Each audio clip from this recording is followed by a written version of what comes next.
Share this out on all the socials. Live, okay. I was doing the black screen again. Hang on. I just got to readjust this. All right.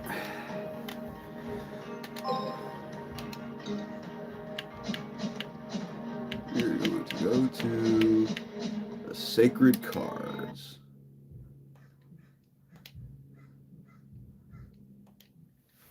Hang on, where are my codes at?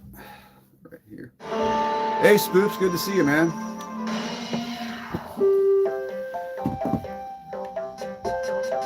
Just gonna be doing some Yu-Gi-Oh today.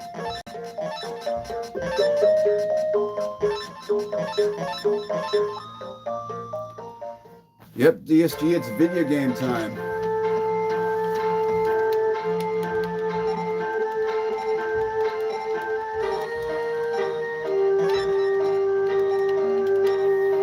No, did you guys ever get into Yu-Gi-Oh? Did you ever play it?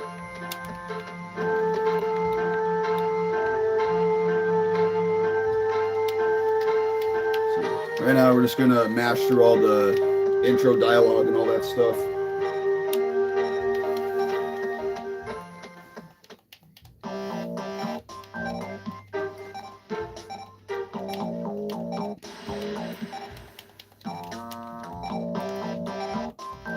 Seto Kaiba just talking about how awesome he thinks he is, but he always loses. Never got into it? Yeah, that's one thing I found is a lot of me and my friends, we got into it back in the day, but I guess a lot of people didn't. You know, brother had a friend who was super into it. I was a Pokemon kid. Oh, I was both. Now, I will say I was definitely a lot more into Pokemon than it was into Yu-Gi-Oh! But, you know, I've always liked the game itself. I used to watch the show a little bit, but I kind of outgrew it because I was in middle school when it came out. Anyway, so what we're doing now is we're going to be talking to all the kind of relevant characters so we can get the game to start. And just talking to them is what gets them to go to their spots.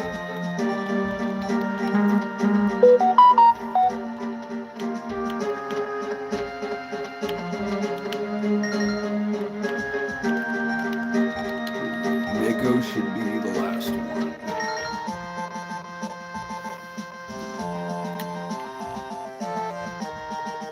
Yep. Damn that guy's head. Which one? A lot of these guys have weird looking heads.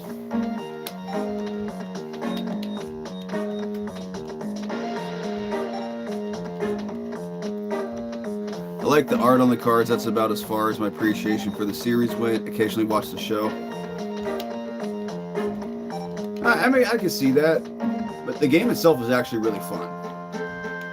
Okay, so before we do any duels, we're actually going to head over to the card shop because I'm going to be putting in some codes to get some better cards than what we already got. So this part's going to take a minute, but we're just going to get all the passwords out of the way now.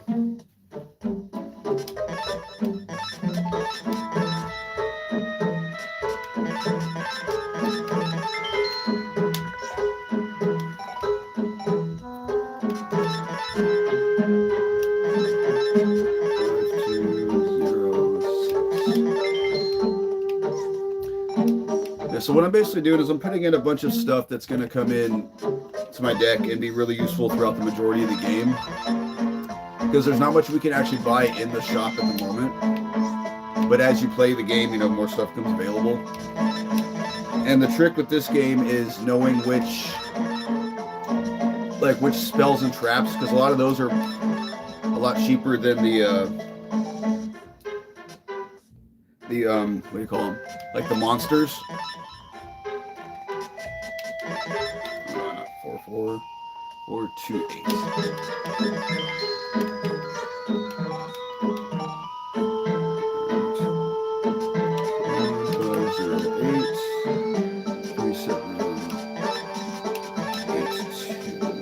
He's up 2-8, my bad. bad.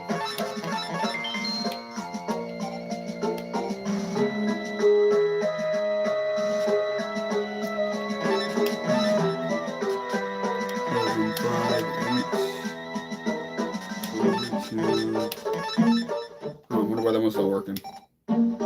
Whatever. Not gonna worry about it. It's probably not that big of a deal. 6, 9, 4, 5, 5, 8,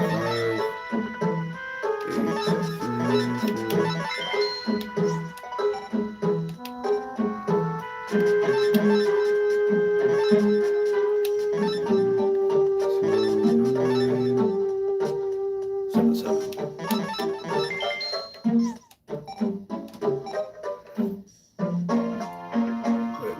Okay, there I am. Okay. See, 4, 4, 2, 8, 7, 2, 9.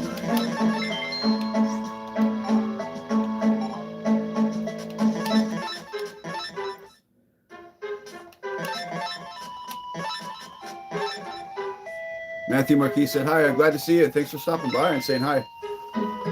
Leon Curry.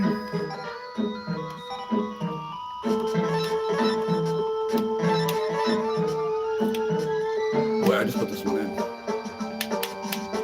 So 069 6069 466. Wow, I am messing this one up bad.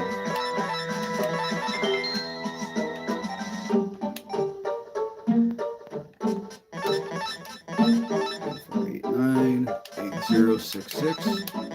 Reverse Raider, which is my personal favorite card in all of Yu-Gi-Oh!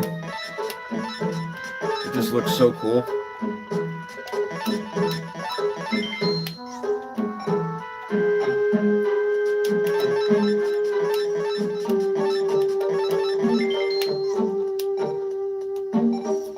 Alright guys, we're almost done. I only got a few more passwords.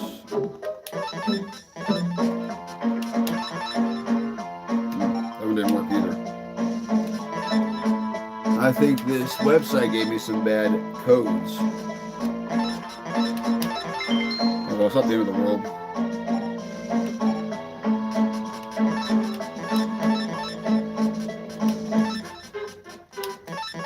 Jirai Gumo, the best card in this game. And I'll get to explaining why a little bit later, because I'm not gonna be able to play him for a little bit. But yeah, he is insanely powerful in this game.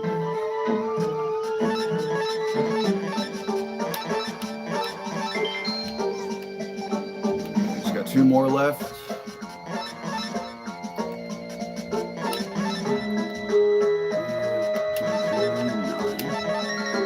Alrighty.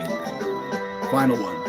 6, 2, 6, 2, 6, 5, 1, 4. Okay, so those last 2 passwords, what they did was, I'll show you guys.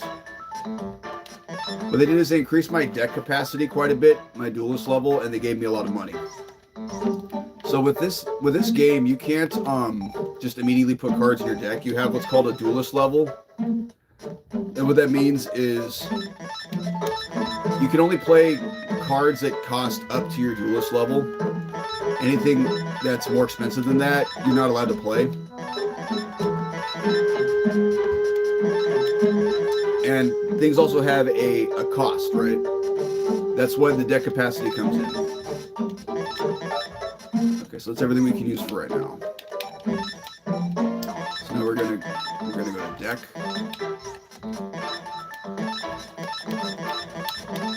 So we're just gonna completely empty the deck for right now, so we can refit it with better stuff.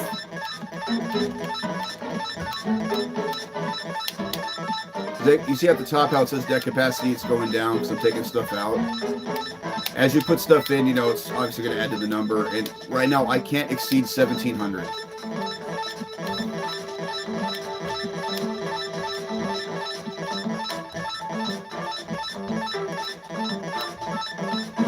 So now we're going to go to trunk, filter by attack. We'll put these 2 guys in.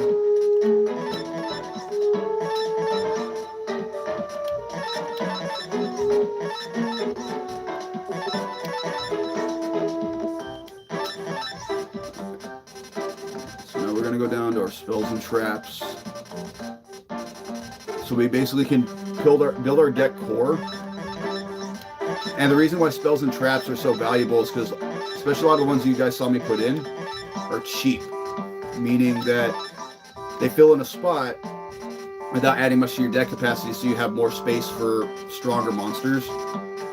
Because this deck, or this game, it's not really much of a strategy-based game. This was really early in Yu-Gi-Oh's life. So the whole point of this game is to basically just summon beat sticks and out-brutalize your opponent.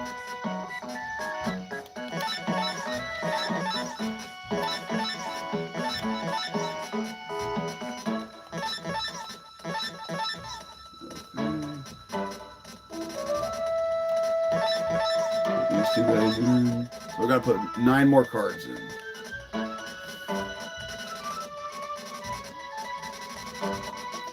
And we'll put Dark Hole and Pot of Greed back in just because I got nothing better right now.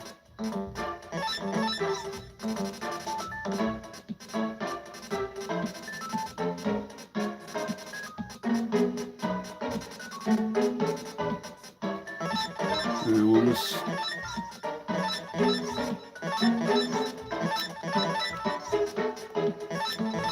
Alright, cool. So you have to have 40 cards in your deck, no more, no less. No, I don't want to look.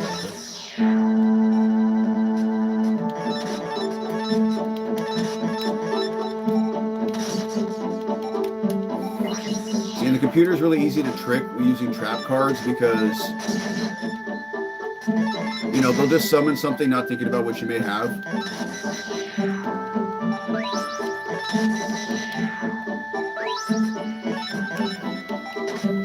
And you guys will see as we progress the game and we get better stuff. You know, we'll have things that do a lot more damage. But yeah, as you guys can see, the whole point of this game is to just knock down my opponent's life points to 0 before they beat me. Card. Nice backup just in case.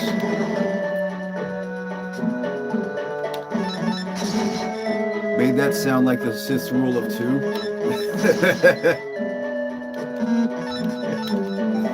I guess I did a little bit.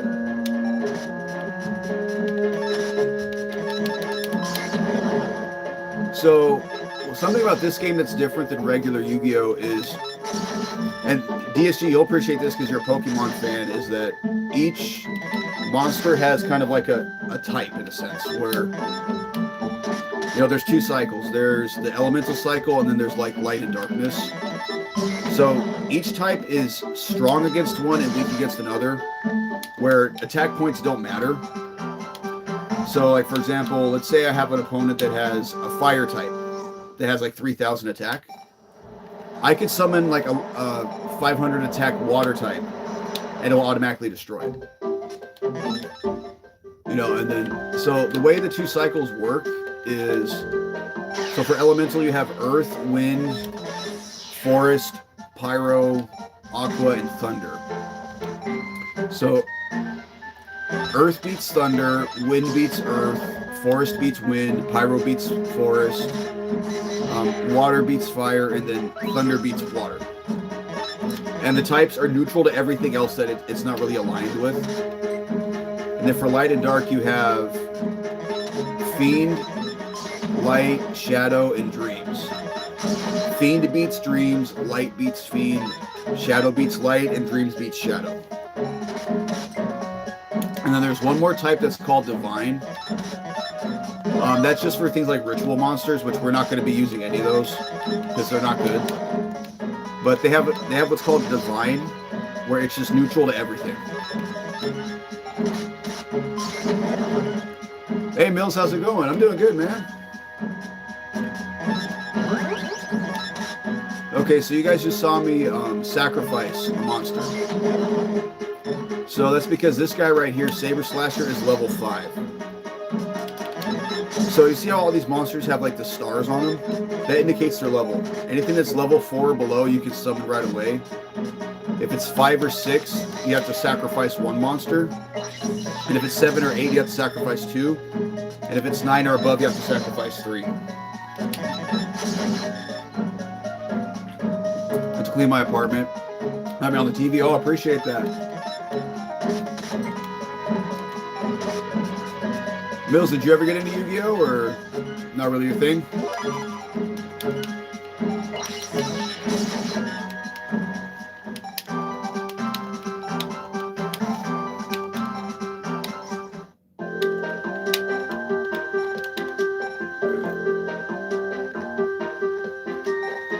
So basically what we're doing right now, we don't have to fight a lot of these guys, but I'm going to fight a few of them just to get some more deck capacity and money. Because we're going to be doing our first boss fight really soon. And then he's going to be a good way to grind.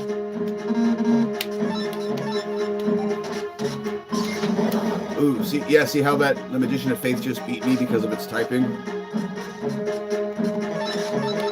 Even though it had a lower attack, since I was the wrong typing for it, it automatically destroyed me. You know, that's something that can happen. That's something we can also use to our advantage in this game, too.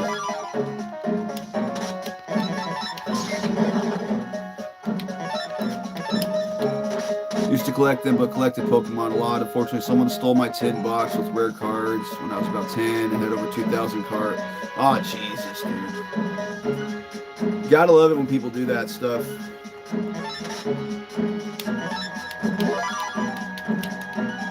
So her effect's going to power her up for next turn.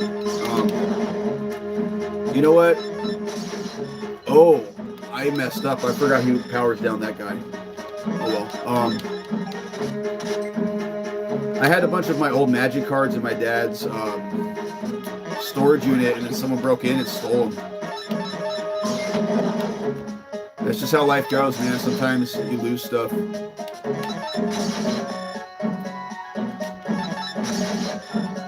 Think about that Pokemon box when you roll low on money, clench your fist. Yeah, especially if you had some of the like old school stuff in mint condition.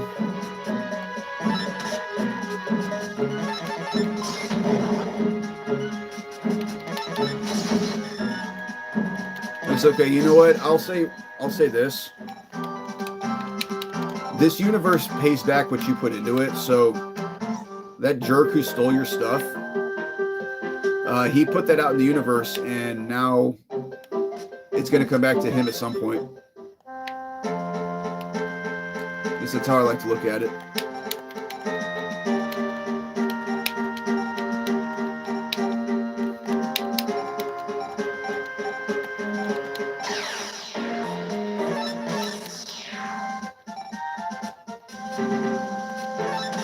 So this is a good example where I can trick the opponent into destroying themselves. Now some adhesive tape. Yep.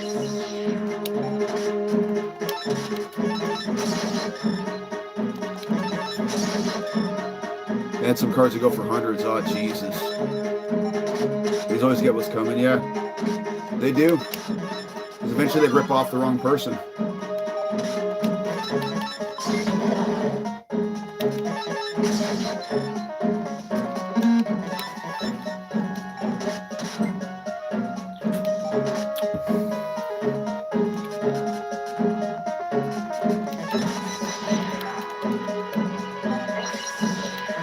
So this should be game.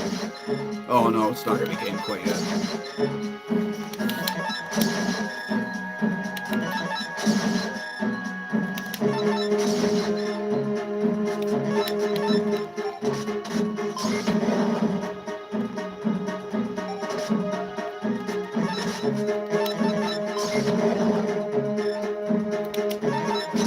All right, now it's game.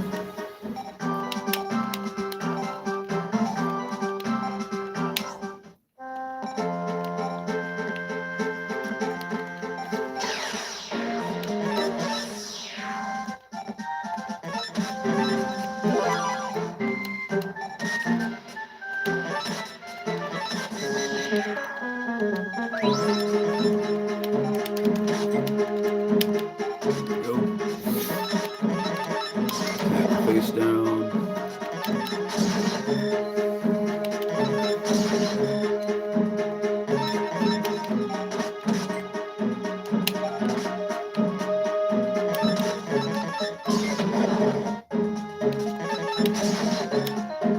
So one of the reasons I also put those traps in my deck is if, let's say, they summon something that can knock one of my guys out immediately, this trap will take care of it.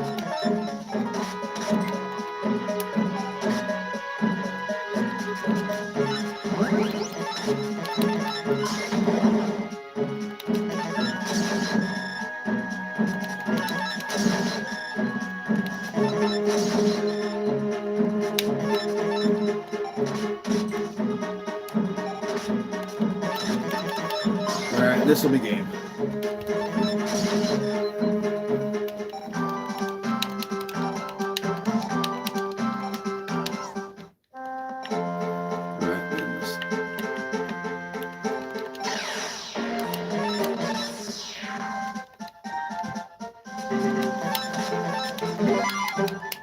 And this guy Doron, if you ever play this game, he's really good, especially early game. His effect is he makes a clone of himself. So you can really get some good board presence early on, like you guys have been seeing me do. It's also really good if you want to play more tribute monsters, so that like you can have a tribute without having to expend more cards from your hand.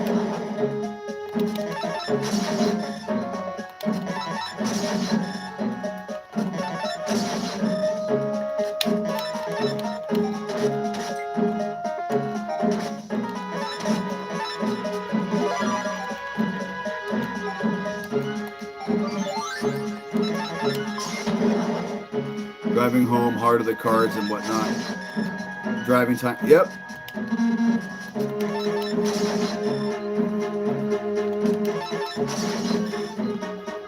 Oh, like you're driving right now, DSG?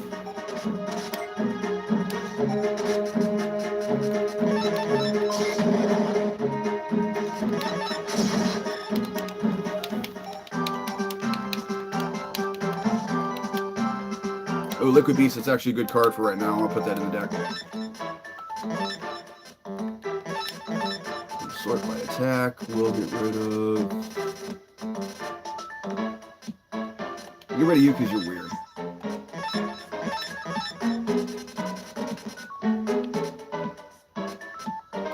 Oh, there's some of these guys too.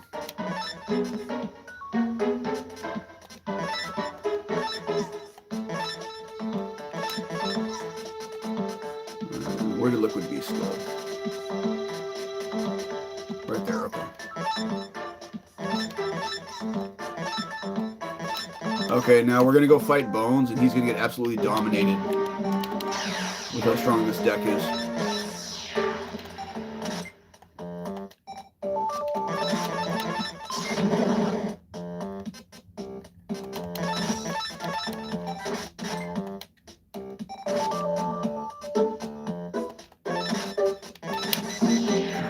Agree, draw 2 cards.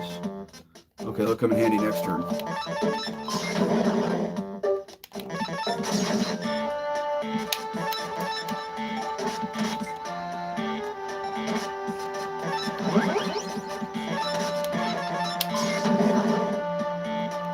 So this guy's not Bones. He's one of the guys you have to fight before you can fight Bones. Because there's those 3, but you only fight one of them. Or you only have to, I should say.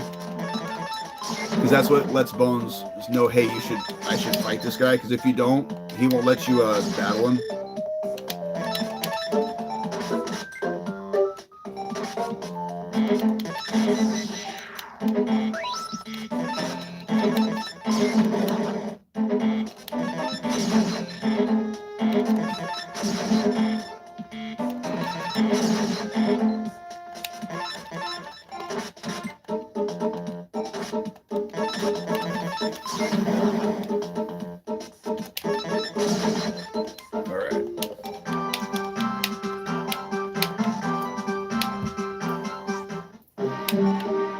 So this is Bones, and we want to fight him because in order to get to the end game, you have to have these 6 things called locator cards. And you get them by fighting specific characters, which are mostly characters who were from the show. Because most of the guys I've been fighting are just regular NPCs. But Bones was an actual character.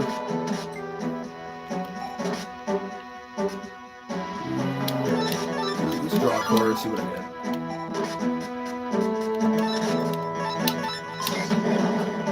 Now, Bones can be a problem in the sense that if you let him, he has one card that you can kind of have trouble beating over, and he can end up using it as a sacrifice for his big pumpkin monster. And that thing has 1800 attack, so at this point in the game, that's a pretty high threshold. But as long as you keep him off the field, you're not going to have a problem with him. And we're actually going to be fighting Bones quite a bit coming up because he's one of the easiest ways to grind.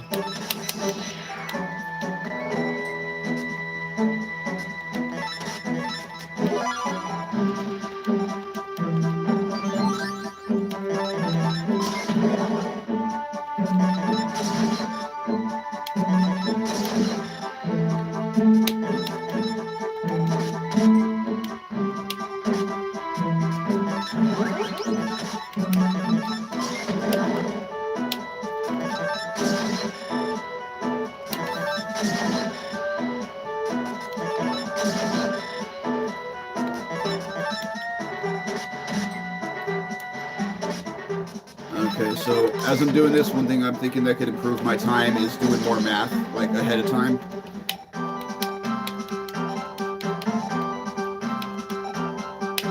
Yeah, so that pumpkin, the thing you saw him give me, that's his big card. So first thing we're going to do is now that we got some extra money and some more deck capacity, we're going to head to the shop, see what they have available.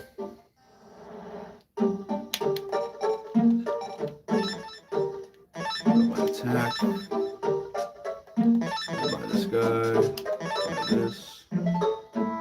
Let's see. Retreats, that'll be good. Soul Hunter's a good one. I'll take that for now.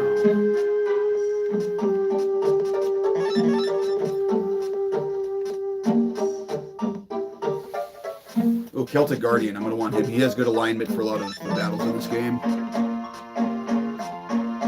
Cannon Soldier. Let's see. Look at it. What do they got for 18? Oh, Gemini Elf. These two.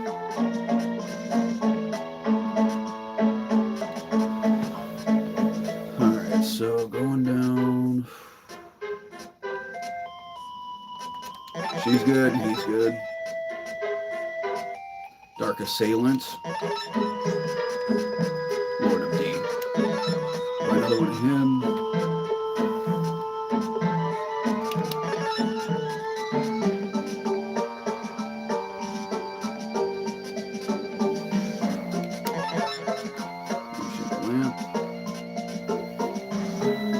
Hourglass of Life is a good one. That's one of the ones that for some reason the code wasn't working. But it's okay, we've got two of them right now anyways. I'm not seeing any more Fiend's Hands, so we can ignore the rest of the monsters. Ooh, another Beck into Darkness this early, that's good.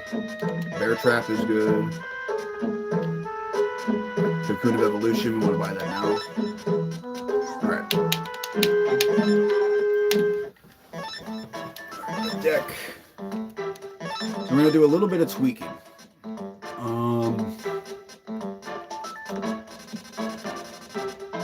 Mainly we're going to get rid of everything that's below 600 if we can. Except for her, because she has an effect where she can boost dark types. We're going to get rid of these two because they're taking up a lot of space right now, at least. Because you see how these have like the purple? That means I can't put them in my deck yet. I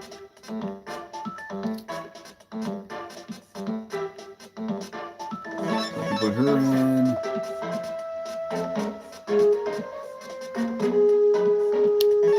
King of Fog. Okay, so.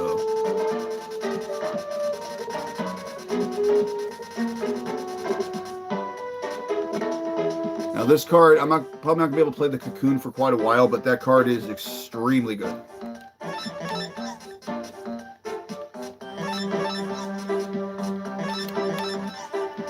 So let's see, I got 95 available, which means I can fit probably one more 1,000 if I have it.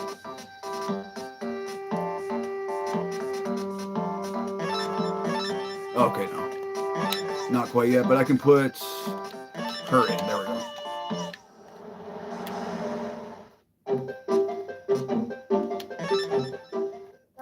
So now that we beat Bones, we're going to head over. I want to fight this guy because he has a chance to drop a really good card for you.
So we're just going to keep swinging away. We're going to summon stuff. I don't care. You're not going to get over my 1200 or my 1000.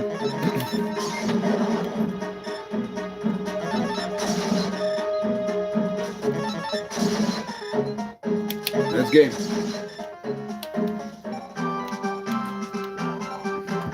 Yep, and we also got 30 deck capacity. And Battle Ox. Yes, that is one of the best cards you can drop.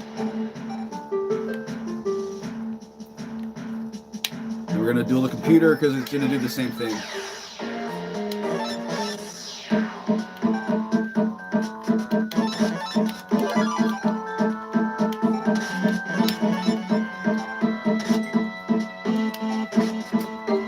I'm going to put a widespread ruin just for good measure.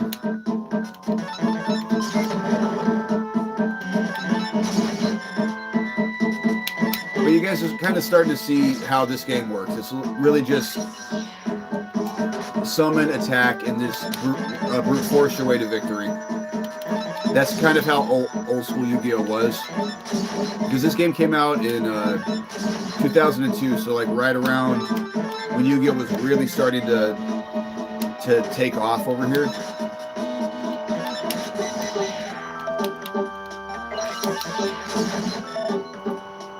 What's up, Panda? Yep, Speedrun Sunday. Good to see you, Panda. How you doing today?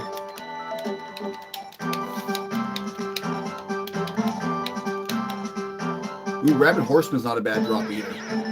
Now, you could keep fighting the computer if you want, but it only gives you 5 points after the first battle. And then, but it's a good way to grind money because he gives you $5,000 each time you beat him.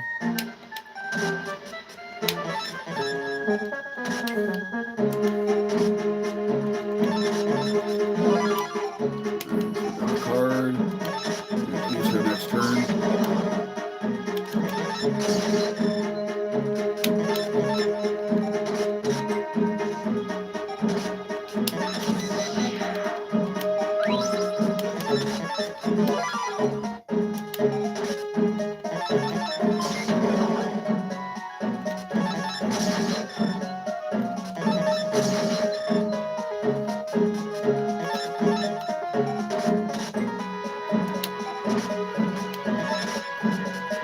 Full field, so we're going to use this to just take that thing off.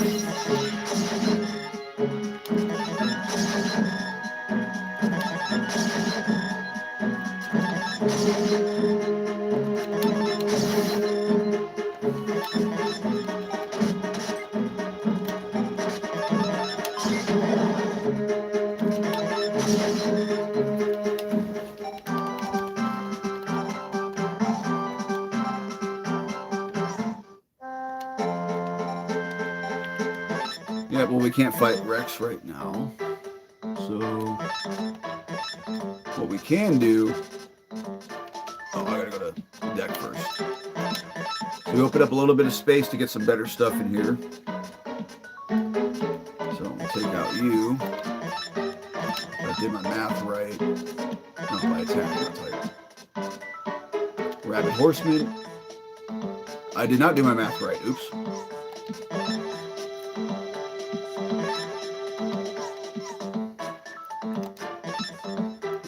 What am I going to take out?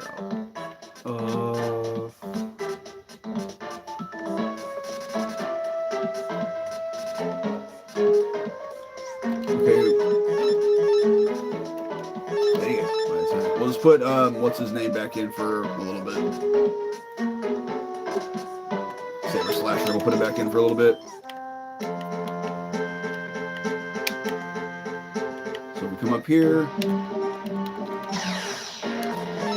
So we're going to be getting our next locator card, not from this kid, but you got to fight him and a couple other people, then you can fight the next guy.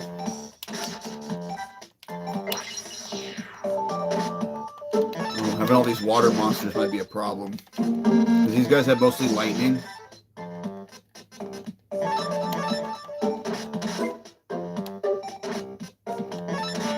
Okay, this earth will do something at least.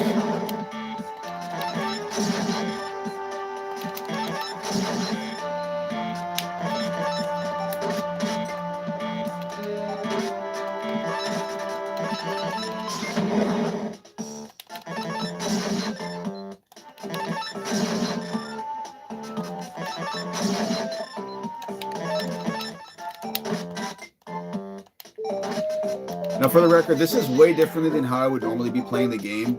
Normally, I would have been grinding on bones for quite a while, so I can get a lot more, like, stronger stuff in the deck. But, again, this is a speed run, so we're not going to be doing that today. Granted, we're going to grind on him for a little bit, in probably about 30 minutes or so.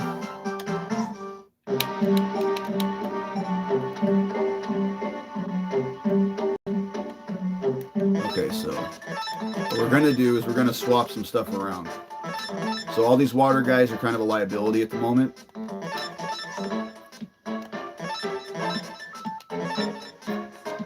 So plus so we can put you in. And I have 24 available.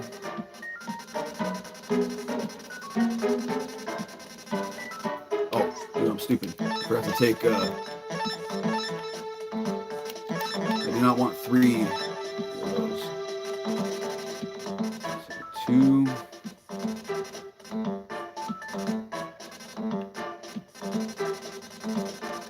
You know what? We'll just throw those guys in now, just for the hell of it, just so we can get 40 cards. And of course, I draw one of them on my first turn. Yeah, whatever. Worst case scenario, they're a meat shield.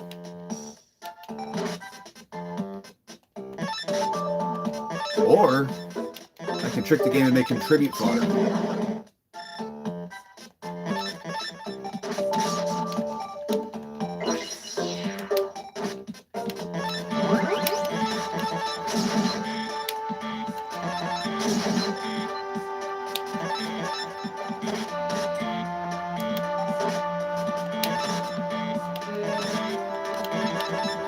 Oh shit. See, that was an example of the alignment not working in my favor. I mean, that's going to happen at some point.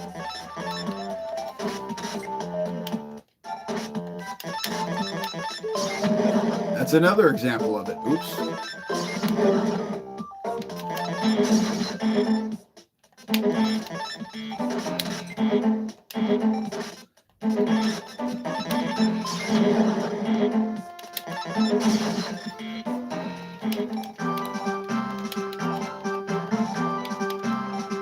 Electric Lizard. That's actually not a bad card. So now we've fought these two. Now this is Esparoba. He's the next character we're going to fight for a locator card. Now, he's another one that, as long as you keep him off the board, you have nothing to worry about. The trick is keeping him off the board. Because if you let him summon Jinzo, you're screwed. There's nothing you're going to have, or I'm going to have at this point in the game, that's going to take out Jinzo.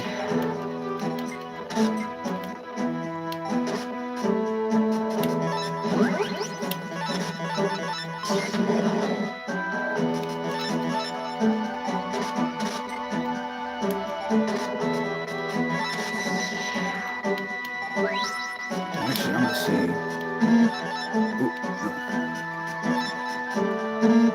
Wait, why can't I use its effect?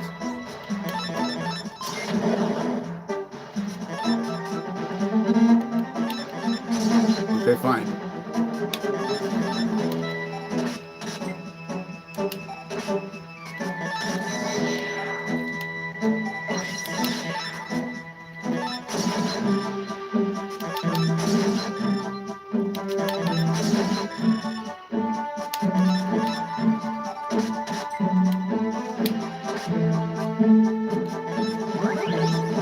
Summon big boy.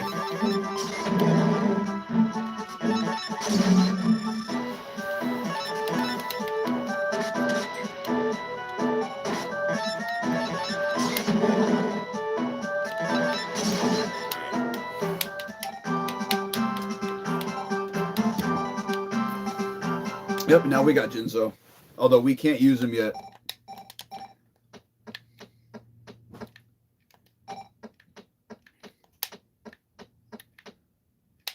So now we got 3 locator cards. Let's see.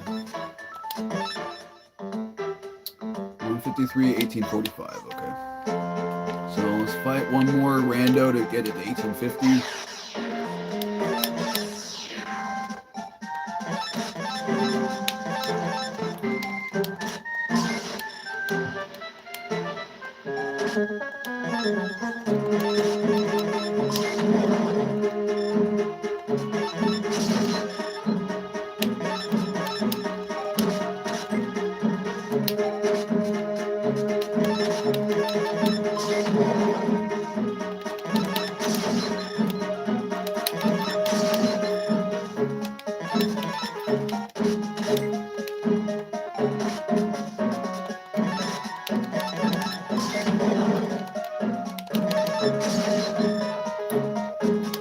So the kind of the context for this game is it's taking place in the Battle City arc of the show, where this guy named Merrick wants the Egyptian god cards to take over the world.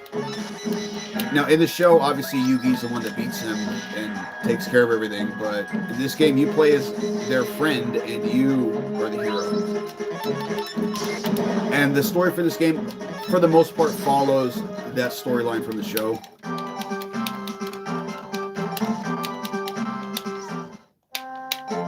So we'll do another shop run. No, not the square. Card shop.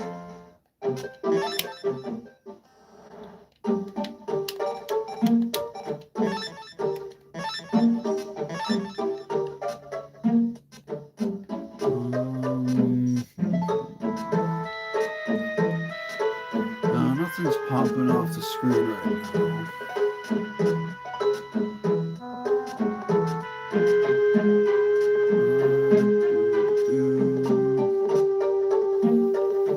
Oh, you know what?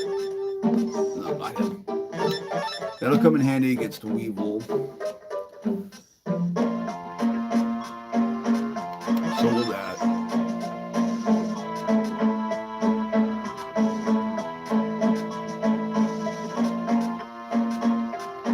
Ooh, a third skull angle.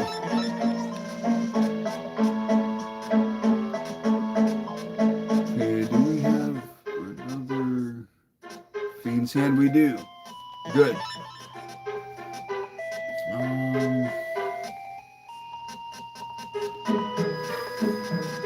Okay, cool. The traps have been refreshed, so good. Sweet. Still no stop defense, though. It's okay. Alright, so we're going to do a complete deck reconstruction.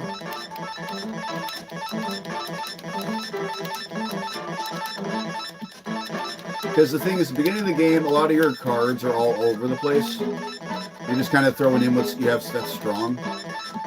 But at this point, now we can kind of put more of a theme.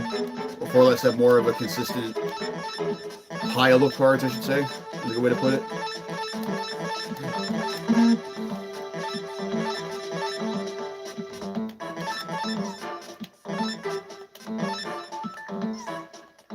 Oh, we'll stick with Rabbit Horseman.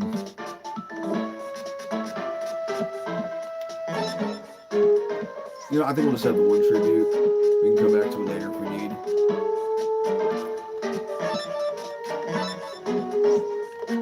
Put you in. Put you in.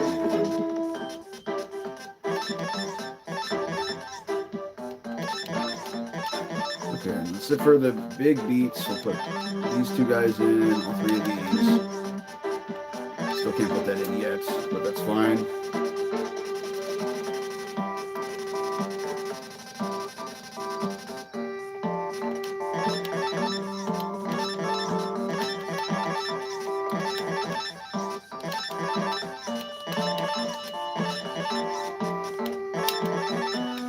Okay, so we've got 680 available and need 13 more cards. So we'll just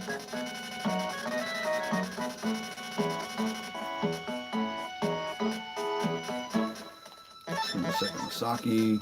Okay.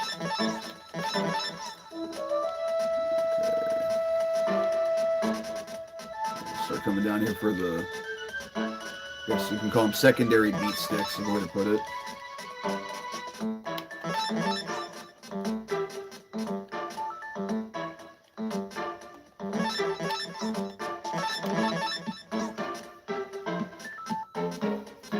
Oh, I forgot about these guys.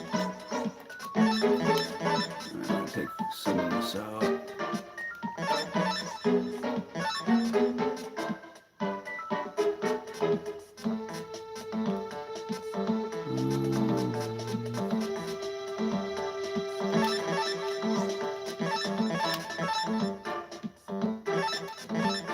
Keep messing that up.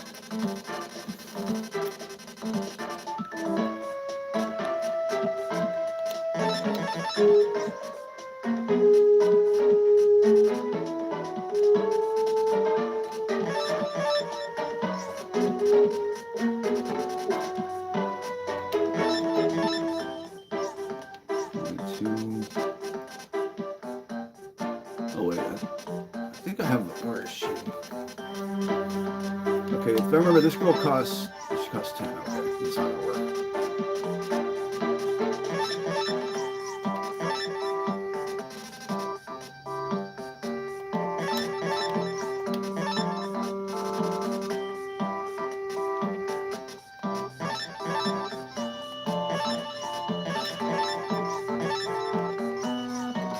Okay, so I have 45 available. So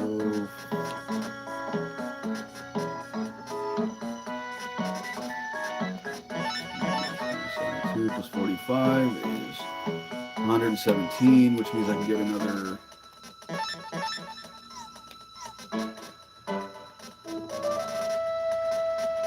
I can get another 11, so I'll take you out.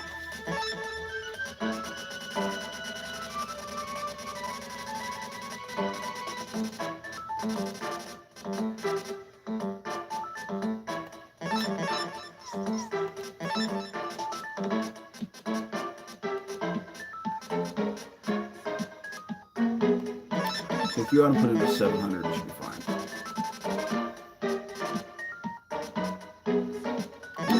Yep, we're good.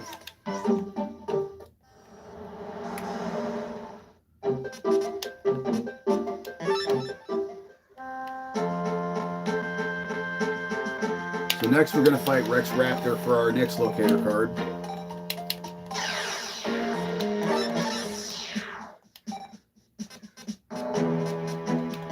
Now, Rex is the first one to have a designated kind of field. In the sense, you notice how the field looks different? It's because he has the Wasteland, which powers up zombies, rocks, and dinosaurs. And the way the fields work is if you're affected by it in a positive way, your attack will increase by 30%. And if you're affected in the negative way, it decreases by 30%. I mean, fortunately for we have stuff that can all play under it, because Wasteland doesn't have anything it affects negatively, but later on we're going to see a dark one, and that one affects fairies negatively. But by then we shouldn't have any fairies that we have to worry about.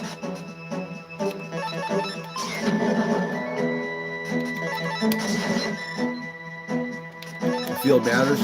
Sometimes it does.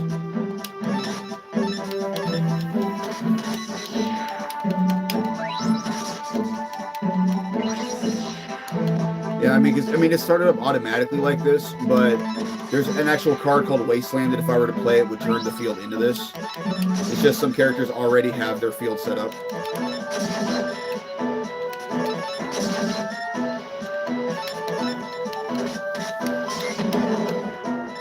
And that's fine because you left yourself wide open to die. So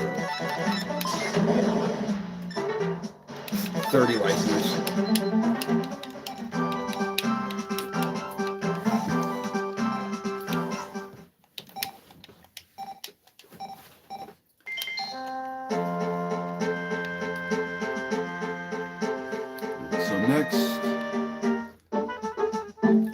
Out of my way, dude. Okay. So we're going to talk to Joey, which he was one of the main characters in the show. We're going to duel him because this is going to set him up later for something that we're going to do. I mean, I don't remember if you have to duel him, but I know you have to at least interact with him. We're going to duel him just to get the extra points because he's easy. Oh. I was not paying attention to the alignment. That was on me.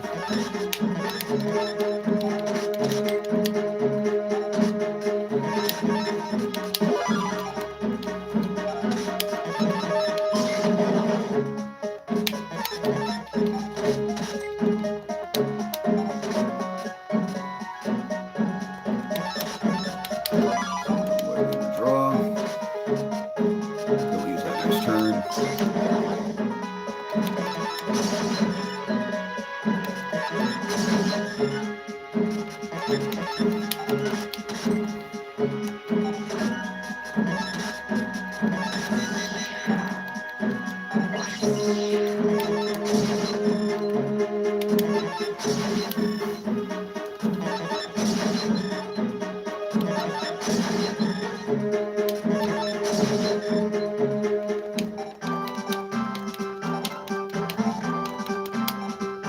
Oh, wow, he gave me Guilford the Lightning. That is a really strong drop for him.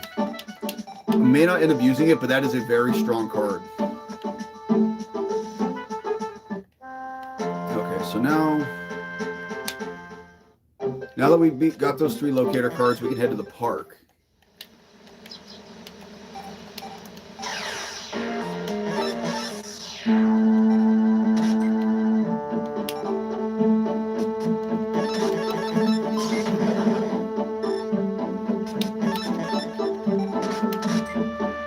And once we're going to go around here a little bit, and then we're going to find Weevil. He was a guy, bug-looking guy. We're going to get our next locator card from him, and then it'll be time to start heading to the second half of the game.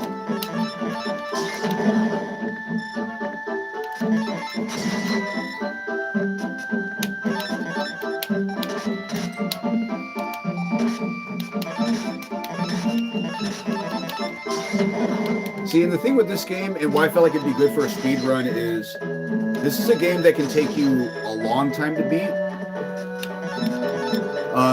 But because if you want to grind up and have all the best cards available, you're going to have to grind against people for a while. But it's also a game you can beat quickly if you know what to do and you just know how to play your cards effectively. The second half, I say second half, it's more or less it's what kickstarts the second part of the story. There's still probably at least another hour and a half of gameplay though, because there's quite a bit you have to do in this game as far as getting to the final part. Well, screw you, I'm not gonna fight you then. I messed up because that guy, he's an extra duel you can do, but you have to tell him where Yugi is, and I pushed no by accident. And there's kind of a little mess up in this game where if you events like that where you have to say yes or no, if you say the wrong one, they just get soft locked out. But he only gives off an extra 5 anyways. I just went to him because he was there. But it's not the end of the world. So Hourglass of Life. This card is extremely good. I pay 1,000 life points, and every single one of my guys gets a power boost, or gets powered up a level. And by that, they go up by 500 points.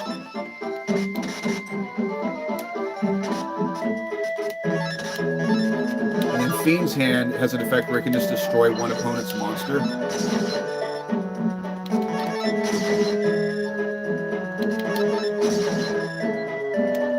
I mean, look how quickly I beat this chick.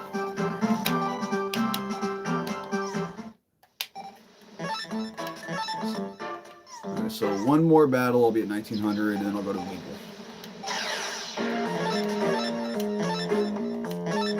58. Oh, I should be able to get that in there, actually. Well, Anti-Jinzo, you're not going to beat me.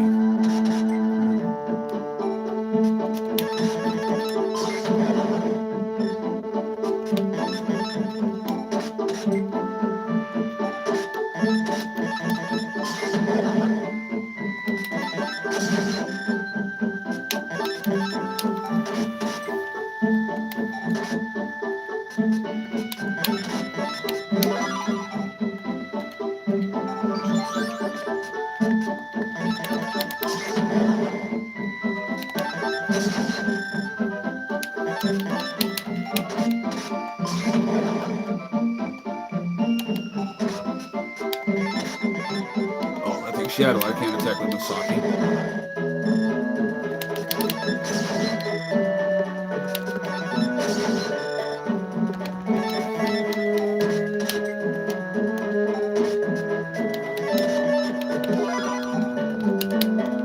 See, another reason why Fiend's Hand is such a good card in this game is, or in this game, because in the real game it doesn't have an effect, is that, again, it's like a free hop on your opponent's side of the field. And it only costs, I think, like 30 something to put in your deck. So it frees up a lot of capacity for you to put in better stuff. Because again, like I said, the beat sticks are really important in this game. Because as you guys can see, that's the main way you do damage. I mean, there are other effects where you can use like burn damage, but those cards are expensive to put in and they're not good. They don't do very much. Actually, we'll keep them in attack, just in case.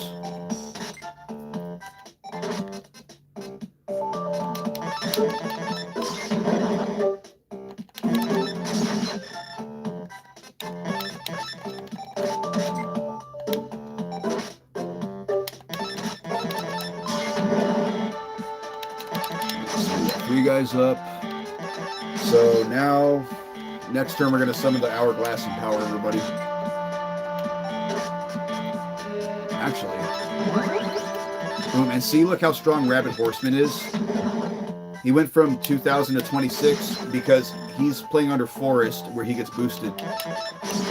And the fields really benefit you the more attack points you have.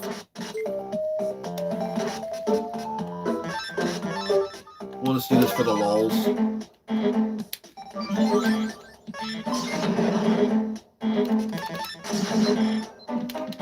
Yeah, that's way overkill, but hey, we did it.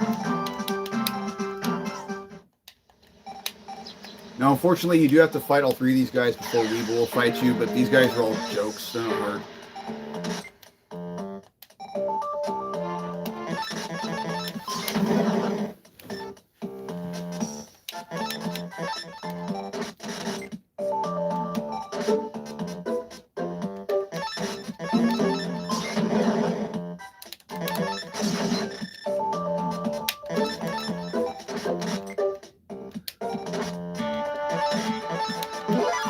Card, what do I get?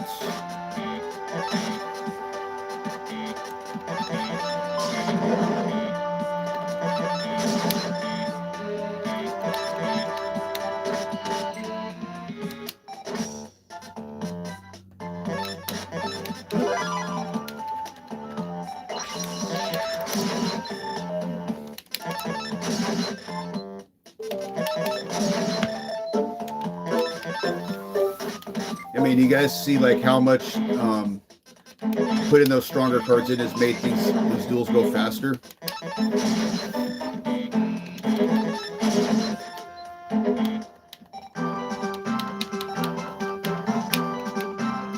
Ooh, Dark Fire Dragon. That would be a really good one to use, but I can't put it in yet. Well, let's see. What's its? Let's see. What is its cost? 183. I was at 175. You know what we're gonna do? Just because I really want that against Weevil, because that card will be another really strong fire monster he can't deal with. I'm gonna set these just in case they have an Aqua Snake, because these guys sometimes play waters.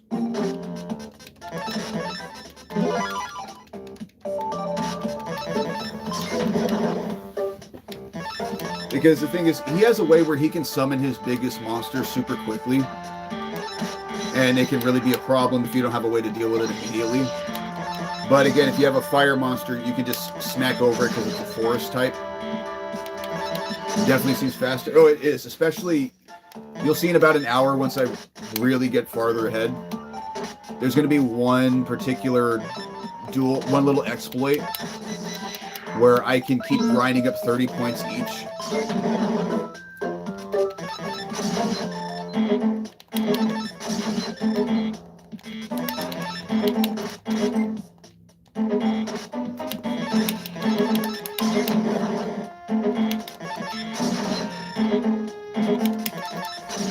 See, because that's one of the reasons I'm not really grinding much against like people like Bones or Esparoba, is because I'm saving that for later, because you're going to grind a lot faster. But I think because I want to put the dragon in my deck, I'm going to go fight Bones a few times just so I can get some space and I can increase my level.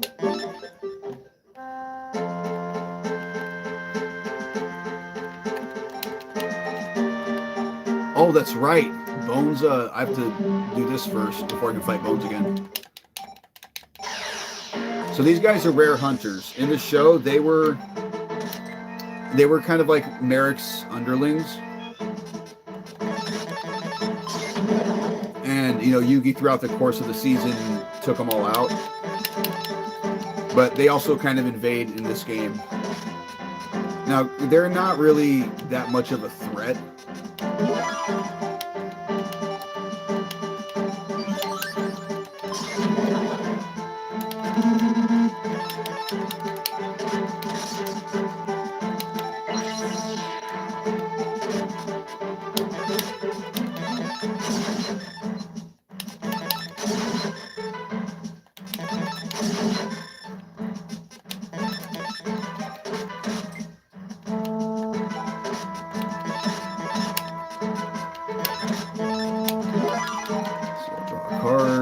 I drew another Skalangle, that's funny.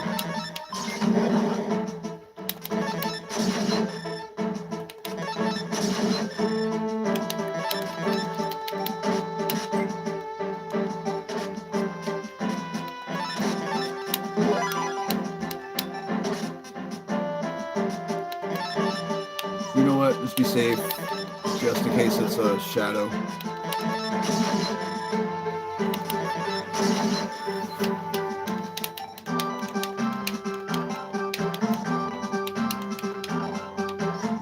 That card is trash. I don't care about it. Let's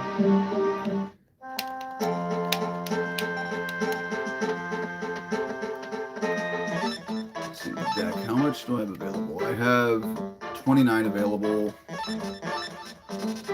And I think costs 183. What could I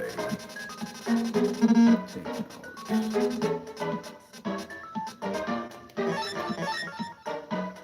I have to fight him 15 times.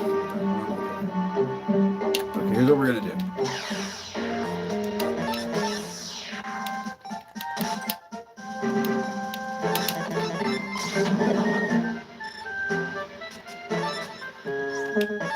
So we're just gonna fight him until we get to 183, and then I'll do the math to get the dragon in the deck.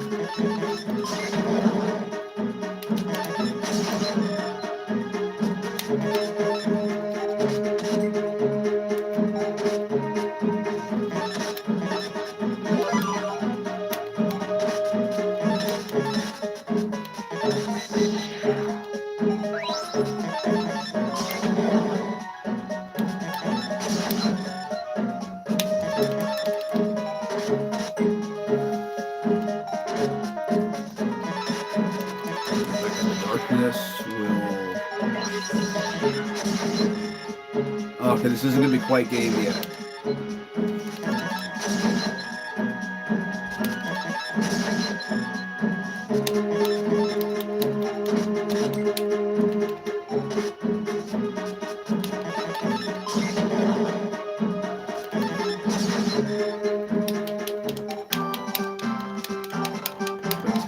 See, the reason why you want to fight Bones or those other main characters is because instead of getting 5 per battle, you get 10.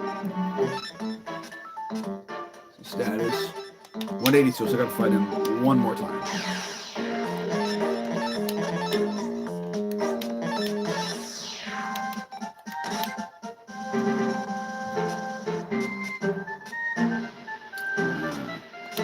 I'm overthinking it. Just oh shit.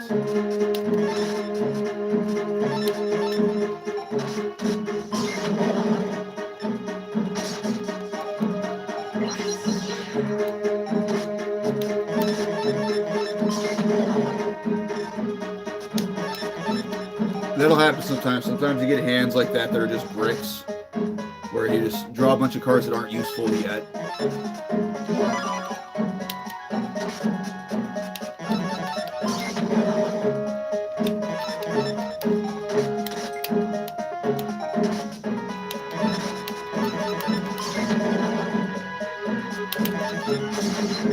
I mean, there's a good chance at one point during this run I'm going to lose at least one duel because I just draw absolute dog water.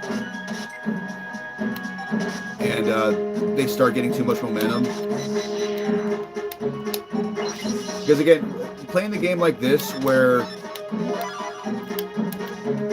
I'm just doing it as fast as possible instead of like, you know, doing extra grinding to get more deck capacity for better stuff. You know, there's going to be a chance where I just draw all my shit cards that are just in there to take up space. And I pizza when I'm supposed to French fry.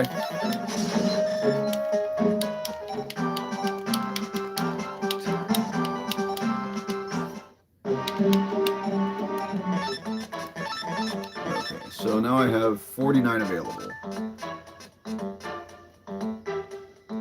He's 183. Actually, I think I know what I'll do.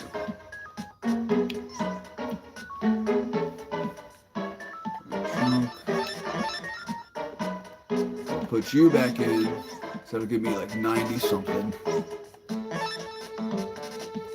Yeah, that gives me 98 available. Which means I can drop, what do you guys guess?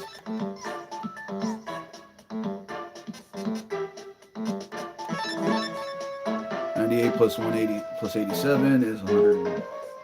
Okay. Drop you. Oh. Boom. With 2 to spare. Okay. Now we're going to go kick Weevil's head in.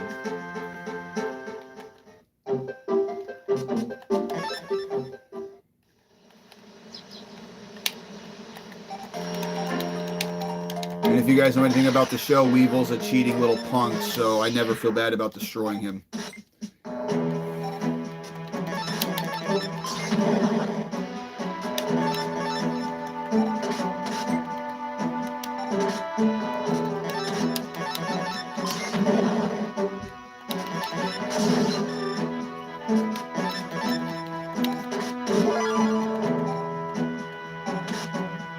Shit, see, that's the card I was talking about. How he used his monster's effect to just summon that immediately. However, since we have a fire type, that thing's going to the grave.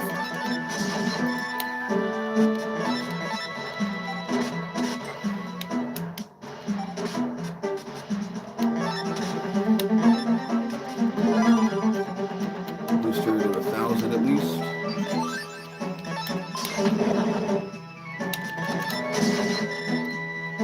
Yeah, see, if I didn't have these fire types in my deck, I would have been in trouble. Because when that thing comes out, it's at like 3,300 attack. You're not summoning anything bigger than that at this point in the game.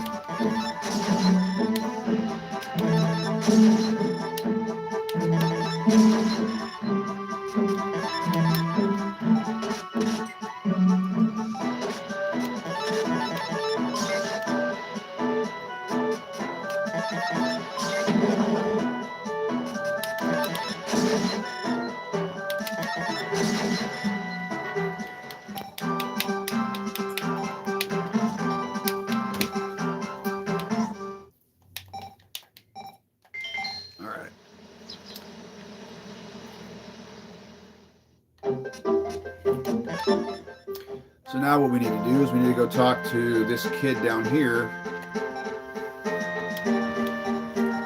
He says there's a creepy rumor that there are some weirdos in the card shop. I have no idea what's going on there. And that little ding means that, like, oh, hey, we unlocked something. So we go to the card shop. Now it's this weird magician guy. He's like, oh, I've been looking forward to meeting you. This is Arcana. He was another one of the main bad guys for Yugi and all of them in the show.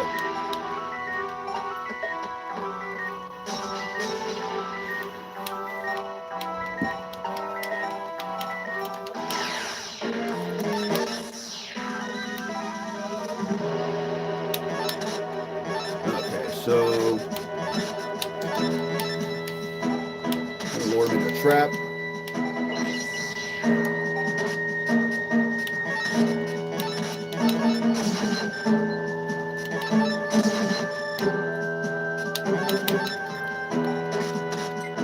Okay, cool. He doesn't have a shadow. That means we're fine. Just piercing light, see what he's got.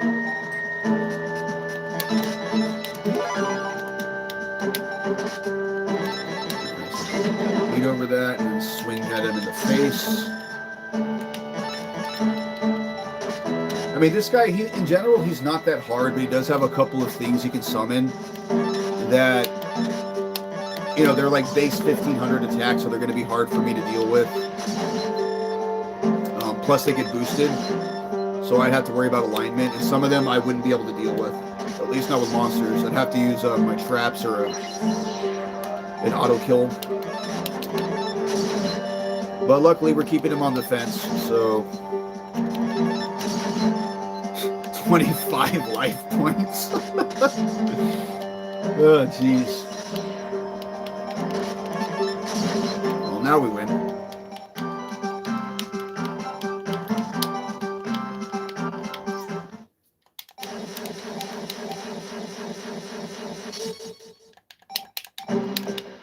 See, so that's Merrick, the guy in the back with the rod. He's speaking to you through him.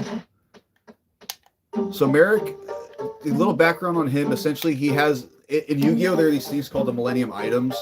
And each one of them have some kind of ability. Like, you guys have probably seen that weird triangle thing that Yugi wears on his neck. That's the puzzle. Well, Merrick has the rod, and that allows him to, like, control people's minds. And, make them do what he wants them to do. And, like, he speaks through them. Okay. No big guys right now. You know, I think I might just buy a couple more of these. Because those will come into the deck much later.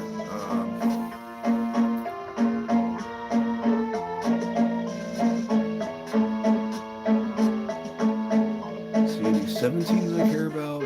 No. No 16s that are anything worth anything.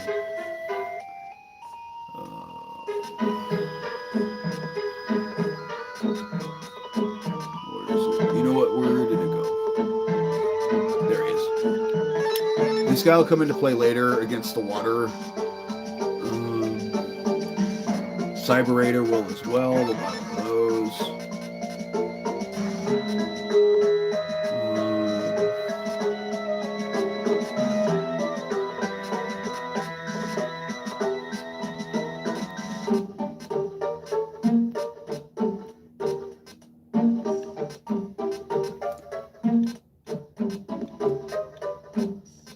More low-end guys I'm seeing that I care about.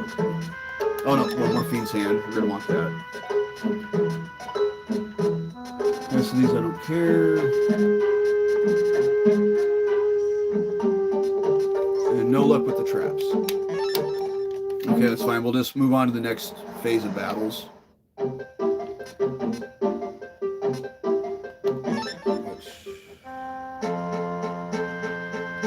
Correctly, we come down here. So see, this guy, he's actually Merrick. However, it's following like in the show where he's acting like their friend. He pretends to be someone else. you talk to him, and that should be able to unlock the next part of the game. Yep. The building and the bridge. No. Next we gotta come talk to Joey.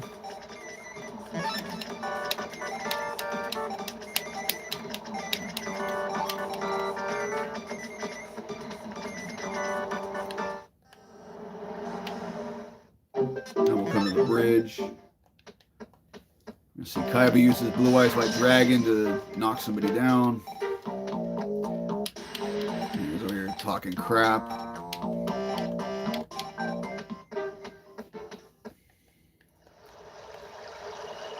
we're gonna come up here. At this point, we're not going to fight any more randos. We're just going to go to the...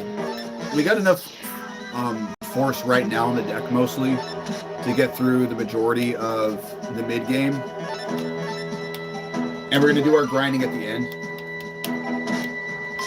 Oh, shit. Okay. Could be like that, huh?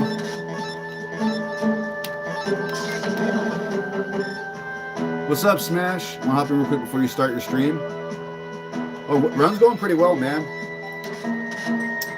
Oh, you're playing more Dragon Quest today, huh? I'm glad you were able to stop by.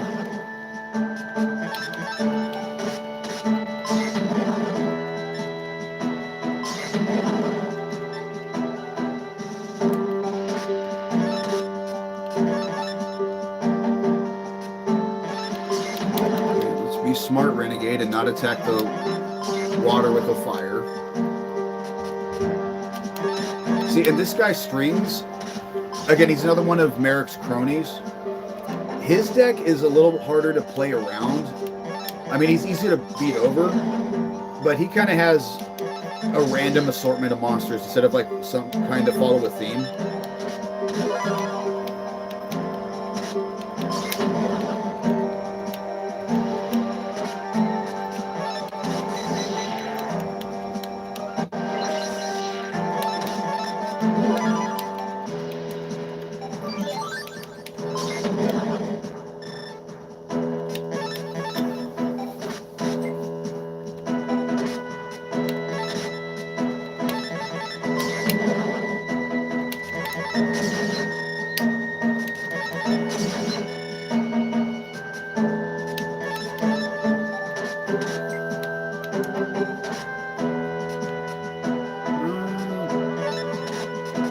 I think at this point we can just brute force our way through. Yep, yeah, we'll just beat him.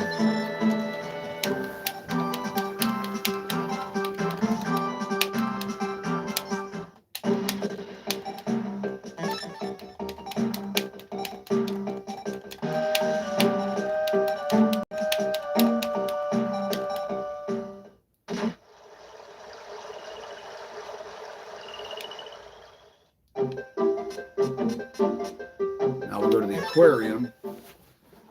And this is where those thunders I was talking about are going to kind of be play. So we're going to take out all the fire monsters.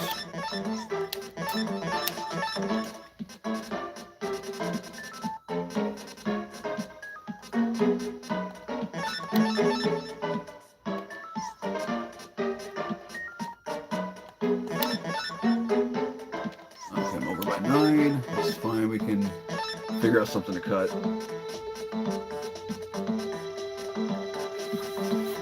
Actually, what might be useful,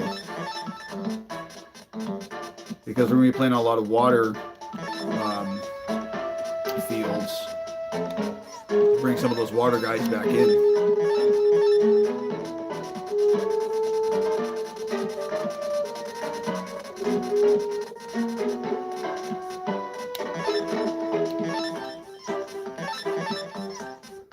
So 43 available. Okay, 53. Shit.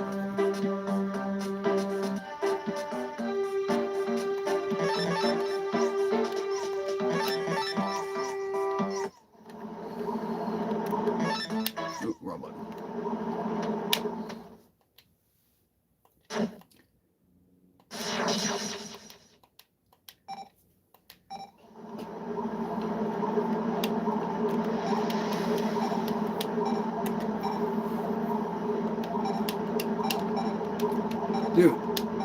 no, that's right. I think I got to talk to Joey first.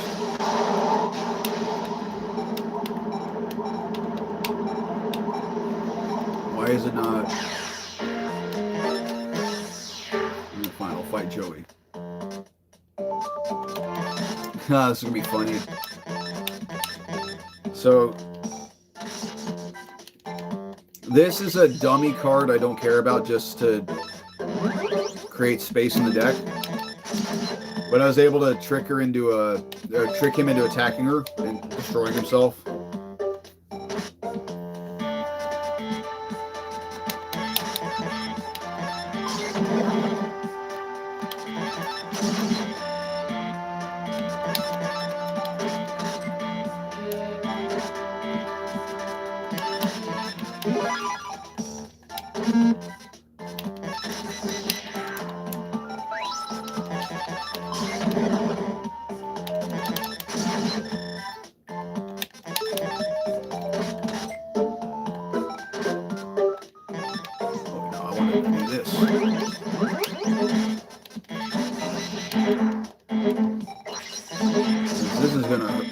I didn't even need to do that. Okay, so this will work, and if not, I think what I have to do then is fight everybody else in the aquarium first. Okay, yeah, I gotta fight everybody.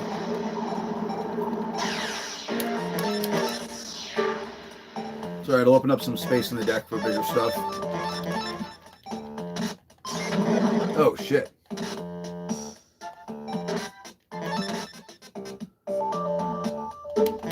Ooh, this might be a problem, actually.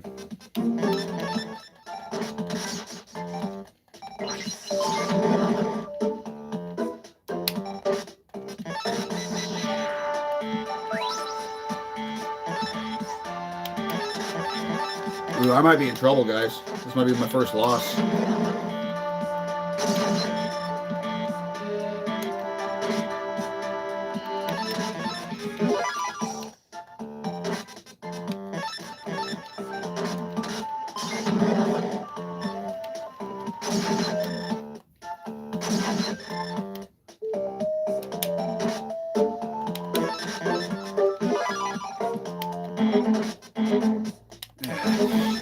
Yeah, I think we're cooked. Well, like I said, at one point this was going to happen, so. All right. I need to draw a thunder. Nope, we're cooked. Oh well.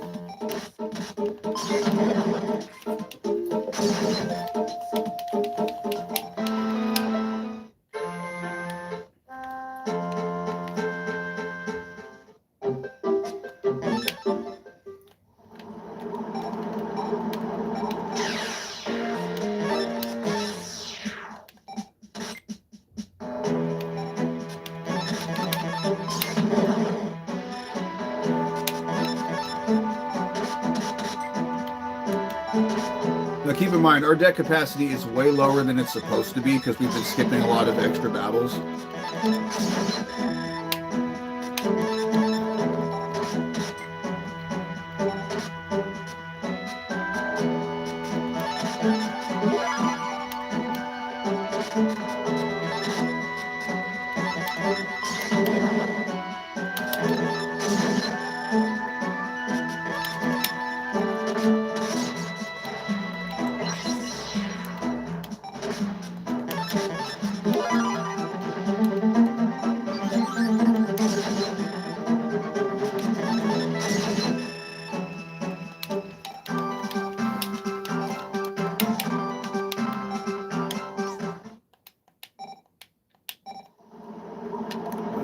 Grizzly might not be a bad option. She's 1,400, so she costs 161. So I have 17 available. I'd have to cut. No, I can't put her in yet.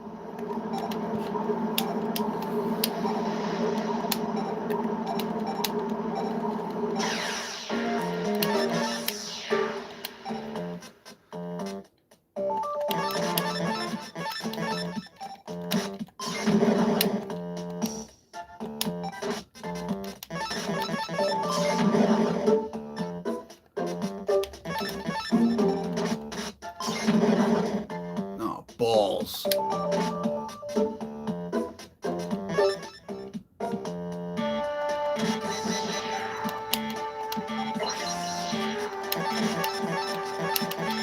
All right, if we lose out again, I'm going to go hit up the building and get a few extra battles in. 1170. Shit.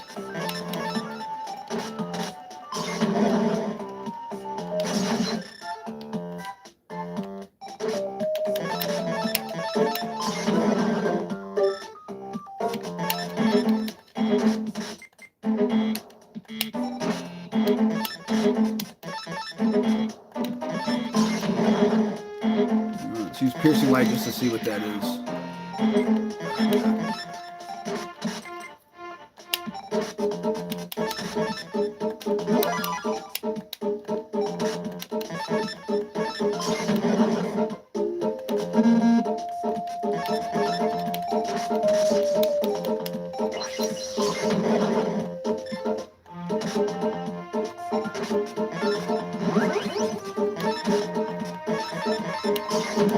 Okay, mental notes. Next time, prepare for make the aquarium a little bit better.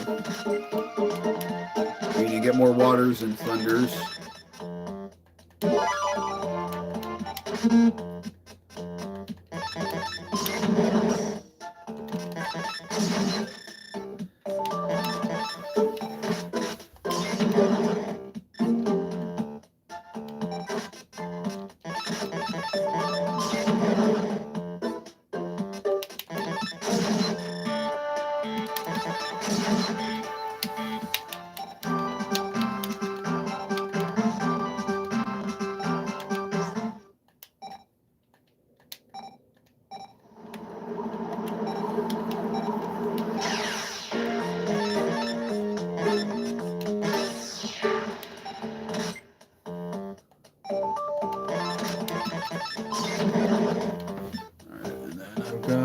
Invisible wire that should keep me safe in case he summons something.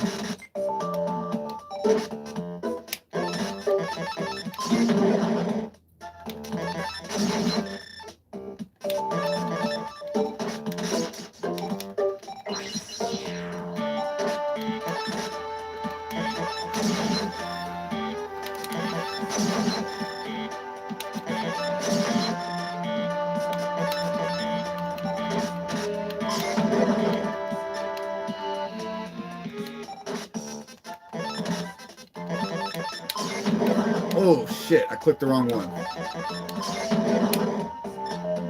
Oopsie.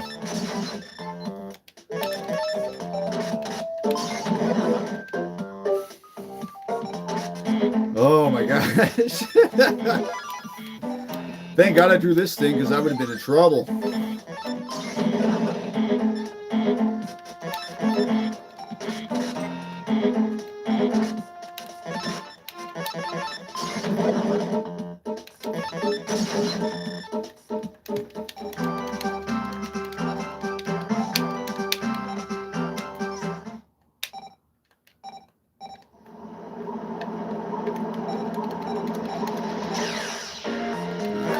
Try this again, kid.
right, now we can fight Mako. Yeah, so you have to fight everybody first.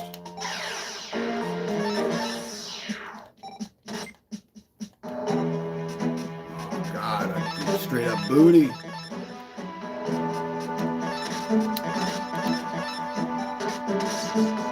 Oh, thank God. Thank God. Still drawing booty, but at least I bought myself a turn.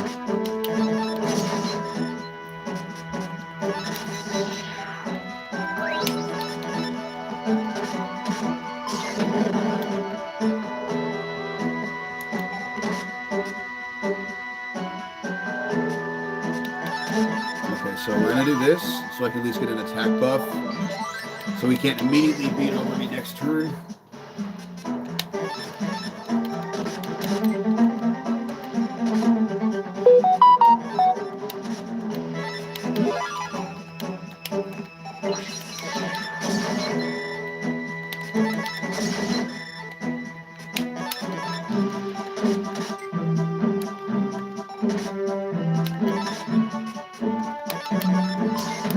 Am I really going to beat him with my little guys?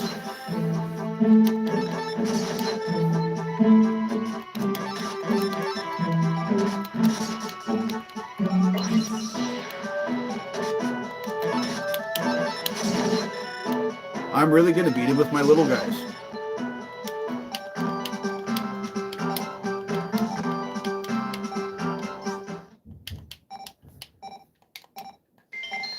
So that should be, yep, we got all 6 locator cards.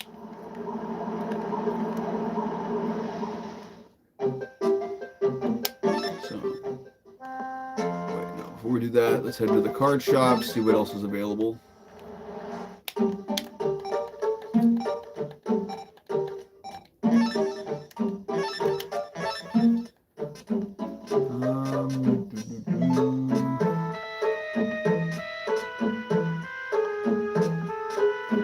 I am not getting any help from the card shop right now.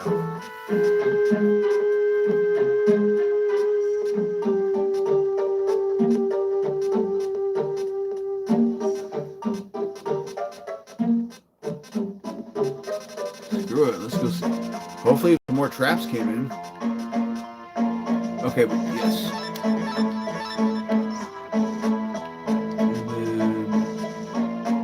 Don't have another Beck into Darkness. But I should buy a couple of these too. Those are not bad either. So we're going to do another reconstruction.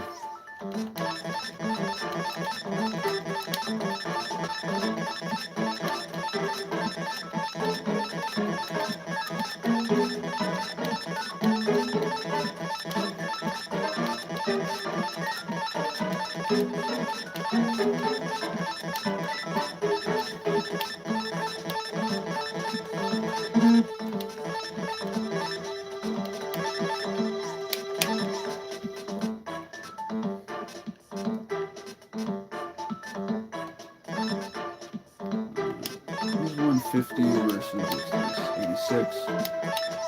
We'll put you in if I have the extra space.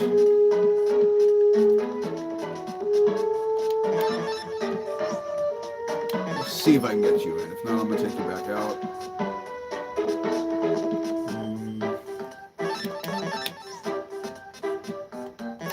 Guardian.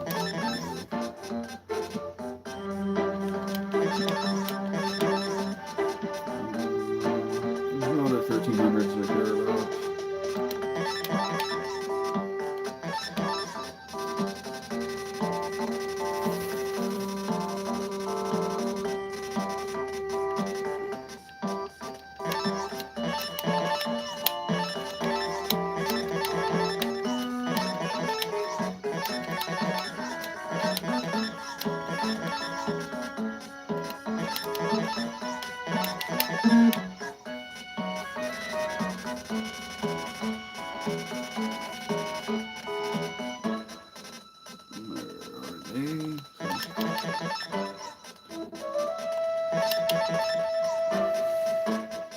Increase the angle. Okay, so we got that. Attack.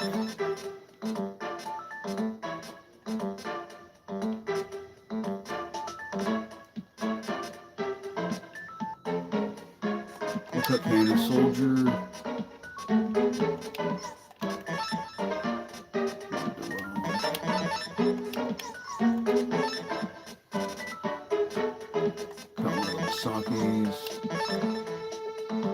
I got 65 available.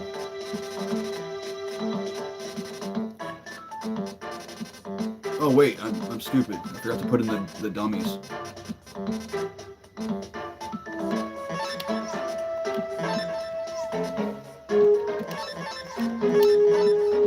I got 45 available. Means I could probably fit 45, so 117. So I can cut one of these guys for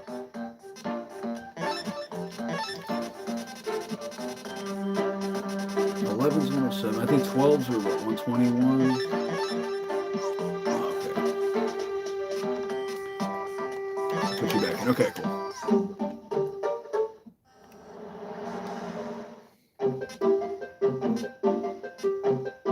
Oh, no, wrong card shop. Little guys can do big things. They can. Hey, sometimes it works in your favor. Yep, okay. So now I can talk to Yugi. He's like, I just got back. What's going on? Where's Joey? And now Merrick's people, the rare hunters are like, oh, we took Joey. We took Joey and Taya, and they're our mind-controlled slaves.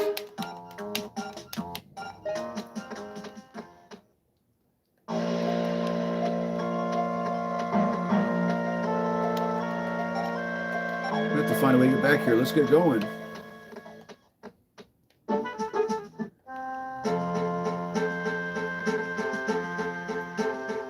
So if you notice, all the previous people were kicked out, so we're just going to come fight the ghouls.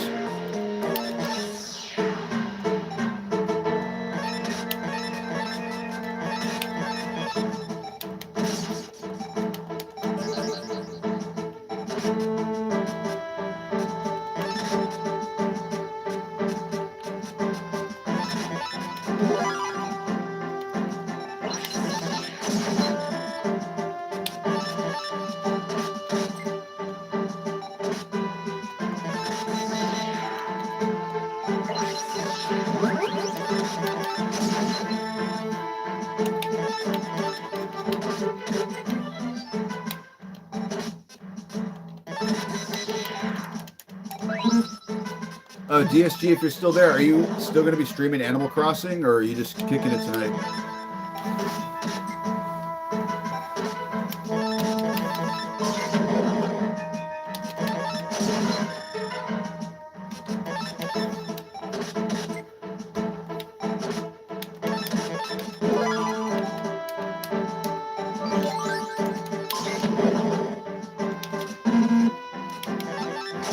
Ooh, 2,500 exactly.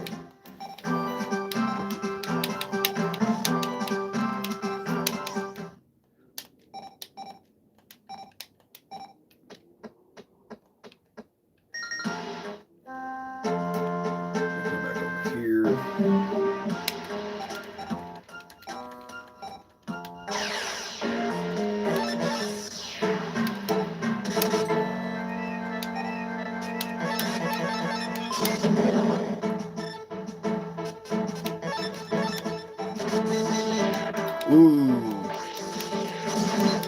Nice move on his part. Not nice enough.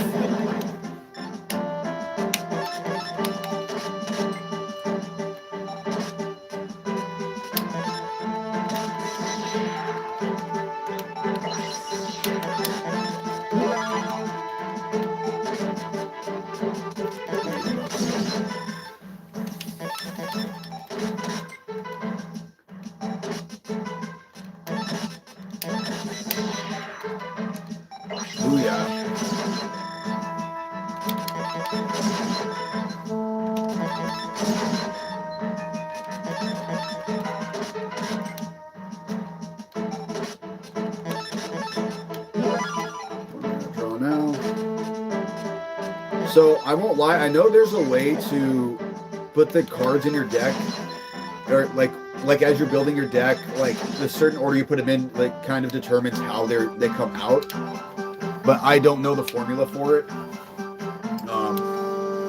Could probably look it up, but it's probably some weird RNG manipulation.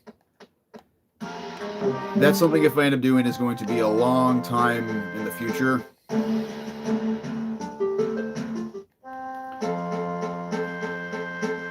That's right, we got to go to the park first.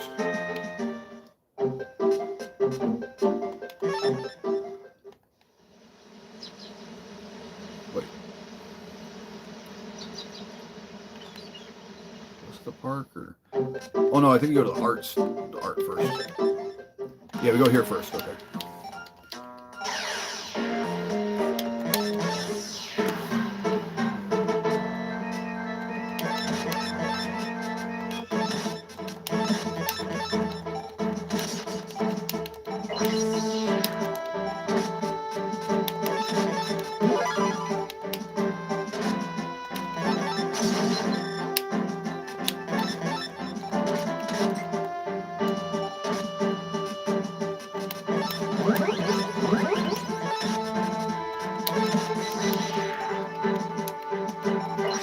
Hit you with a big old 2800, punk. Oh, right in the face.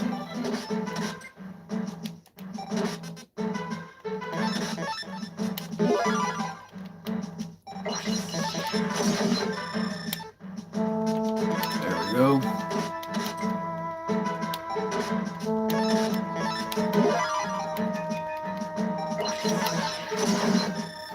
Game over. Guido, don't care about that card.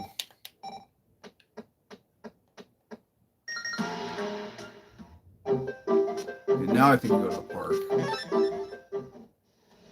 It's either here, no, it's the bridge. It's the bridge.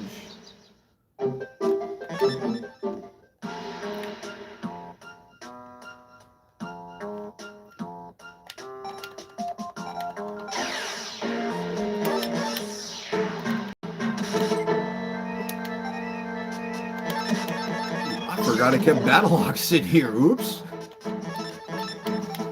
Well, we're definitely going to be having the potential for some overpowered boards.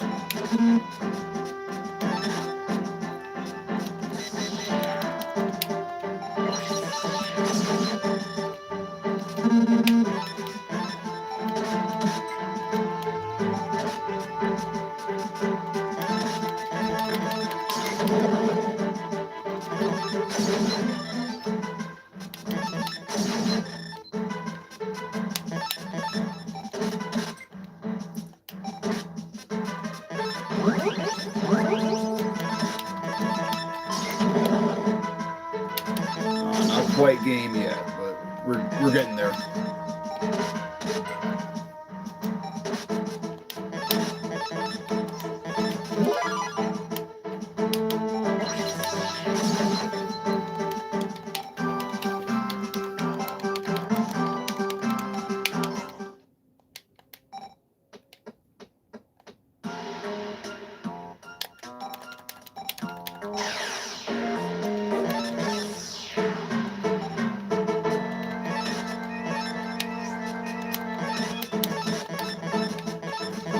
Trick them into attacking.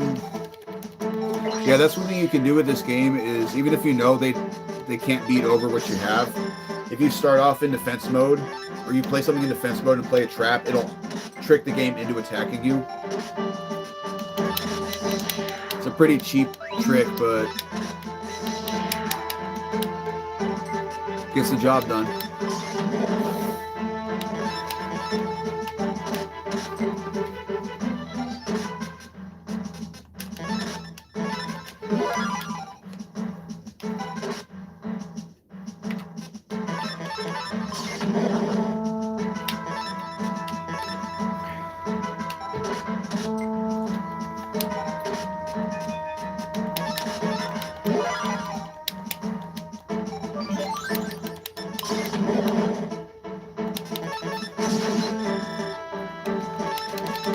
Okie dokie. So now we have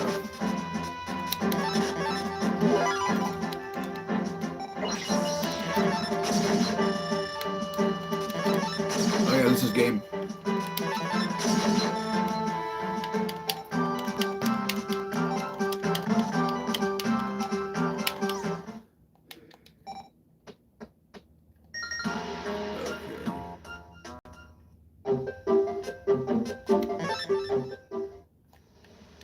trying to remember, how do you get them to spawn at the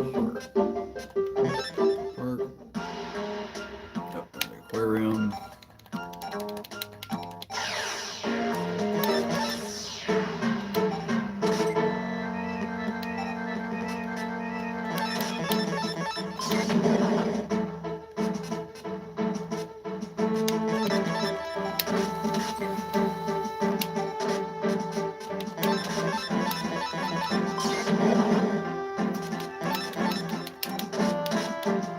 That's funny.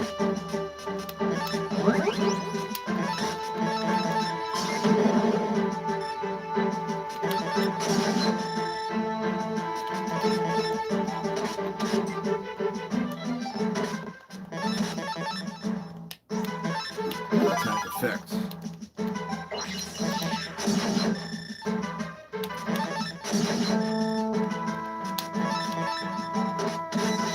Uh-oh. That's not good.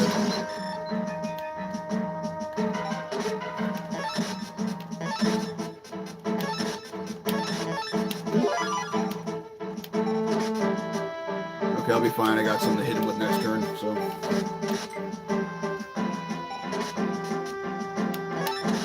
Okay, that means this is a fiend. I got lucky because the computer's stupid.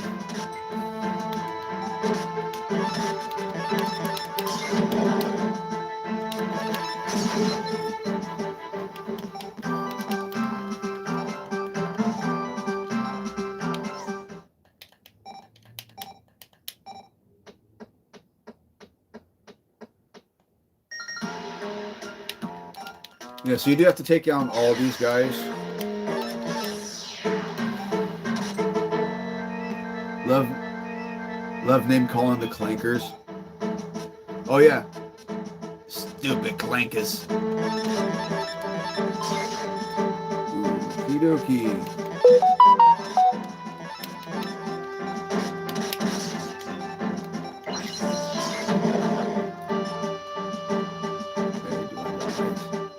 I do have a light. Going down.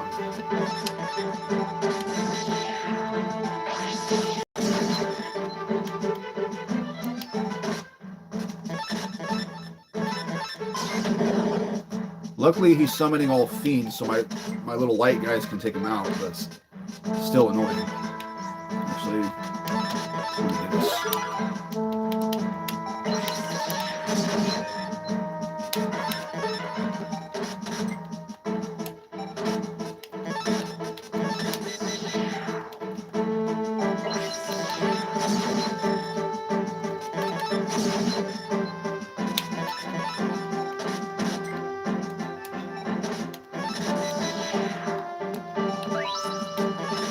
The fact he keeps setting tells me he has all fiends. So I know I can just keep attacking with Skull Angle even though it's weak. The Dark Rabbit looks like the Noid.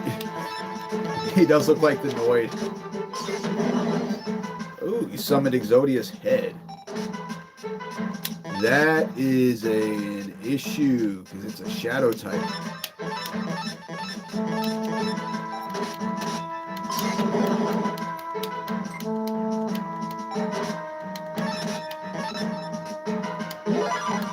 Good thing I have this. It's so weird seeing Exodia pieces on the battlefield. Because if you guys know anything about Yu-Gi-Oh!, Exodia is he's a monster that if you have all 5 the Exodia cards in your hand, you win. But you're not supposed to summon them to the field.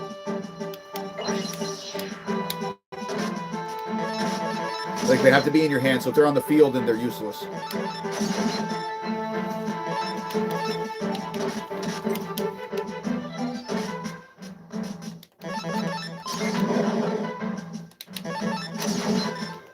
Well, this was an annoyingly long battle.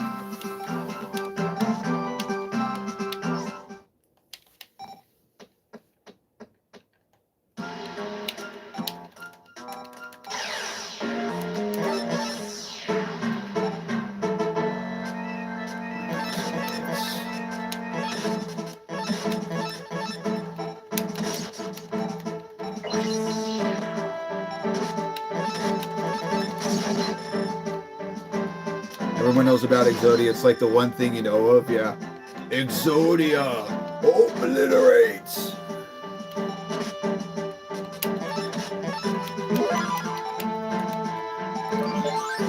And spoiler alert, that's the only time Yugi ever uses Exodia in the show is the first episode. Because a couple episodes later, the bug guy, Weevil, he meets him on a boat and he says, hey, can I see the Exodia cards? And then Yugi hands them to him and then Weevil throws them off the boat.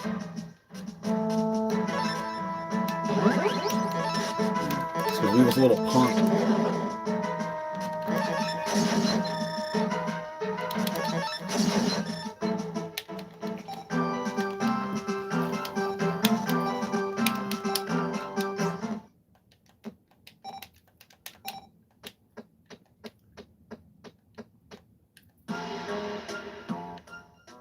Okay, now the park should be available.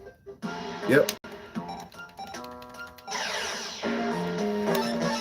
It's weird. For some reason, they took forever to spawn. I don't know why. Usually, they're at every location to begin with.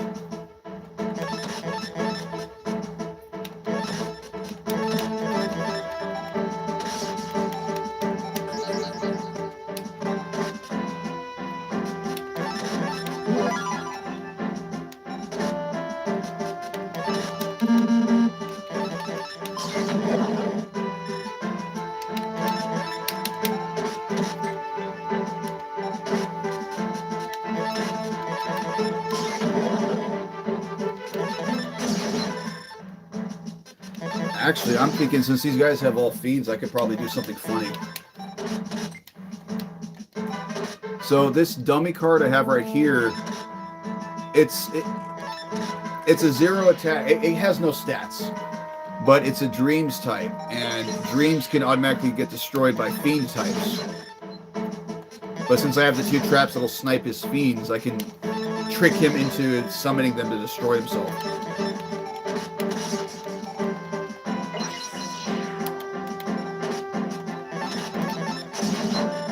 Or I could just do that.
Play these, just get them out of my hand so I have hand space.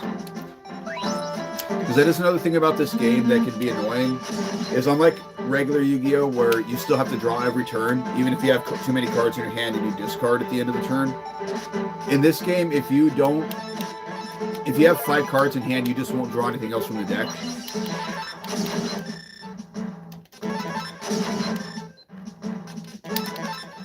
So that's why you got to make sure you do the thing properly. Because you can also just discard cards from your hand at any point. If your hand gets clogged up.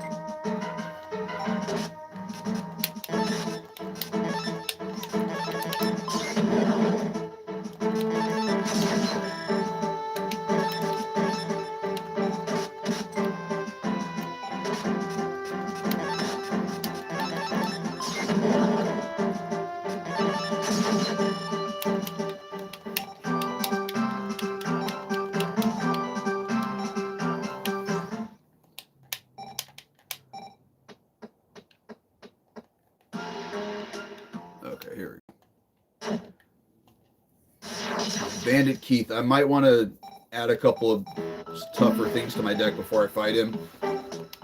Because, I mean, he's not that hard, but he can have some stuff that can give you problems.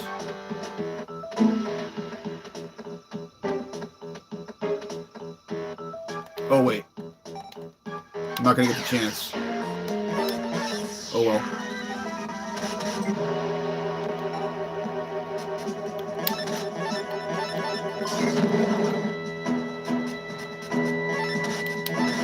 This may not end well. Nope. Okay. Can I have a beat stick, please? Oh, okay, never mind. Or you can do that.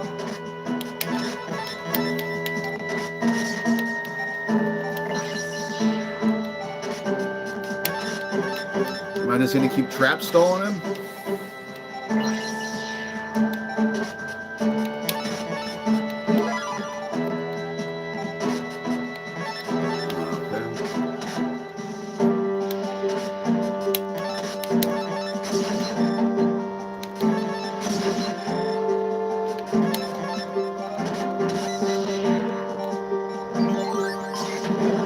Ooh, okay, that's a problem. Not anymore.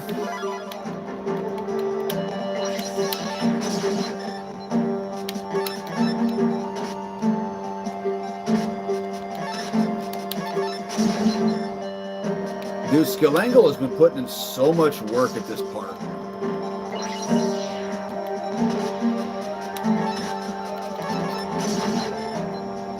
Like the past 45 minutes, Skill has just been like straight up MVP.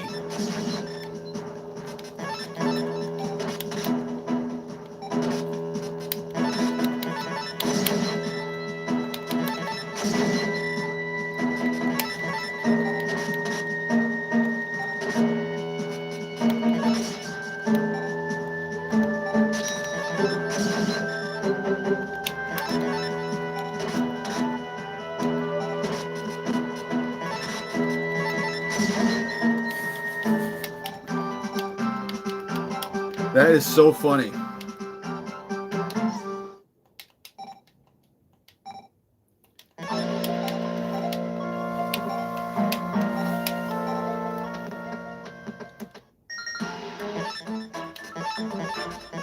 So I've got 29, 99 available, so I can put in some much bigger boys now, or a couple of them at least. Leave out 171 available. That should get me to a 14.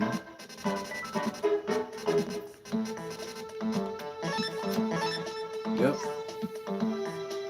Okay. I think one more 14 is okay.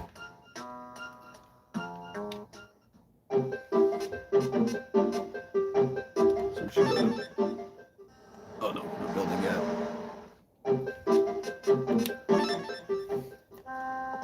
So now we go back to the card shop and talk to Yugi.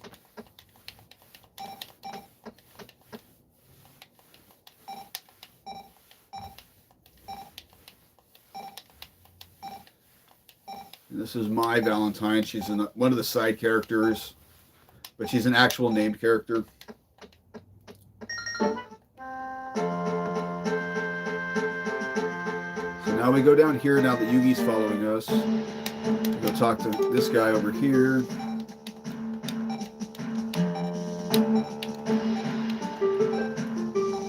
And he says, go look for Mokuba. And Mokuba is going to be at the building. Actually, let's go to the card shop, see what's in here.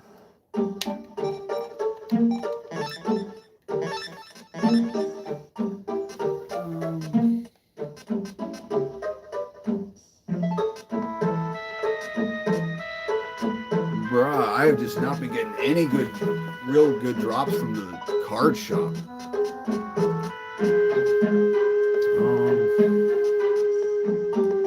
Not even any 18s worth buying.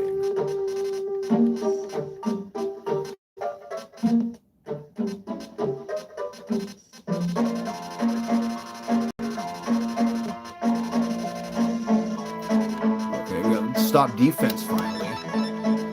Stop Defense is another card that can really help you get aggressive. Some more of those. We'll buy one more of this. Oh wait, this is 5.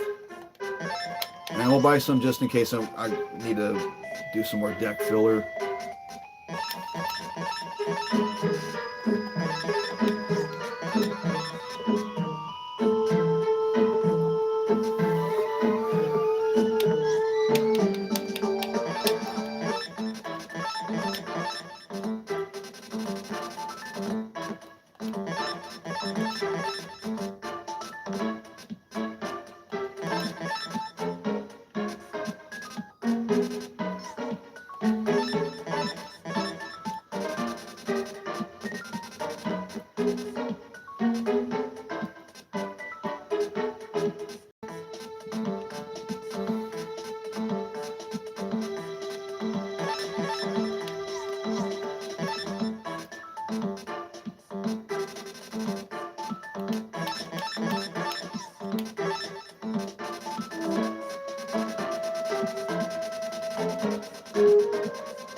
Got 175 available, so that'll get me.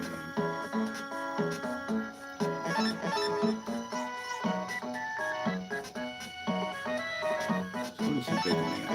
172.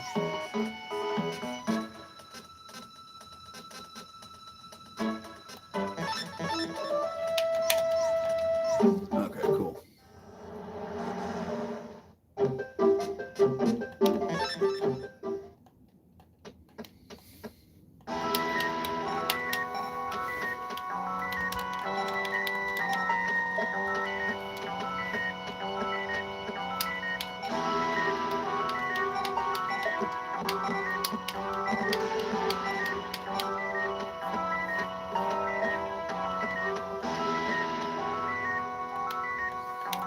So now we're going to fight Loomis and Umbra. Doesn't matter which one you fight, just fight either one.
Masterpiece Death Guard, yes.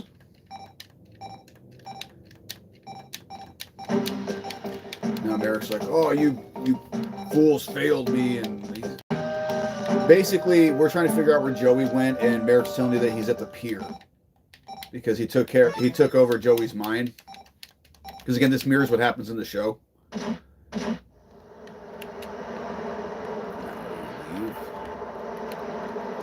Leave.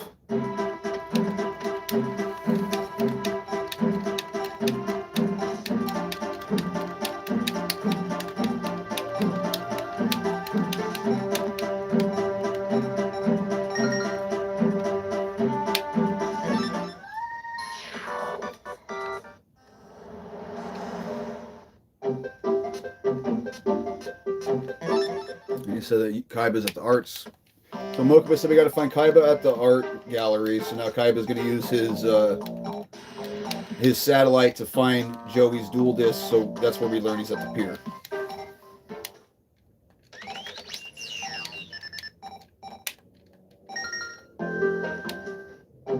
So now we go to the pier. And we're going to fight Bandit Keith again. Oh, my hands are getting sweaty. Palms are sweaty, knees weak, arms. Oh my god, this is a terrible hand.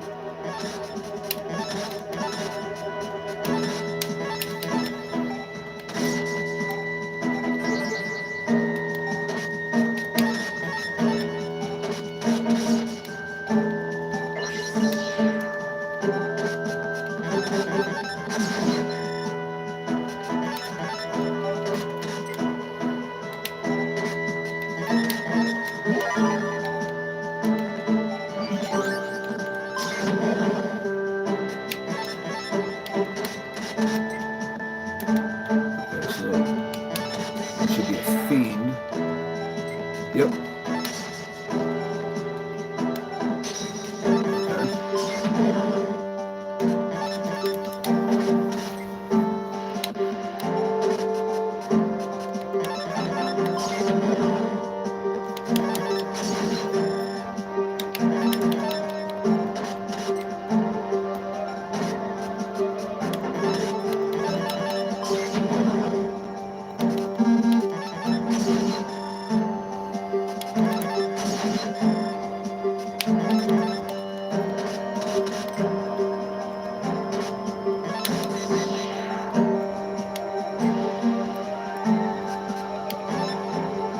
We got 1,300. Yeah, we'll just do this.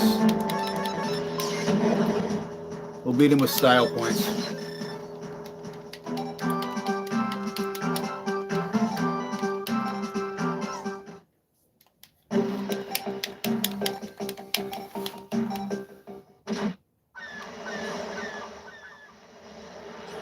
Now we're going to fight Joey.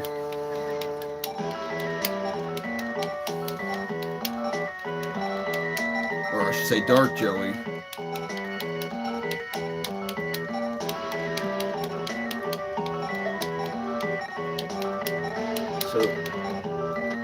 So essentially Joey's like, I'm going to beat you, Yugi, and then you're going to fall in the ocean. But then you jump in and you save them both. And then that's when you fight Joey.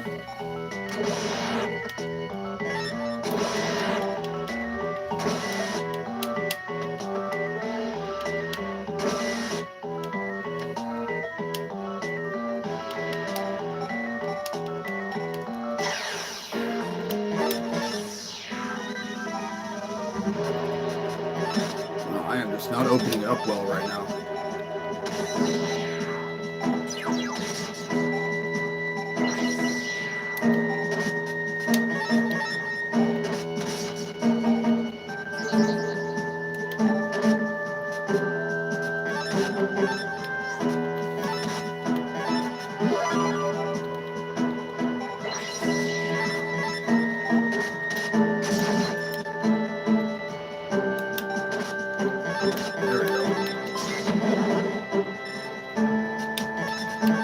Don't worry, after this, we're going to be doing the huge, like, grinding part.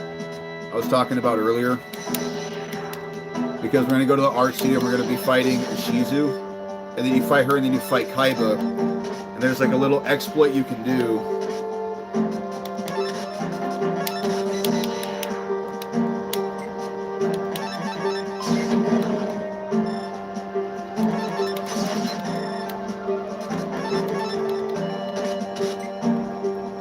And it's not like a glitch or anything cheesy. It's just like a way the game is programmed where you can easily grind up.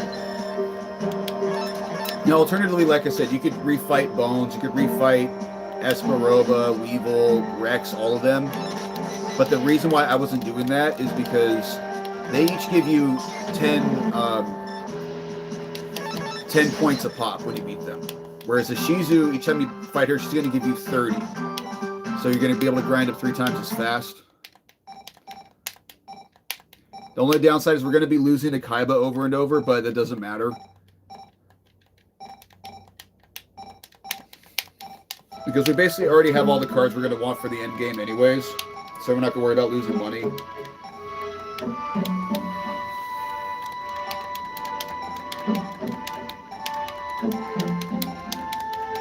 Well, actually, I need to check my duelist level first.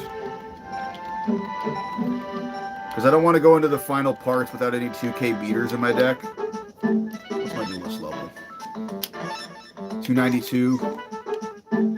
Okay, so here's what we're going to do. We're actually going to fight Bones a little bit so we can get up to, what is it, 319? 319, yeah, okay.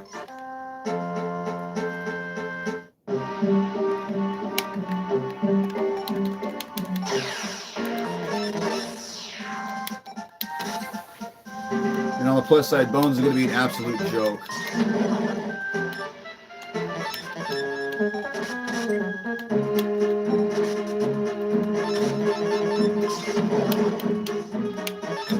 Oh, I forgot to attack with the other one.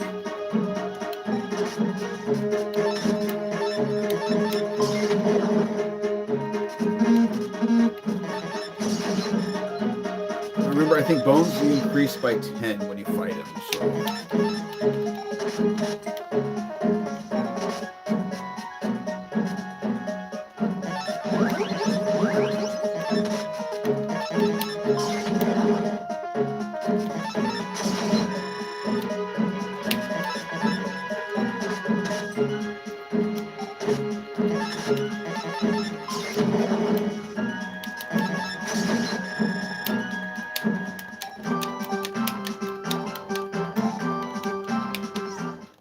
So we're at 292. 290. Oh, we increased by 3. Shit. Because I'm going to have to fight him another, what?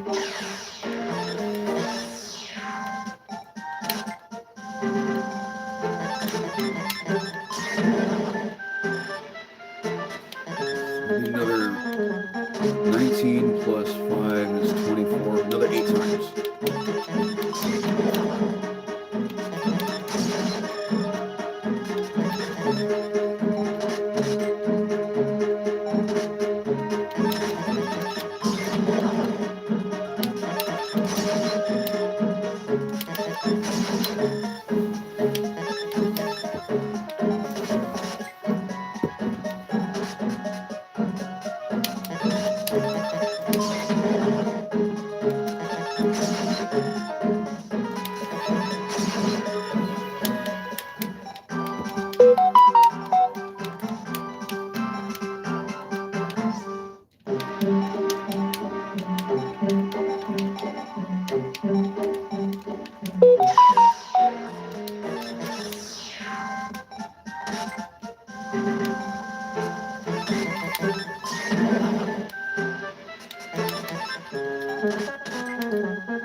At this point, I'm just gonna, my brain's gonna go on autopilot just because it's gonna be so monotonous.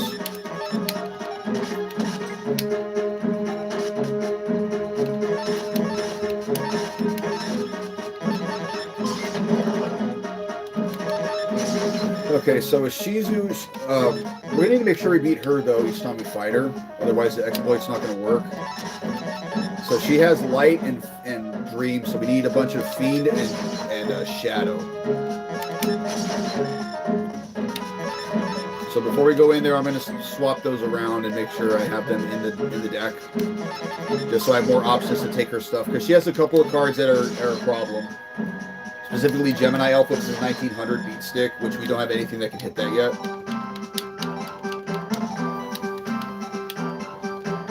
Well,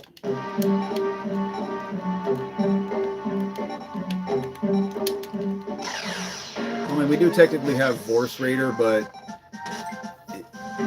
Gemini Elf is going to beat Vorse Raider in terms of alignment. So we're going to want shadows that like can just hit over Gemini Elf.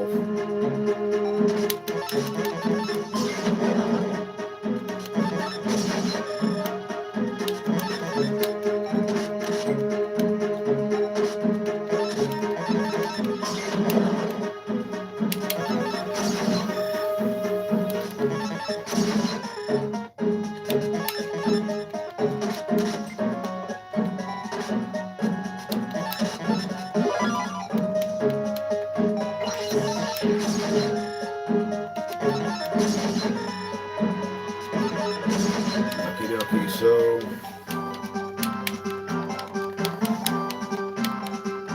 what are we at now? We should be a little over 300. 305. So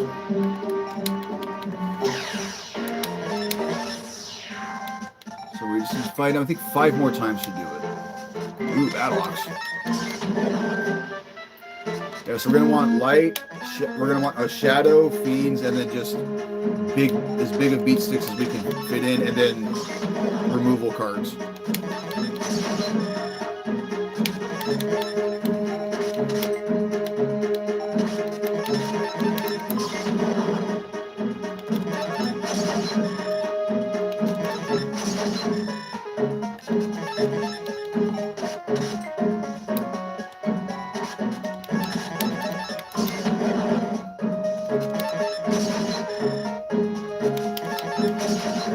Battle Ox will probably say just because 1700's big, he'll be able to beat over most of her deck anyways.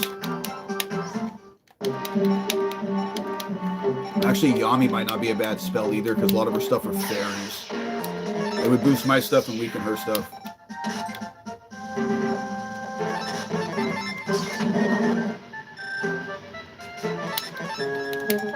Now, like I said, right now at this point while I'm grinding, I'm just going to be thinking ahead of how I want to build the deck specifically for Shizu. Because we're gonna be fighting her a lot, just so we can really get our deck capacity up. Because after we do that, the next part of the game is essentially the end. Like, we're almost done.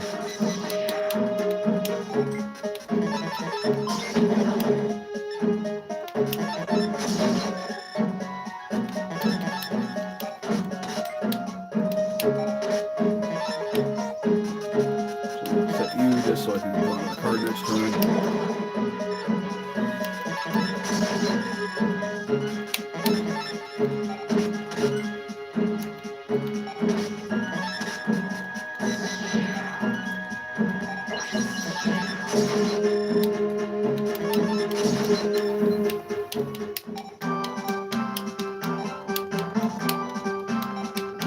Ooh, another stop defense, nice.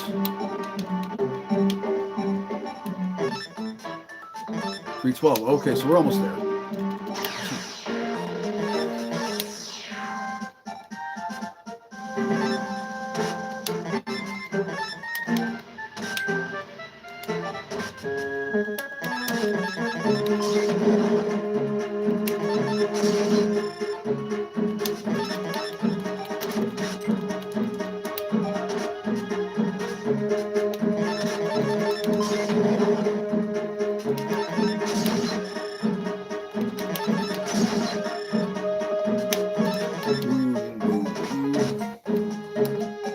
Yeah, I mean, and also, guys, in the future, I'm gonna watch another speed run of this game. I watched one a couple weeks ago, but I kind of forgot some stuff. So I'm gonna take notes and kind of see how they do stuff, just so the next time I speed run this game, it's a little more optimized and organized. Because I kind of stumbled a little bit near the middle. I mean, that means I'm not worried. This game's not hard because I've played this game a lot, so I know how to beat it. I'm just doing it in a way I'm not quite used to.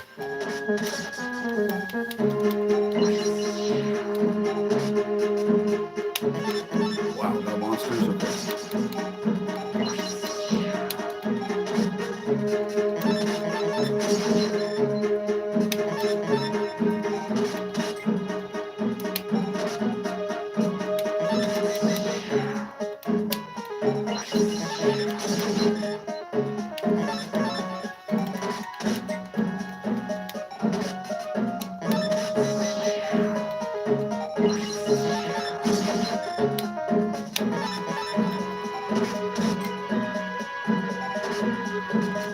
I am just drawing no monsters right now.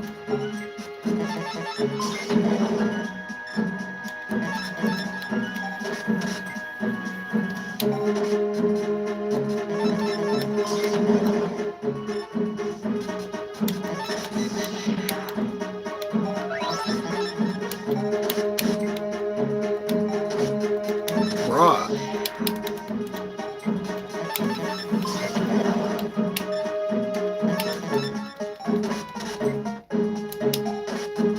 Finally, do something else.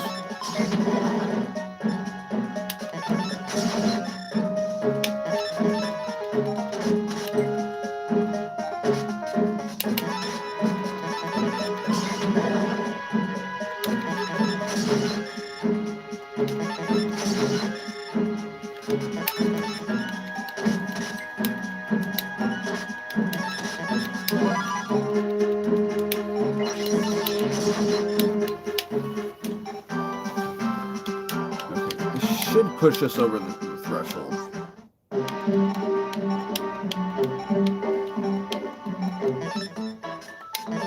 Oh my god, I'm 1 point off. I guess one more duel's not going to do anything.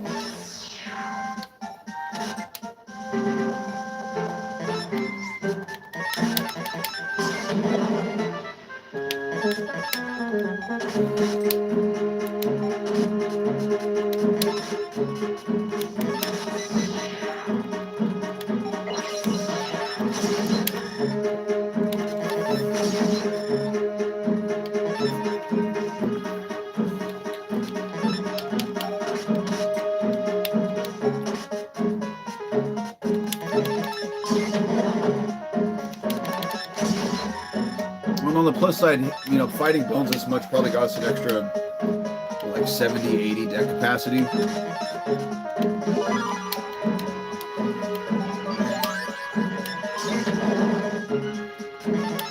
So it's not like fighting bones is useless. We still did get some stuff.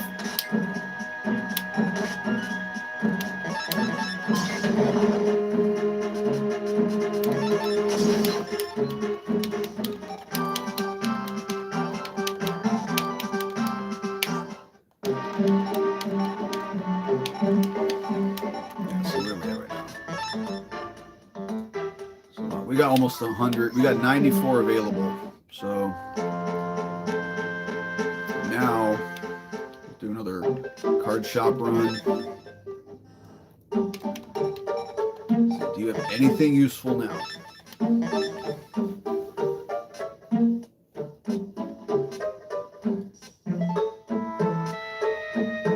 Well, actually, Fiend Mega Cyber might not be a bad tribute monster.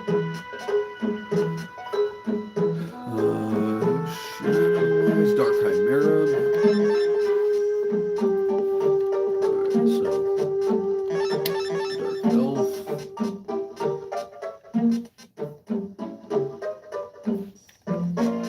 Thunder Nian. Just a nice beat stick in general. Bistro Butcher. A couple of those. Still no freaking Lajin though.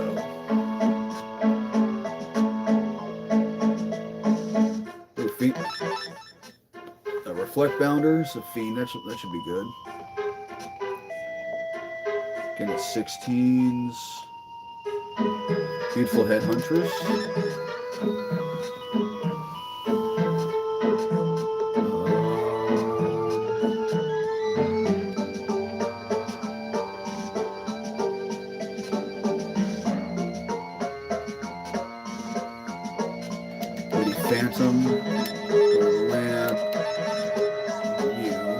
those are shadow. These should be useful.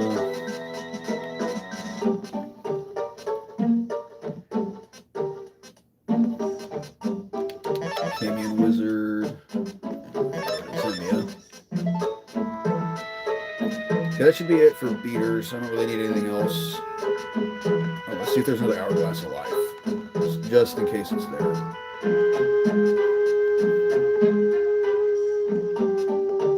Yep. Cool.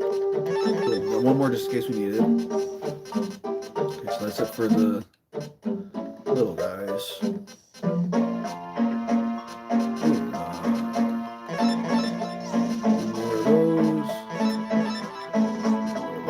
Ooh, another invisible wire. Nice.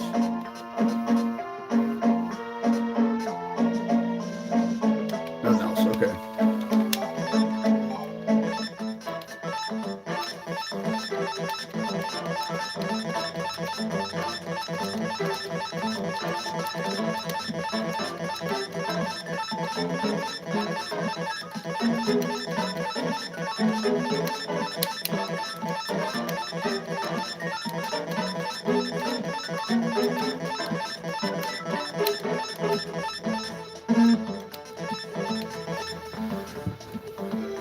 Okay, so we're not going to bother with the 2 tribute right now.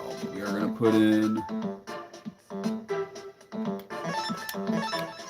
you for 1 tributes. Let's see if we can fit in a Dark Assailants. Horse Raider. 1 Bistro Butcher. Reflect down there, okay. So that's it for our big boys. So now let's go for our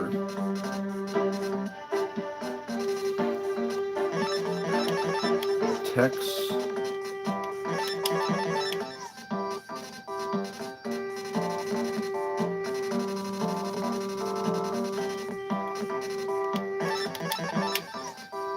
Yami might be useful, so I'll throw one of those in there.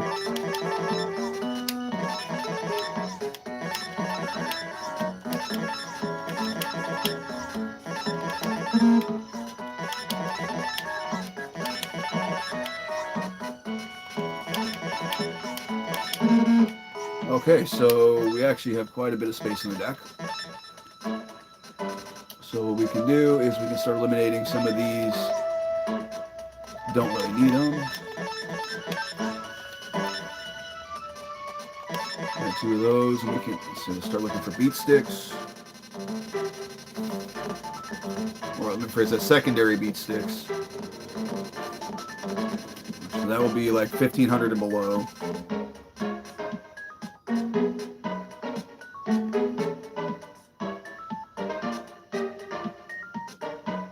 Oh, I do not have any shadow 1500s. Okay. Throw in a snake hair just because it's pretty big.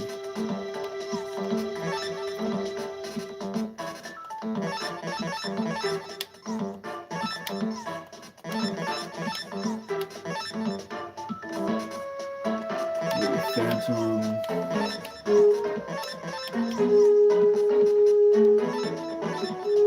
So actually we'll take out Flash Assailant because it's free up a lot of space.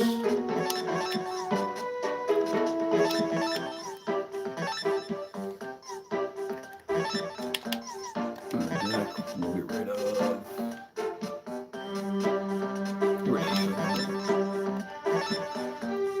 actually those are both Fiend.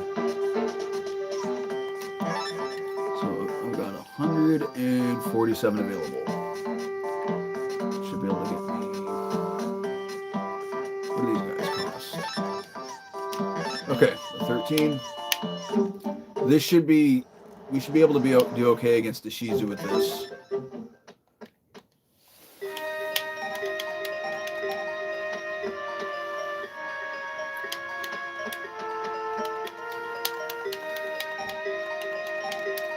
She's like, this is an Egyptian thing. She's telling us about the Egyptian god cards. Don't care. Now you get them in this game, but I'm not going to use them. they require 3 tributes, and I'm not going to have things on the field long enough for it.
She's down once, so see, like I said, she's going to give us 30 points each. And now we're going to purposely lose to Kaiba.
Only downside is I think you have to listen. You have to listen to this over and over.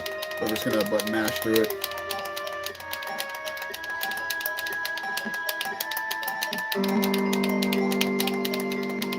Let's see. To get what I want to get, I think we'll just do. Oh Jesus Christ! This is a bad hand.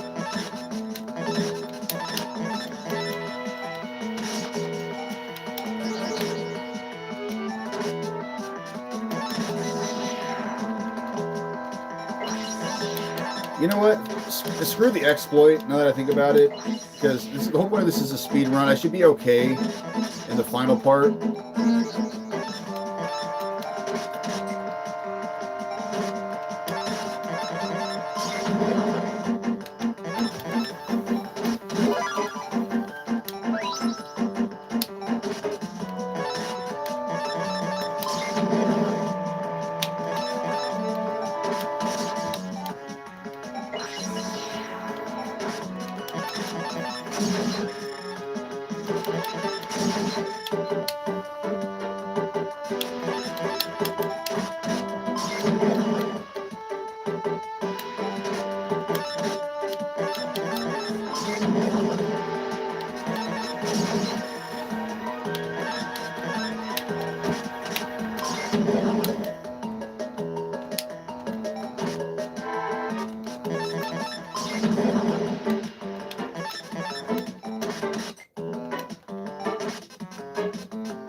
Ah, shit. Okay.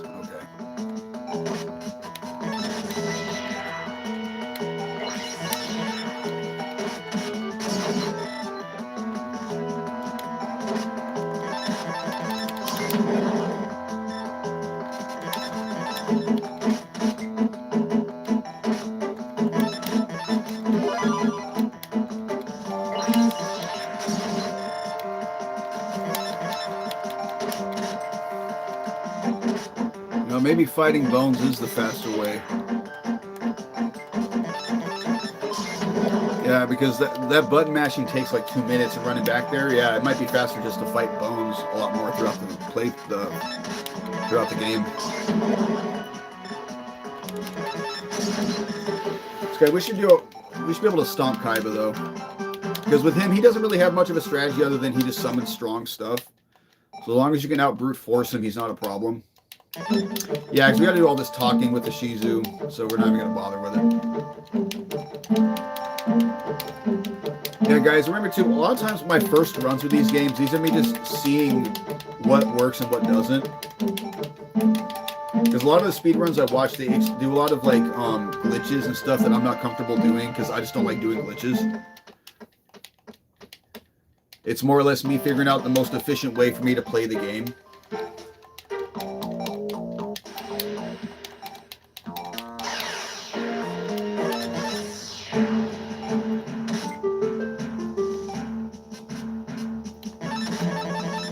Oh, motherfucker. Okay. Oh, man, I didn't have anything that could hit that.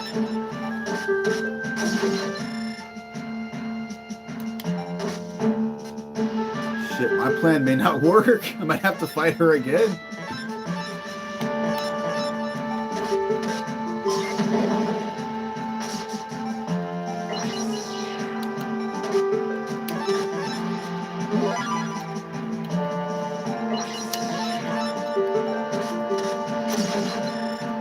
Grappler, we can easily smack over that Remorse Raider.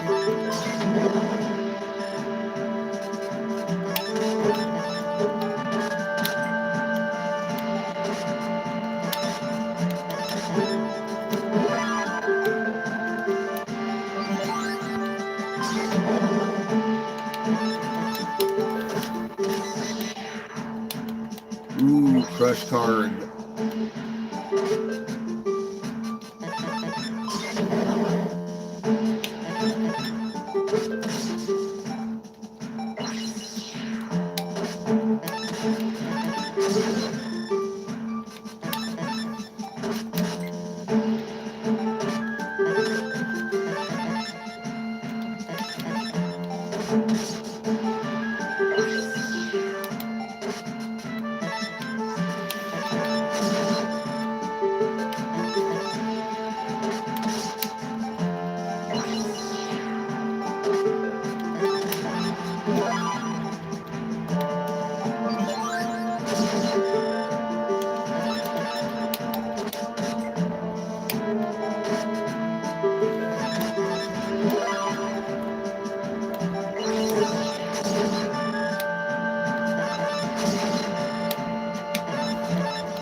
On the plus side, we have an extra 90 deck capacity, so we can get that 2000 attacker back in the deck.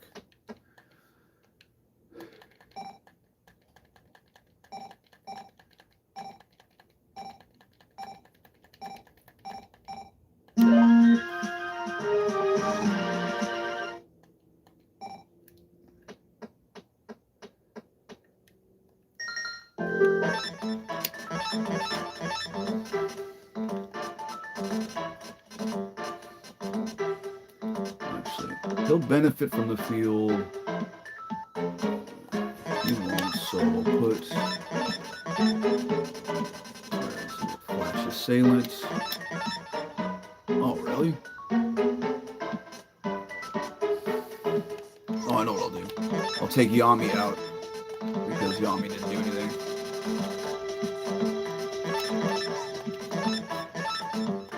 I'll put in...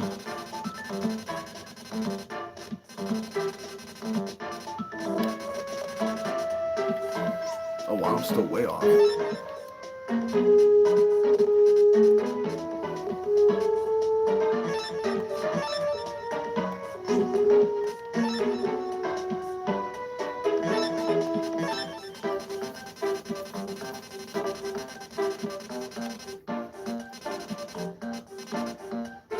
put in a 1300 and then something that costs 0.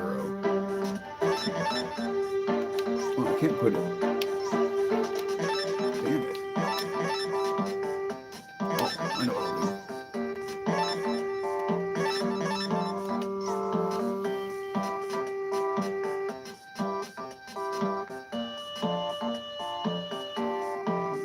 So let's see, I have 138, 178 available.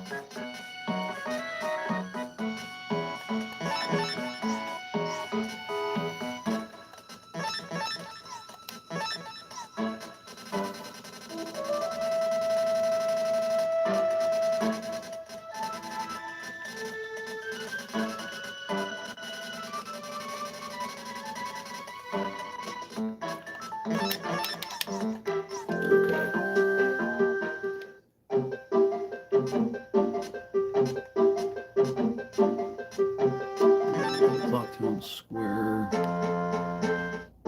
Then we come back in here.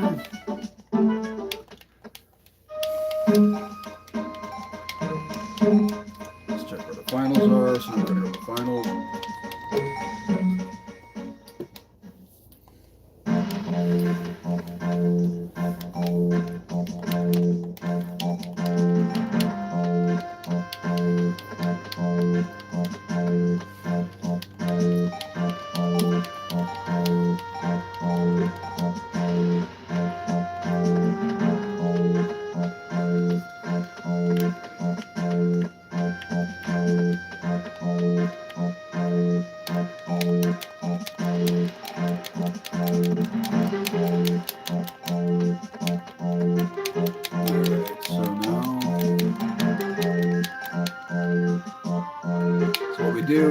To everybody while we wait for the final duelist to get here.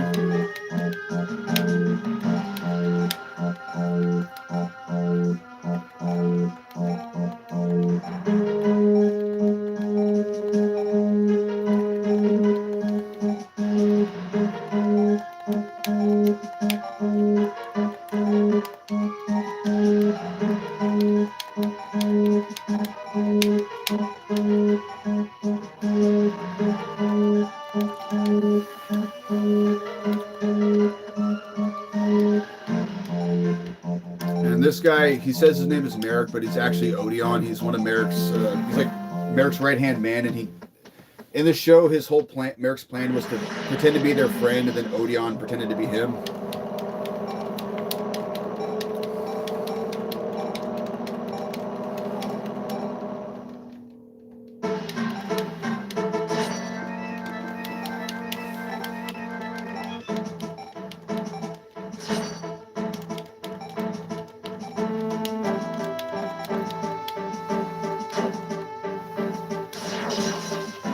Just use Slife for the Sky Dragon to beat Bakura, just like he does in the show. And then the next round will be us versus Odeon.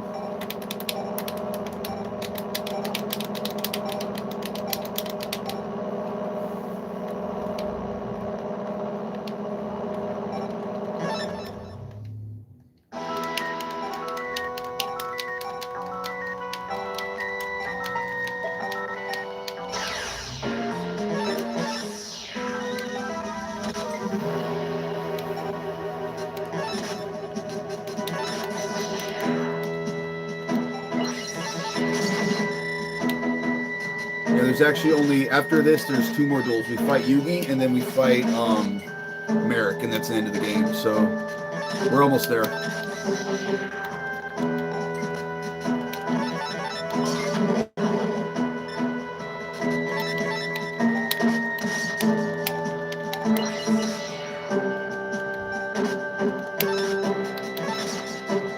Oh, crap.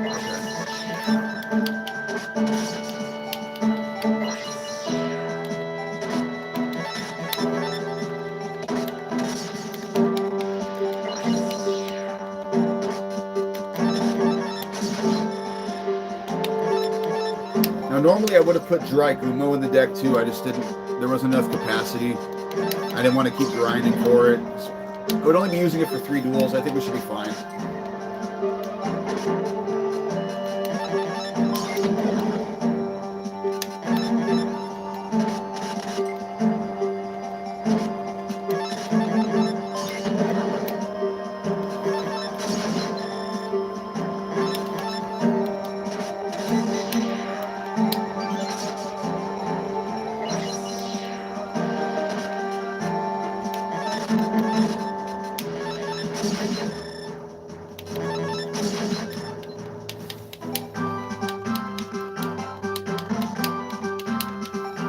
Another 30.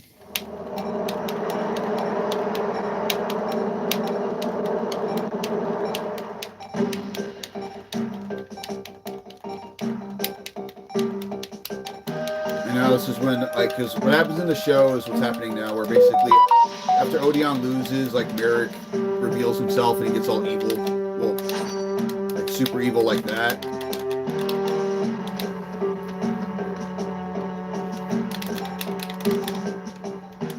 I mean, this game follows the show relatively closely.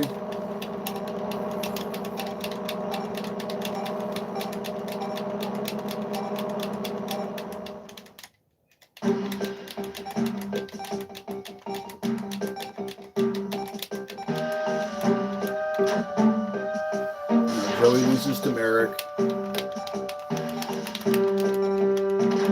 This next part's going to be just a bunch of button mashing because we got to get through the other duels we're not part of.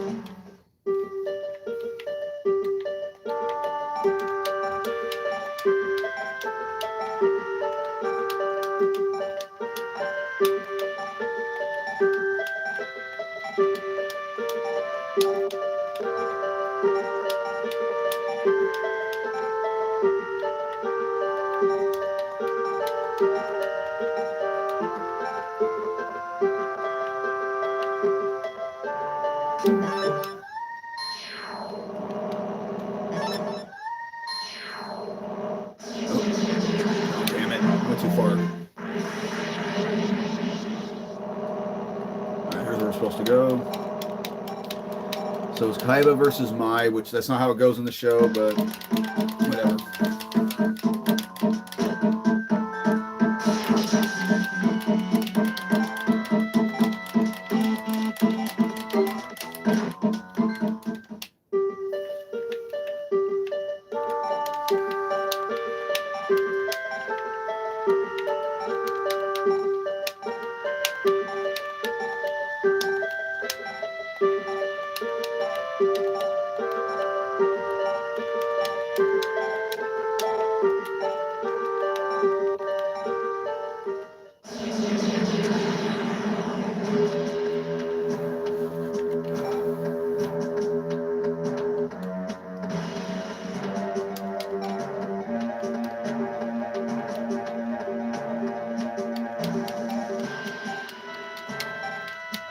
Yeah, the final part of the game, you spend more time listening to dialogue than you do actually playing.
Alright, so I got 60 more. I could probably fit one more bigger beat stick in the deck.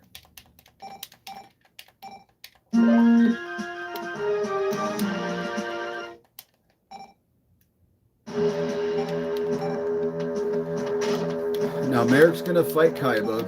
And he's going to beat Kaiba, and then we're going to fight Merrick, and then that's the end of the game.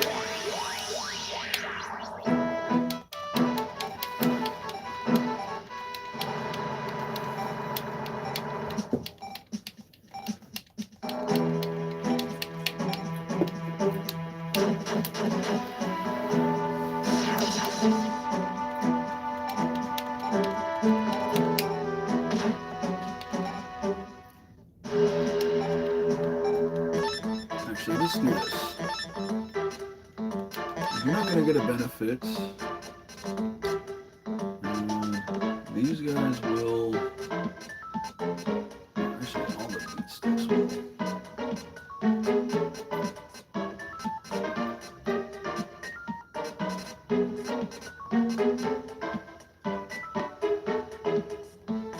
Let's see if I can take one of these out.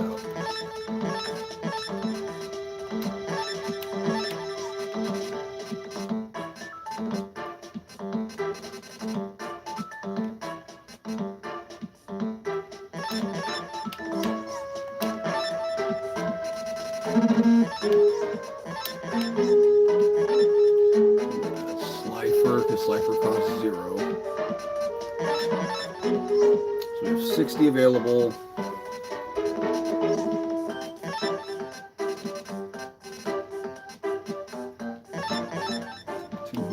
I think that means I can get up to a...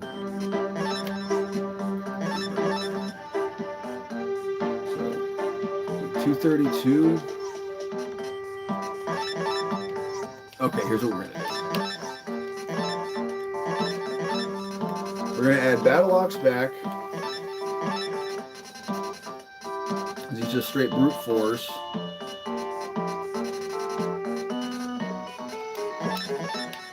And then we're going to take out this because it's not going to do anything at this point. That'll free up space for another 0 cost.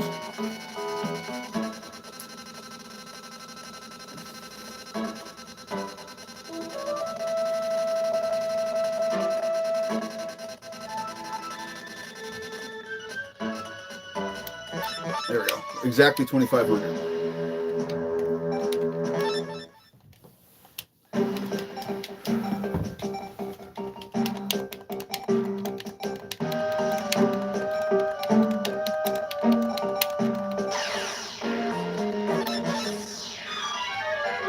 And of course, he's opened up no monsters other than Fiend's Hand. Oh, shit. Okay, this is bad.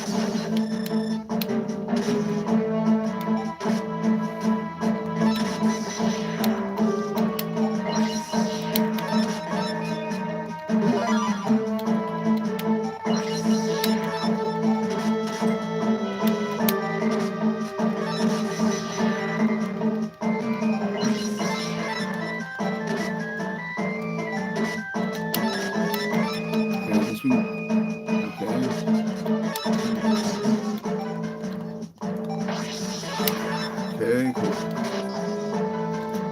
At least he's not summoning anything. Okay, cool.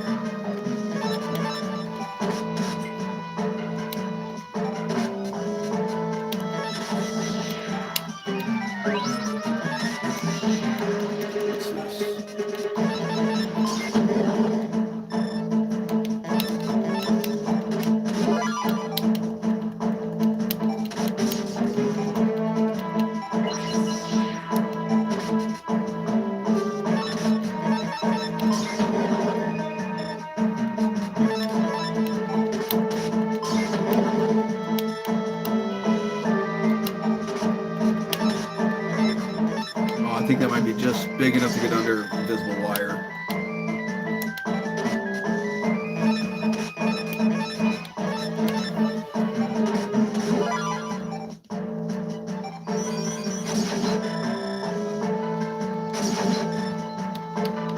Okay, we lost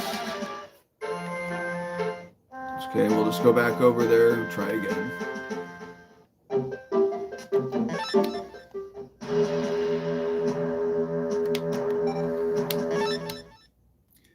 Now, Harpy's Feather Duster screwed us at the beginning.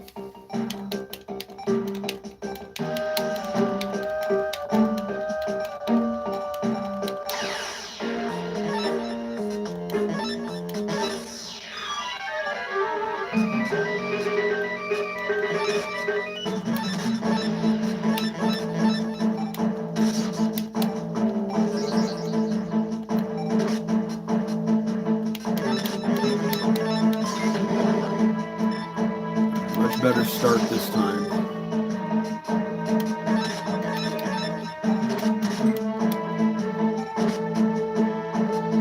Just in case he has Dark Hole, we're going to keep Force Raider in hand.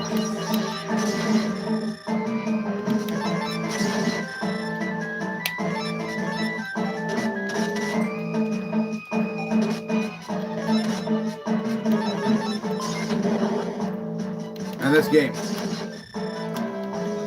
Okay, so notes for next time is pay more attention to deck capacity and when to put in certain cards.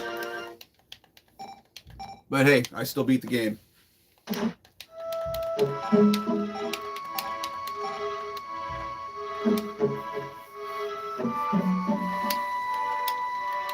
And now Joey's going to wake up and be like, "Aw, thank you."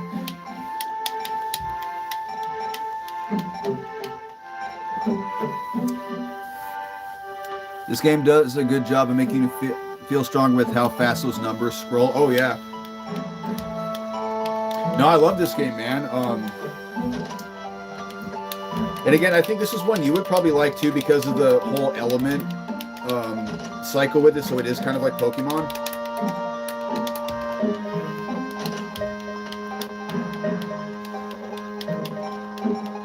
Because I think, you know, this was on Game Boy Advance, but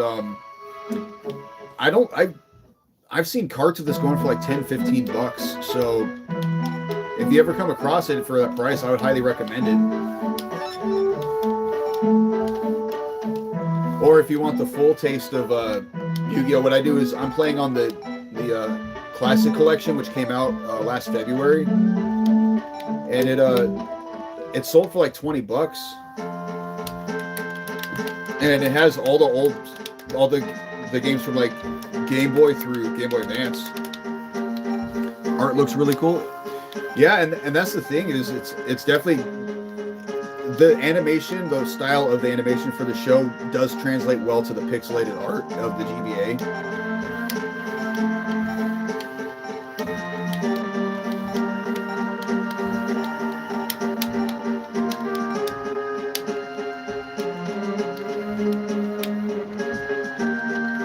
Now everyone's like, now that we won, we all go our separate ways.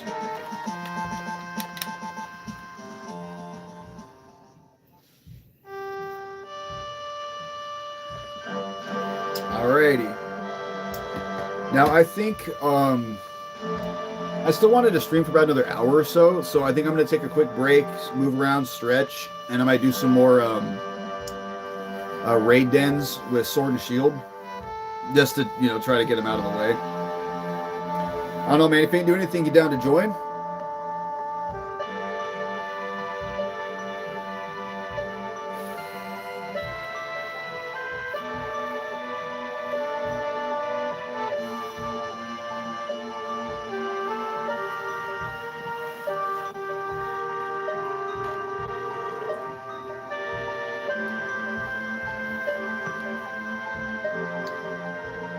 Oh, that's right. Yeah, I'll be sleeping in a few. Yeah, because that's right. It's your East Coast time. Well, shit, man. Well, like I said, I'll be back in a few minutes if you still want to chill and watch me do some dens. You can enjoy the nice little credit scroll with all the characters.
So, if you're still there, DSG,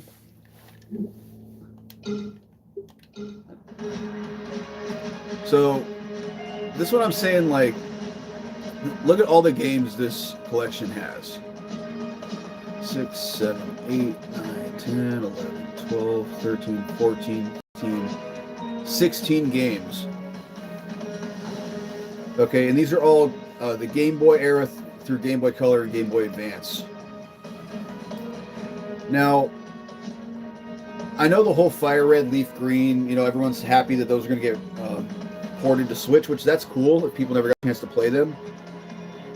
But there's no reason, but keep in mind, this whole collection was $20 when I bought it.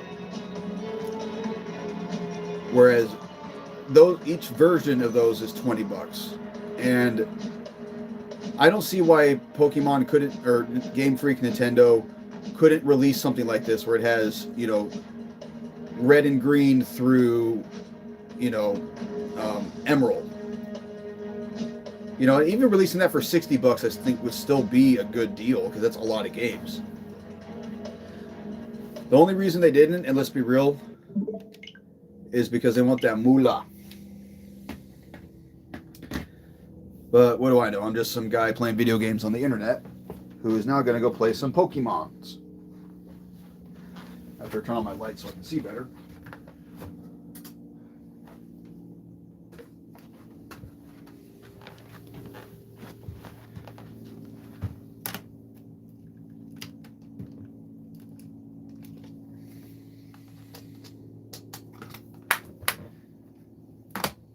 I put in some sword.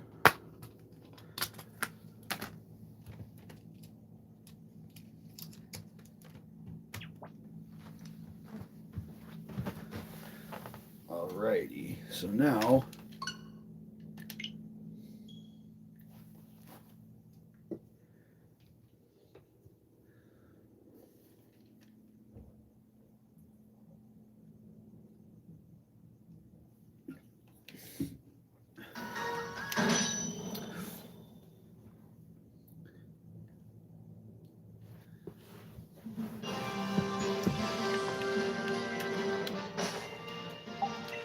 to give you a little preview of my team right now.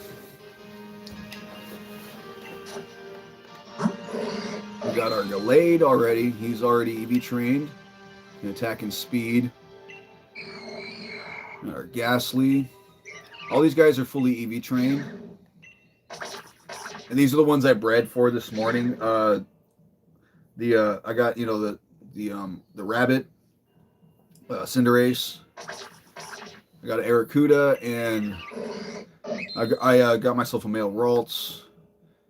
And, oh, you can't really see the moves. I'm going to move the camera a little bit. Yeah. Had some spare TRs on my other profile, my sword profile on my other, my other sword profile. Why can't I say that properly? Yeah, so anyways, we're just going to be doing some raids for a little bit.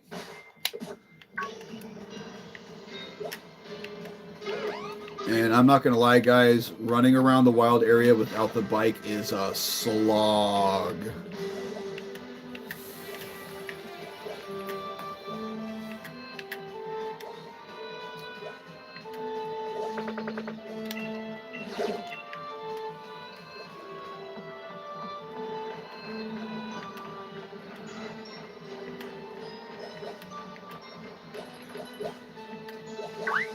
But since there's a couple of TRs I want to buy, I'm just going to also be racking up some of these watts just so I can get them while they're available.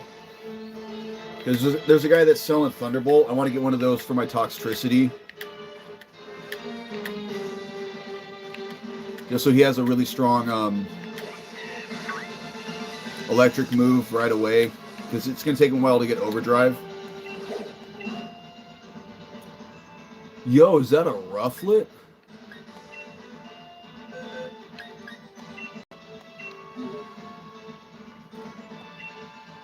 Oh wait, never mind. I'm not connected to the internet. What am I doing?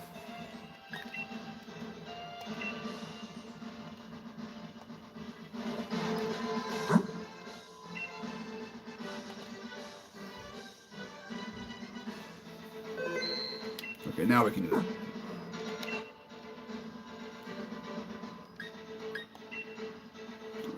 Ghastly.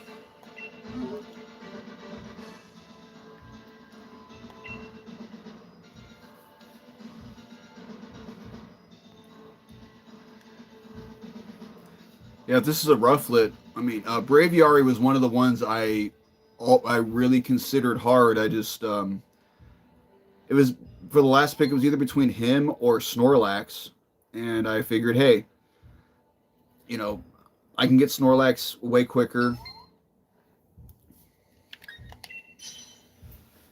Oh, Tyranitar. Rich is using a Tyranitar, so Ghastly's not even going to be doing anything.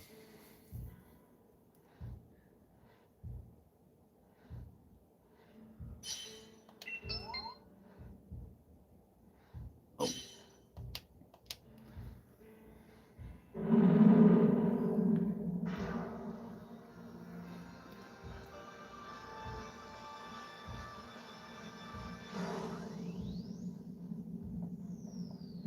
It is a roughlet.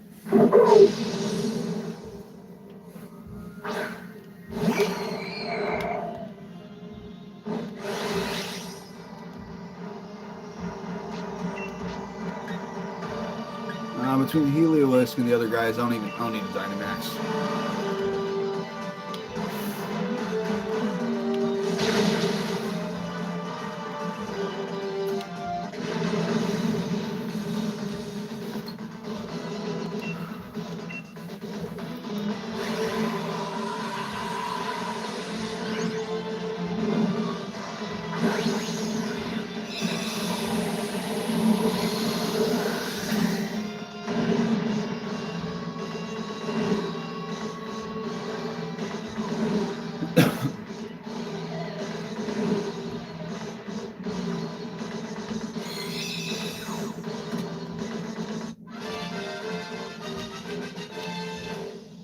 I'm throwing a magical ball at a hawk and catching it like that in real life. I know, right, Mills? Also, glad you could stop by, man. I don't know, did you get to watch any of the speedrun? Because I just finished the game about 15 minutes ago.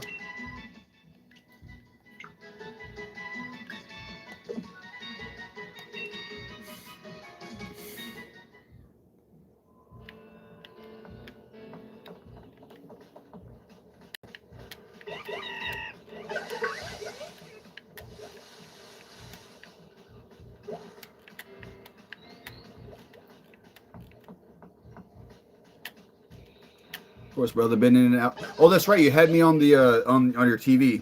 Now I remember.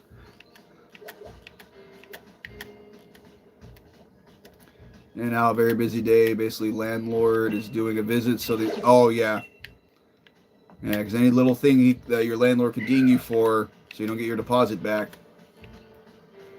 Because we unfortunately had to infest it. Oh Jesus! I'm sorry to hear that. Did they get into your apartment too, or was it just in the building?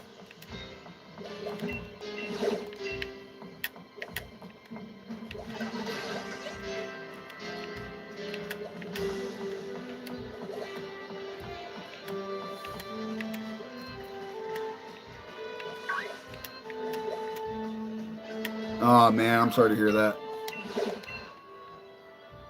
Bundle B. No, I'm not gonna bother waiting for people. Same with the multiple units. Someone had an infestation. Yeah, that's usually how it works. Is like whatever they are get into one place, and then they multiply and just get everywhere else. Dude, my next door a few years ago, you know, my neighbors, their landlord was building like a smaller house in the backyard. So there was all this construction, dude. We had roaches everywhere. It's so annoying, dude. And they raised rent by $100. They got to lower their price. Oh, I gotta turn this down. That was way too loud.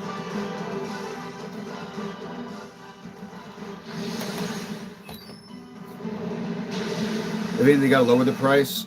Well, I mean, as much as I agree with you, I also don't think that would be because it's technically not on the landlord. I mean, I definitely wouldn't raise the price, but they said they had to raise it because of excessive use of water in the building. Oh yeah, people just like leaving faucets running or whatever.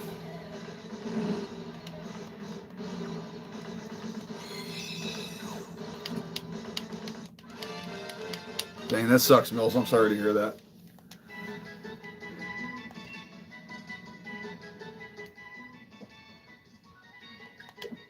I already had a bone me. Why not penalize who's using the water the most? I'm not. I don't know the logistics behind it.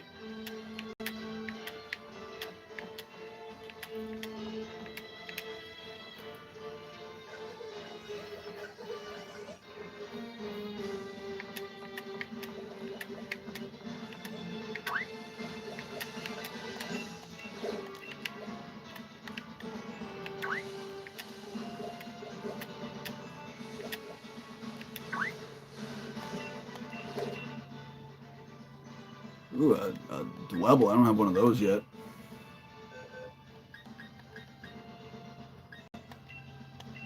This is like a job for Aracuda.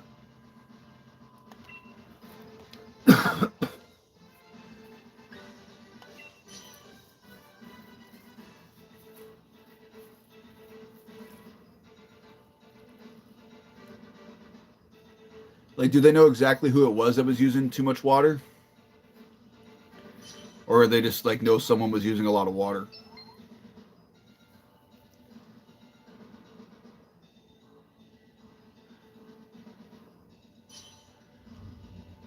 They didn't say. Well, I mean, obviously they can't disclose that.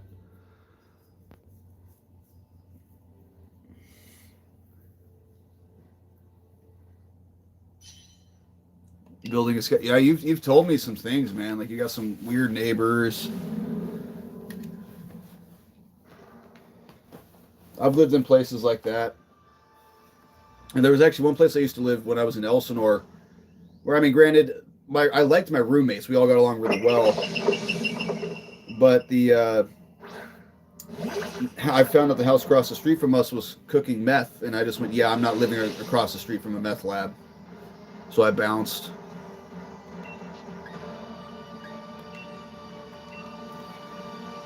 I had my neighbor screaming at me in front of the landlord, and the landlord didn't do anything.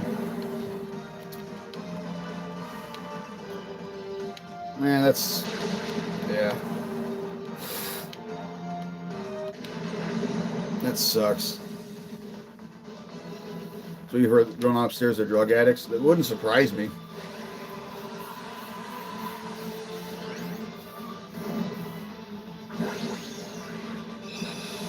You know, and it sucks that like sometimes because of how life goes, that's the only place you can afford to live is places like that.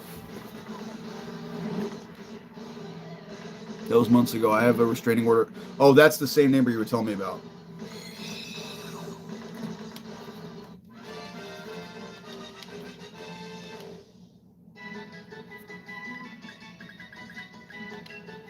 I'm surprised that he's even still in the building. Well, I guess technically, depending on how far the restraining order is, he could still live there. He just can't interact with you.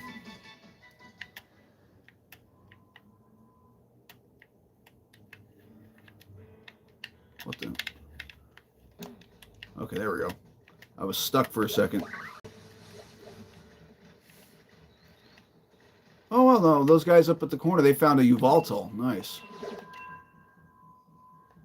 Dude, I have run into so many of these dang Centiscore, whatever the thing is called. Sizzlepedes.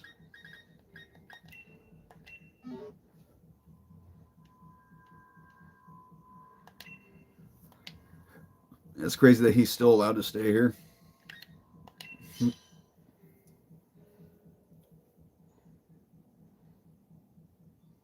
Well, you know what, dude? Years ago at the bar, we had one guy who was working security with us, and that guy was a walking sexual harassment lawsuit waiting to happen. I mean, he was creeping on all the girls who worked there, and I was constantly telling the managers, like, hey, this guy's a problem. They didn't listen to me. And I tried talking to him and telling him to chill out. He didn't listen to me. At a certain point, I just went, screw it, man. I'm just going to let him, I'm going to cut him slack and let him hang himself with it.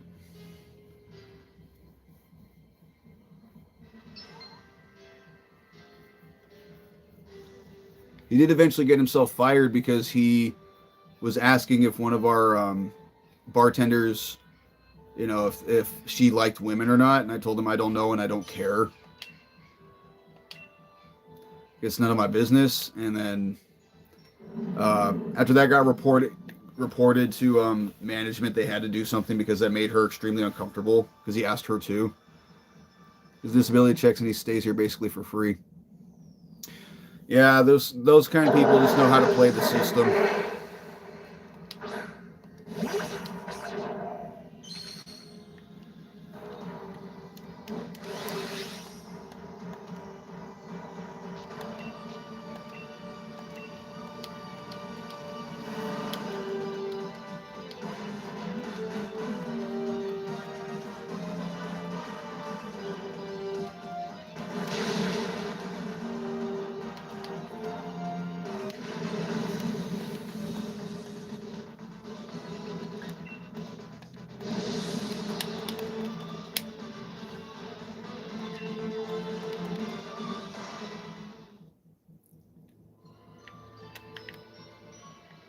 Well, think of it this way, Mills. People like that, yeah, they're playing the system and he's getting all this stuff now, but he's probably never going to do any better than that apartment complex. Whereas, like, you know, you keep your grind up, you know, you and Elena both, you know, you guys could eventually move out of there and move on to something better, whereas he probably won't be able to. Unless he wins the lottery or some shit.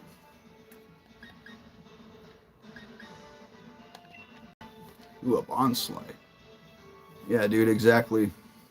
He was trying to justify his actions in court, saying he was mentally ill. I mean, okay, that's fine, but that doesn't mean he's allowed to scream and yell in your face.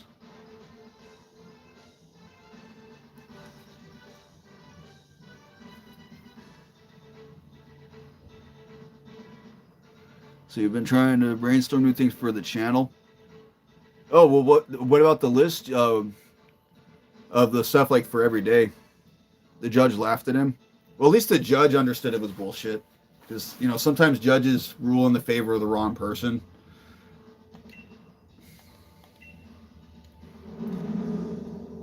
List for sure you want to do?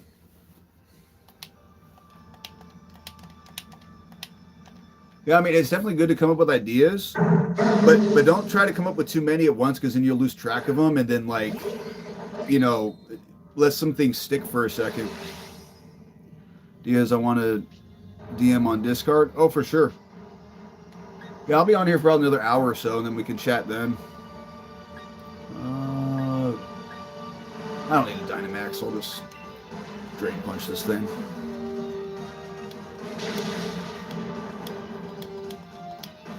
Oh, I really did need a Dynamax.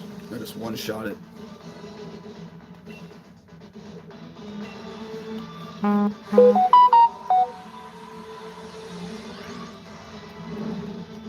Oh yeah, I just saw the images. I'll check them out later.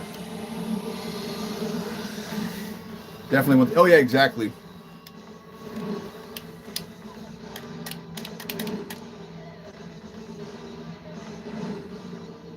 Yeah, actually, with me, I got to focus more on doing my channel more consistently.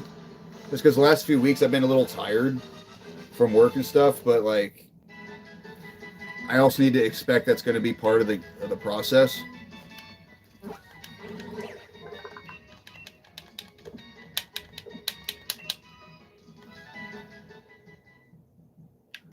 But I'm definitely I'm at least going to stream Wind Waker once this week, whether it'll be Tuesday or Wednesday. I want to do both, but depending on how I'm feeling. Because I'm gonna lie, dude, it was really cold and rainy this week, and that kind of weather really takes it out of me. Like, it's weird. For some reason, when it's hot, I'm fine, but when it's really cold, like, it just sucks all the energy out of me. Introduce new long form and shorts. Well, yeah, as long as you got the idea, dude. That's another thing. I got some shorts. I need to actually get. I need to just freaking make, because I already have some stuff recorded for it. I just haven't made them yet.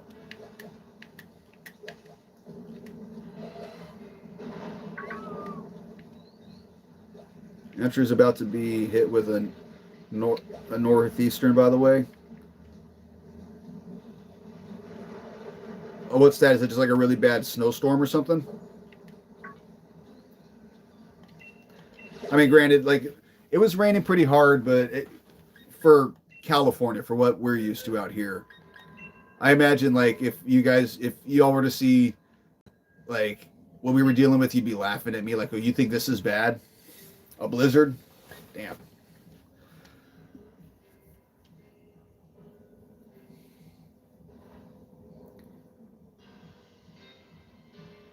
Yeah, that is one thing. Even though I do want to move out of California at some point, got 2 feet, 2 feet of snow. Jesus,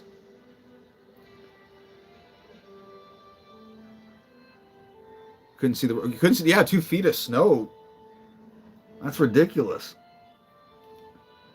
And that's the kind of weather you got to drive with those like chains on your tires too, right?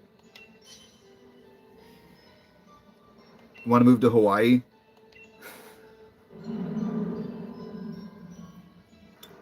I don't know. I get the feeling Hawaii definitely seems cool, but I feel like it's definitely one of those you would love it on vacation, but it probably wouldn't be that great to live there.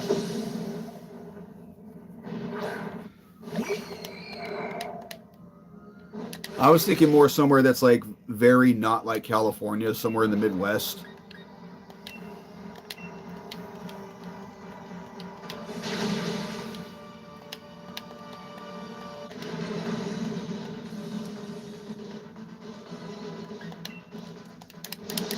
You know, somewhere because I mean, Hawaii on vacation would be sick, and yes, it's on an island, so stuff is expensive. Well, it's not even that. I just imagine, dude, Hawaii's got some crazy freaking wildlife got to worry about, like gigantic spiders and huge bugs that like you could just been ready to go to bed, and there's this huge like plate-sized just centipede just like on your sheets and like wants to attack you.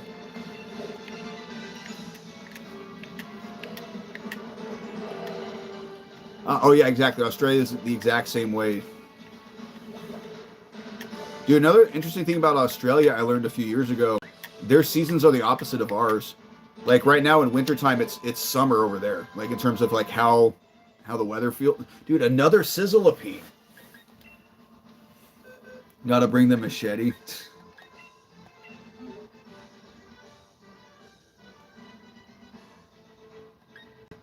I'm not gonna bother inviting anyone with this. So I've been one-shotting these things anyways.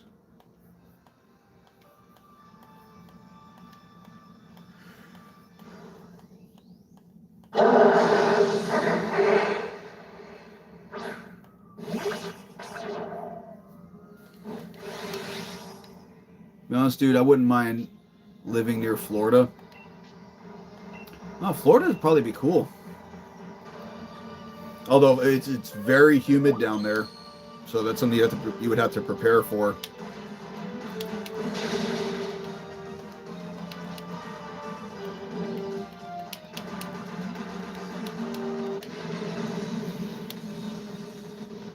You know, I'll catch this one that has flame body. That's a good ability.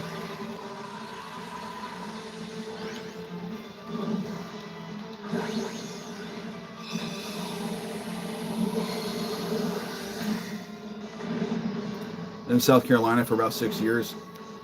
Oh, okay. So you kind of know that type of weather. Yeah, humidity, man. I'm great with dry heat. I can tolerate it all day. But humidity's another story, man. Humidity is not fun. Had a heat stroke one time. It was 104 degrees. We were working concrete. Oh, jeez, dude. Yeah, I think I've had heat stroke, like mild heat stroke, not like I actually passed out and went to the hospital, but like I couldn't like cool down. I had issues with speaking, but I just got in some shade, drank some cold water, and just like relaxed. And after that, I was okay.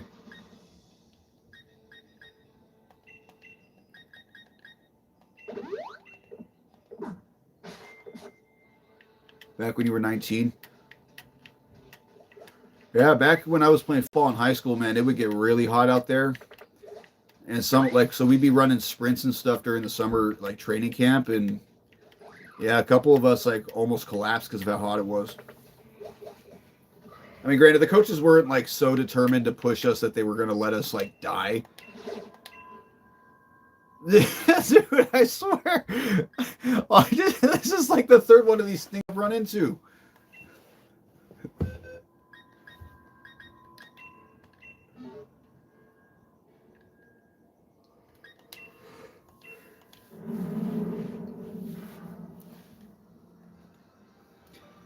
Earthman Adam says visit him in California. Oh, I didn't know he was out here. I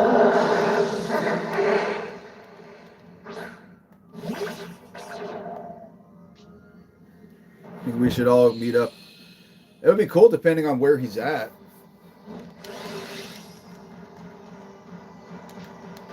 I mean, yeah, if you guys can coordinate a time, I might be able to get time off of work or something.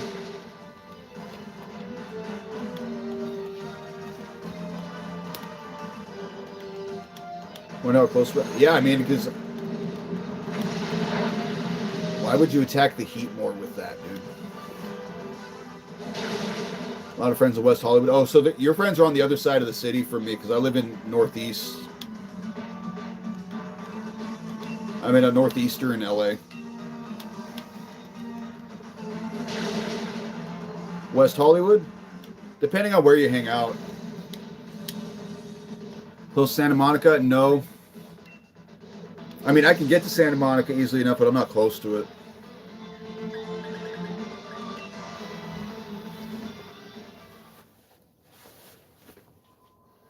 You come out for sure? Yeah, man. I mean, you ever plan on it, let me know. Just so we can like actually meet in person. That'd be sick.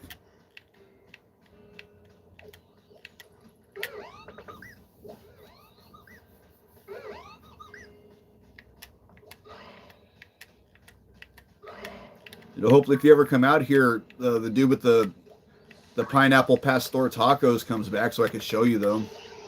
I swear, this is another Ralts. I'm going to be so irritated. It's another Ralts. I'm so irritated. This is the third Ralts I've found over here. Don't get me wrong. I like Ralts, but I don't need any more. I've got my Glade.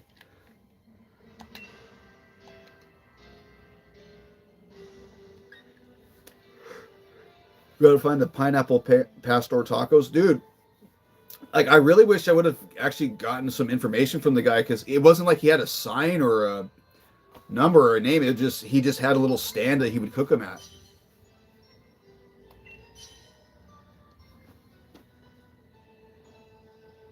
I wonder who else lives out in LA. Oh, I'm sure a lot of people do.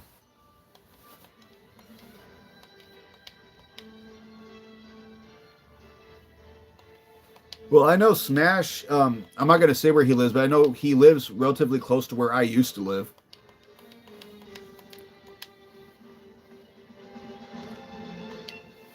Wait, why did I get booted out of my own raid?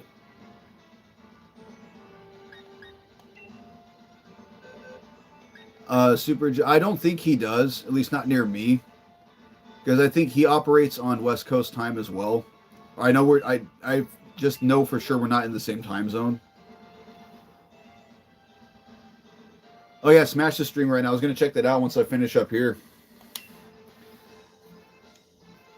Hey, he's killing it with Dragon Quest.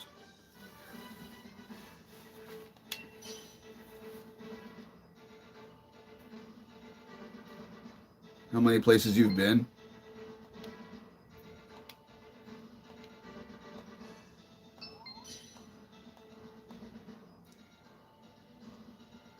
You've lived in New Hampshire most of your life because all your family live out there? Oh, I feel you.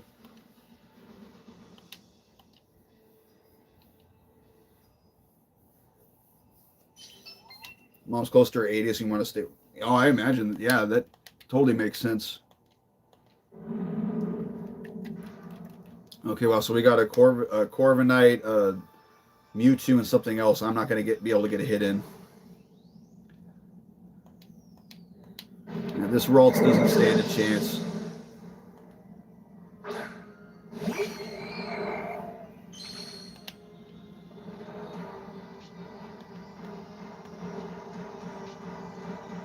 You've been to Europe as well? Like you lived up there, or you just hung out there, or like you've like visited it?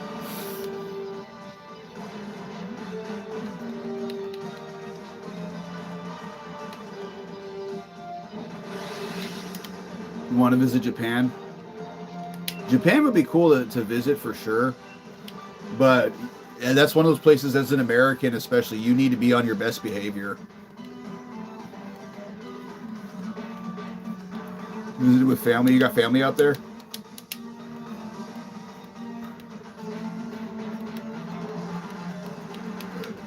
Spain, Italy, Romania, Venice. Nice. You're a good noodle. Well, and that's the thing is, like, it's not even like you would try to be a jerk, but I guess a lot of things we do in America, from what I've heard, are not kosher out there.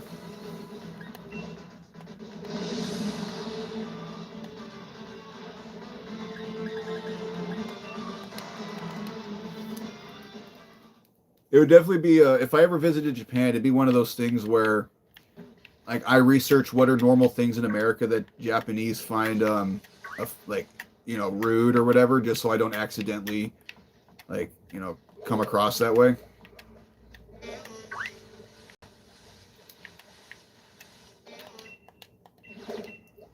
They are very very clean for sure.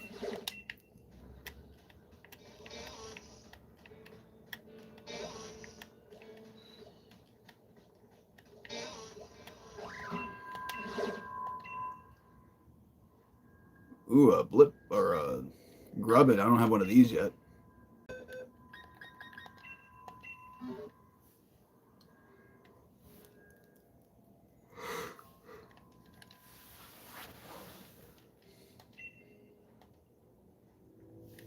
They chillin'.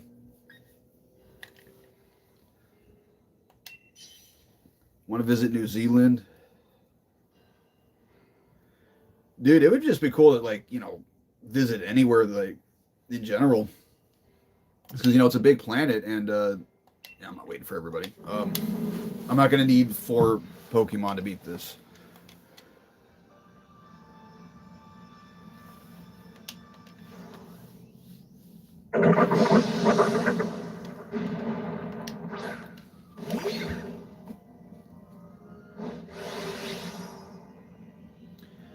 Think we should have money for was translators.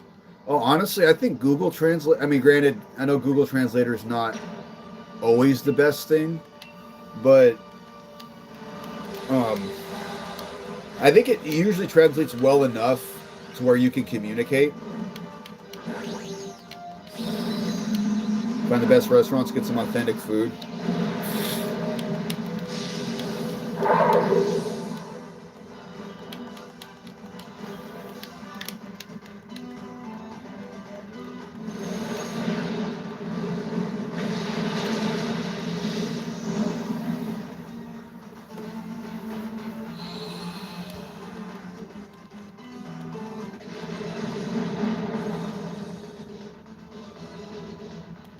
Top-notch Italian restaurant in Italy. That would be awesome, because the thing is, though, from what I know about like Italians from Italy, they are very, I don't want to say snobbish, but very like prideful of their food and stuff. And like if you order it in a way that's not like like how Italians would order it, they're gonna look at you funny.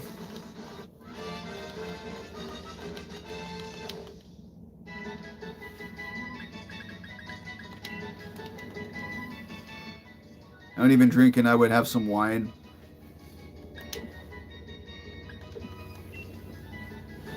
Oh yeah, that's another thing too, because wine's very big for Italian culture.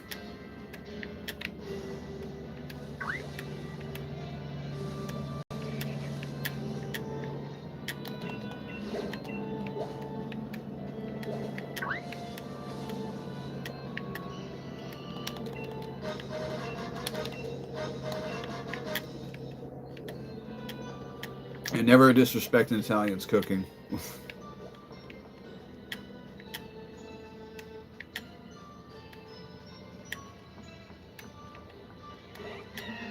Well, and that's the thing is, it's not even just like inherently disrespecting it. It's like I know some things like if you don't do certain things like after you eat, they would look at it as disrespectful.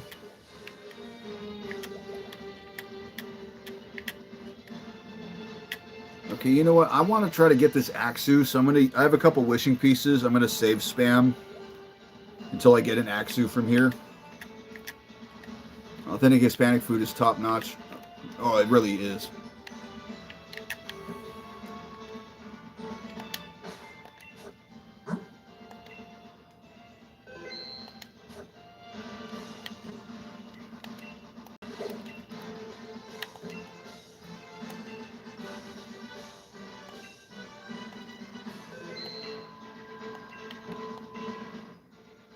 There it is. First try. Let's go. Best. Actually, no, I think Galate will be just fine.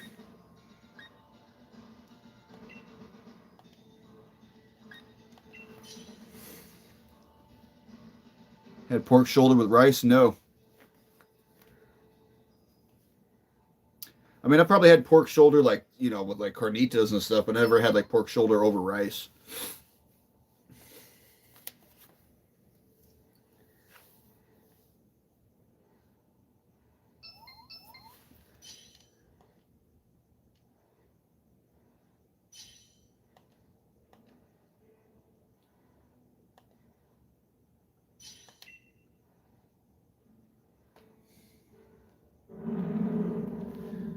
I probably don't have to worry about hitting this thing because we got way bigger stuff.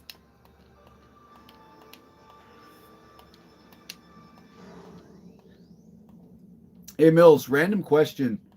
Because over here in Cali, the sun's been staying out a little bit longer. I know the time change is going to be coming soon.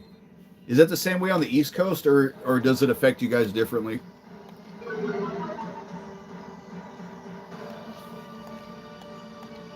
Oh, and it's got mold breaker. Nice.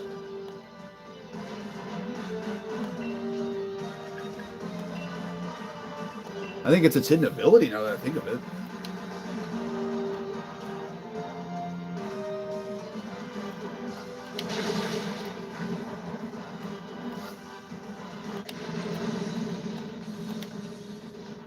All right, my next team member.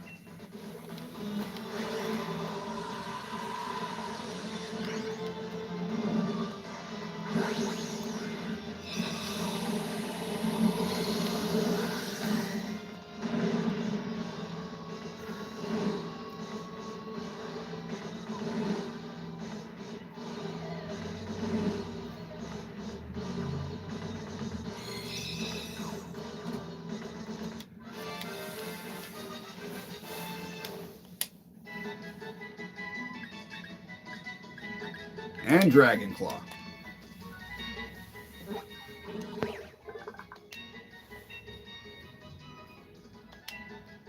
What am I going to name this Axu? Oh, good nickname for Axu.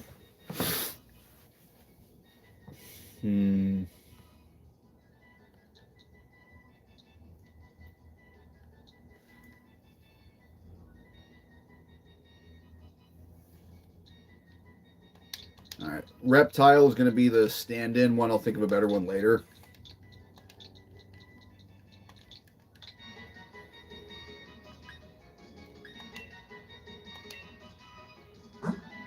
Swap this extra Ralts.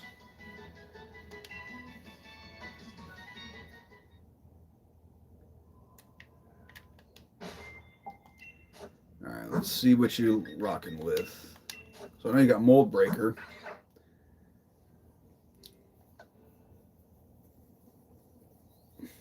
Okay, so what we're going to do, though, is now that we got him, I'm going to do what I love to do, and I'm going to send him over to Scarlet and Violet to EV train him and get him a right nature.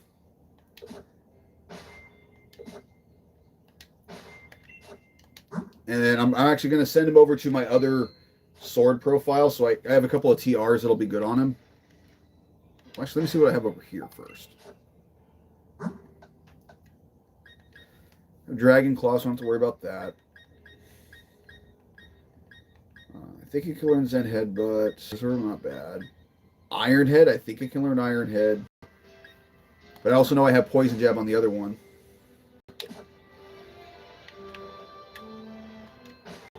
So we'll save.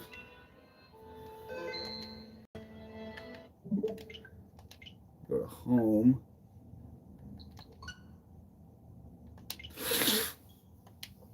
What game? Hey, Fawn Ivory. So I already beat this game I was going to speed run, which was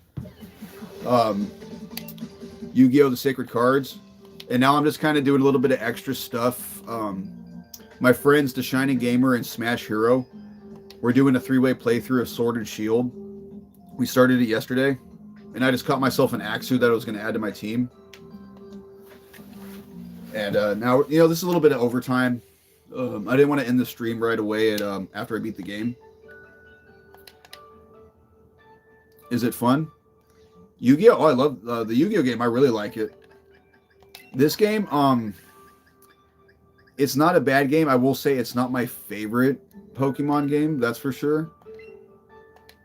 But I think playing alongside with my friends is going to make it a lot more fun. So far, we've been enjoying it.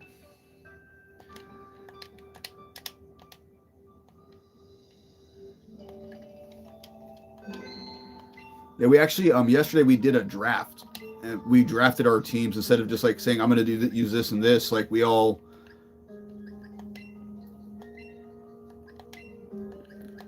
took turns like picking our Pokemon, which that was a pretty fun thing. I've never seen anyone do that. Put you in mine. Let's put you here. Yes, I know it'll have different moves. I don't care.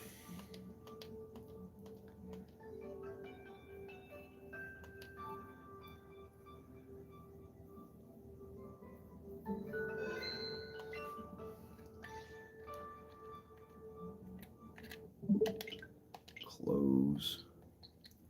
So now I'm going to swap out the games and put in Violet.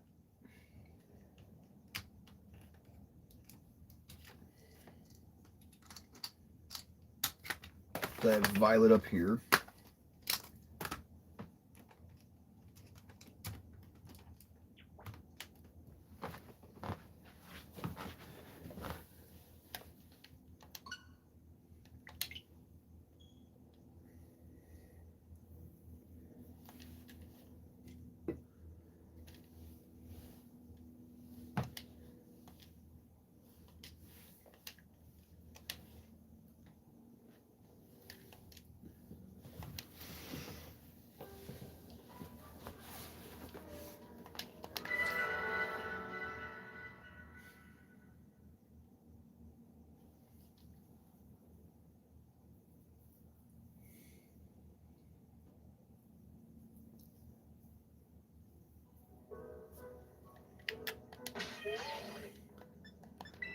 Boxes. Oh, why do you have to have best special attack, bro? Oh well. It's not the end of the world.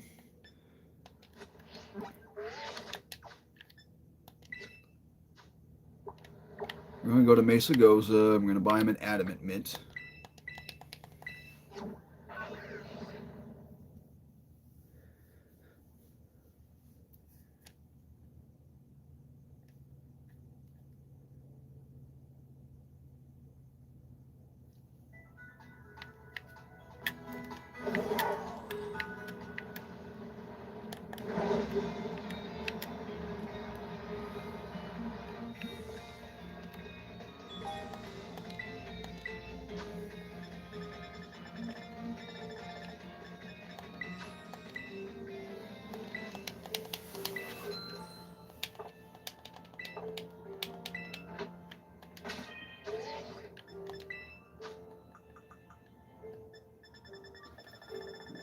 Mint.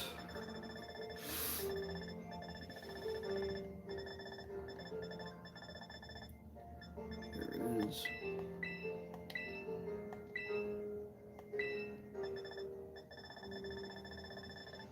And we're going to give him the power bracer so we can get attack EVs. See, what moves do you have right now? Oh, I have Dragon Claw already. That's good. Give it Bite just for some more PP.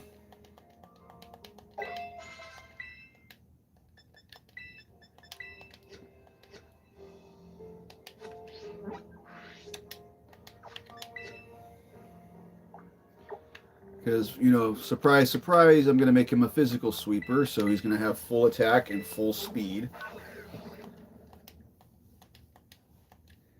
Yeah, if you guys don't know, you know, when I do my EV training, which you guys have probably seen if you've seen me do it a few times, sweepers are my favorite type of Pokemon to build.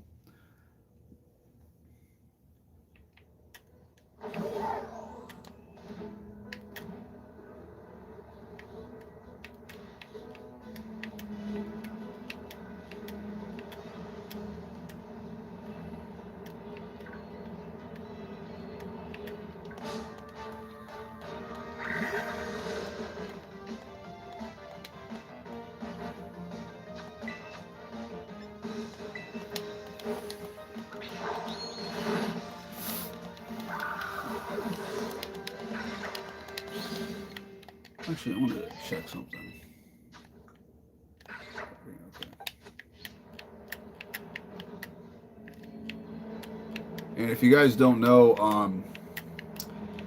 one thing about granted, Haxorus isn't the best dragon, no, but it has a ridiculously high physical attack stat. It has base 147, so this thing is going to be hitting super hard, especially when it's fully evolved. I mean, Axu's okay, but its final form, oh man, that thing is going to drop bodies.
Sorry guys, my phone was, I gotta readjust it.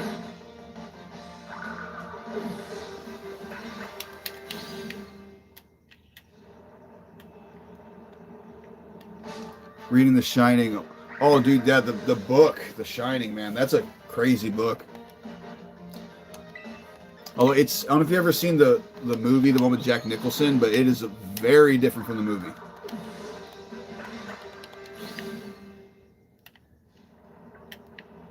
Because the difference is that, well, how you liking the book by the way?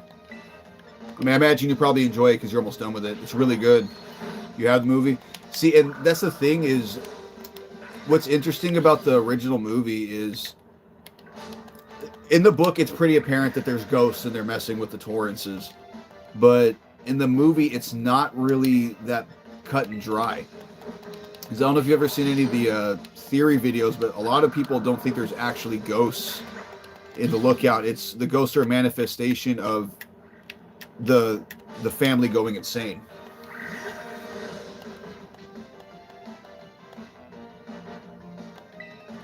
Which, I mean, I personally don't believe that, but I understand the logic behind it, and I think it's really interesting. Yeah, honestly, The Shining is probably my favorite horror movie. Which is funny because my parents both hate that movie because, you know, they grew up with the book, so they saw the movie and they were like, this is completely different. And I'm like, but that's what I love about it is that movie, no matter how many times I see it, just always makes me uncomfortable.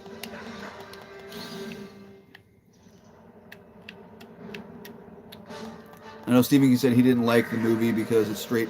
Yeah, he didn't like it at all. He actually quoted, I think a quote he said was, like, he didn't like the movie because Stanley Kubrick made a movie to hurt people, not a movie to scare them.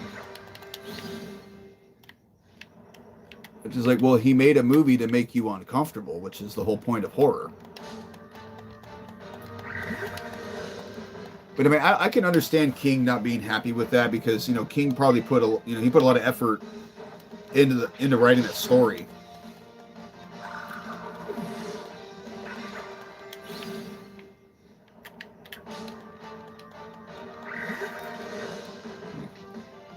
I get what you're saying, yeah.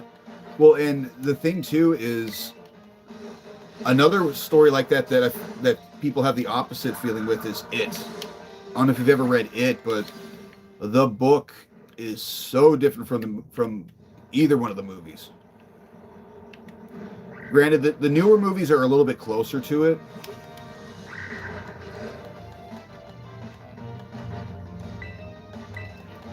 But the thing with the book is, there's parts where you're reading it from Pennywise's perspective.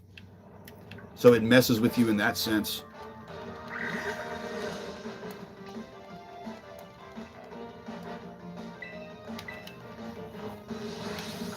It's another one of my favorite Stephen King stories. And I also really like Pet Sematary, like the original Pet Sematary. The remake that came out a few years ago, I didn't care for.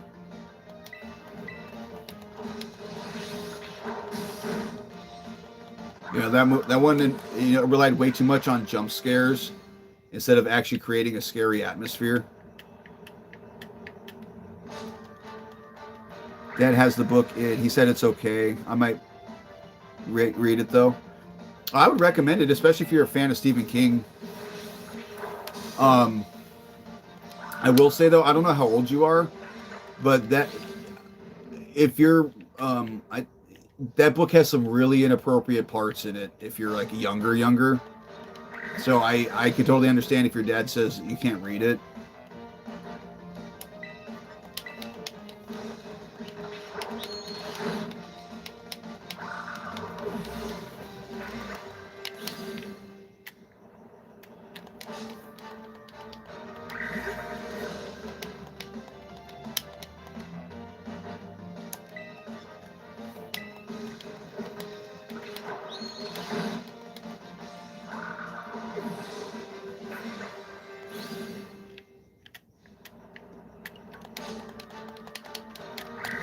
Actually, 5-6 months till your birthday. Oh, nice. Thanks. So you're a summer birthday. Nice. You got anything planned? Like you gonna do anything fun, or that's too far ahead to plan?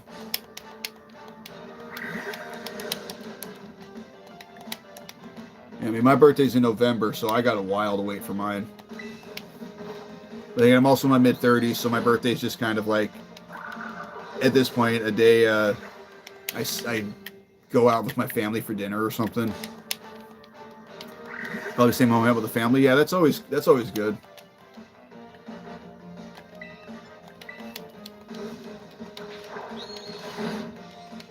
Wait, how many am I knocked out? Let's see. I think that's 25, so I'm almost done with attack.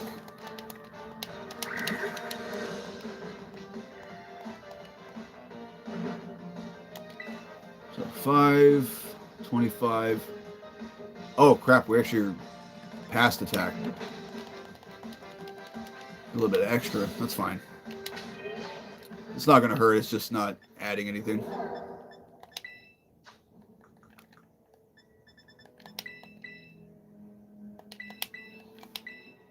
Switch the item. Yeah, so... Oh no, I miscounted.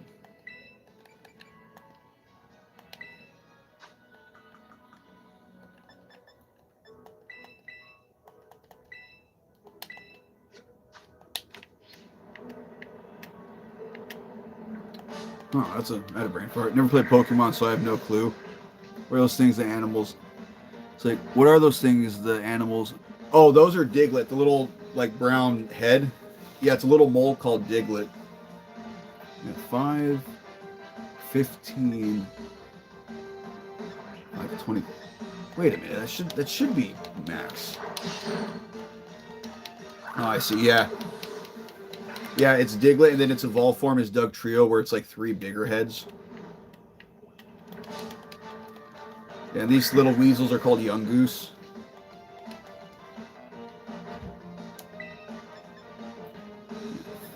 $5, 20. Oh, okay, yeah, never mind. I was.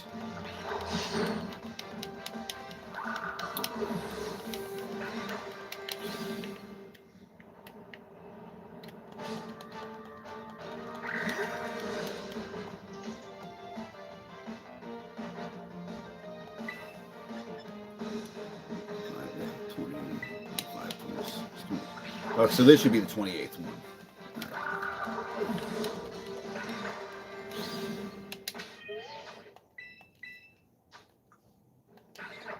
Okay, yeah, now we're good. I was thinking too far ahead.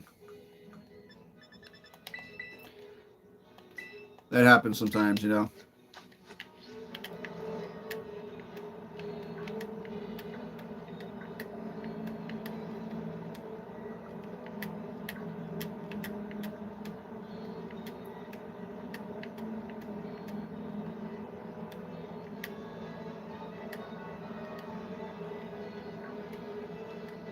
Yeah, why people stop playing horror games that I've... Let's see. I'm going to read this. It's a pretty long one. See why people stop playing horror games that have been out because they want to play new horror games, but I feel like people who haven't played said games should play it. Well, yeah. I mean, well, because horror is a genre that can get stale. Because when you play through a game, you already know where all the scares are, so it's not going to have the same effect on you because you're already anticipating it. Oh, that being said, I've never been a big horror game fan. Just never really played them. I don't know, what kind of horror games you really play? Or if you're into them.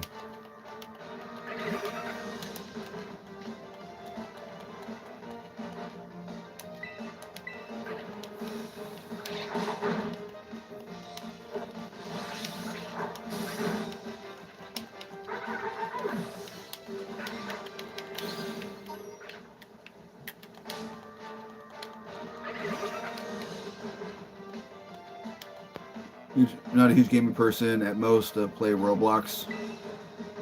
Well, I've never tried Roblox.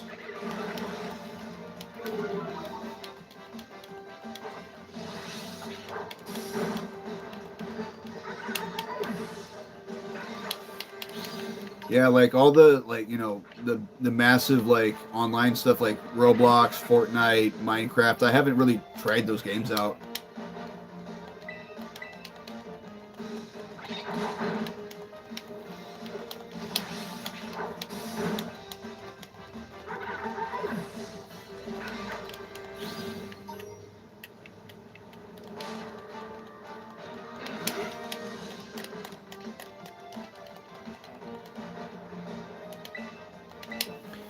Yeah, I mean, like I like playing games. I'm not like a super pro gamer. I just play them casually for fun. I'll go through periods where I play them a lot, and then periods where I don't. I just do other stuff.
either kicked out of a lobby, the party was disbanded, or the game starts and people automatically leave and it's just me.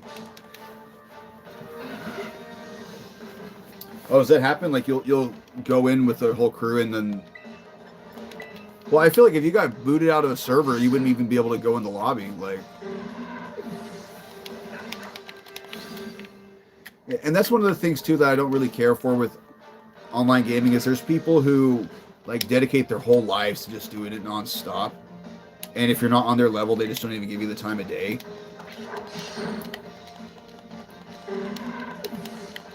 You know, they're like, well, you're not good enough to play with us. It's like, how am I going to get better if I don't practice and I don't play with people who are better, so I learn what they do.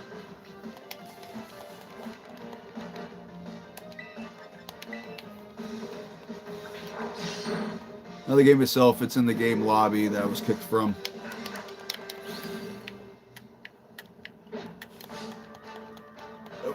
I'm confused. I'm not quite sure what you're meaning by that. Like where the chat is and everything.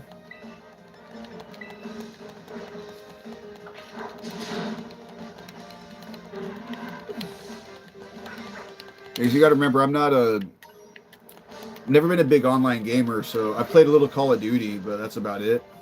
Because, I mean, I like first-person shooters, but I'm not good at them. So whenever I would play online, I would just get messed with bad.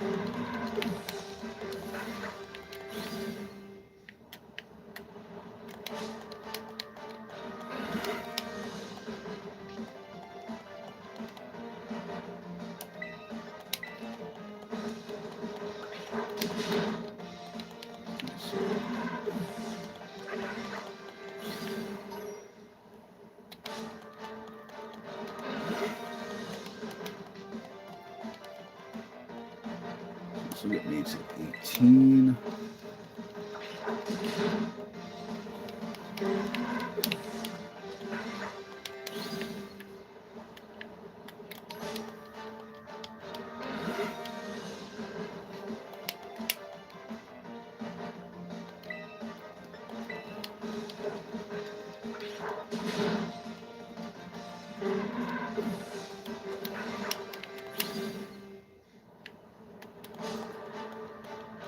You need your parents' permission to? I feel you. Well, and that's the thing too with online gaming is there's some people that'll just say some offensive stuff or it'll be really weird and like ask you weird questions, like they're trying to figure out who you are and where you live, because some people are just bad like that.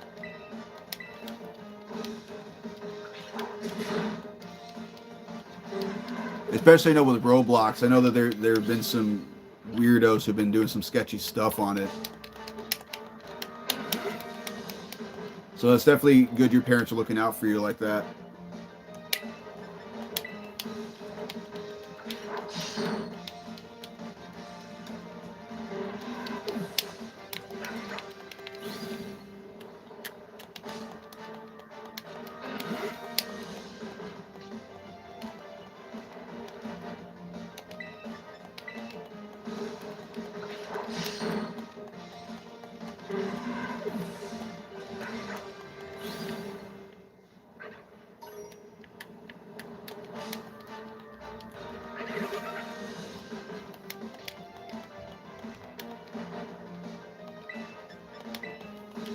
So this will be 24. So I just need to knock out 4 more and speed will be good.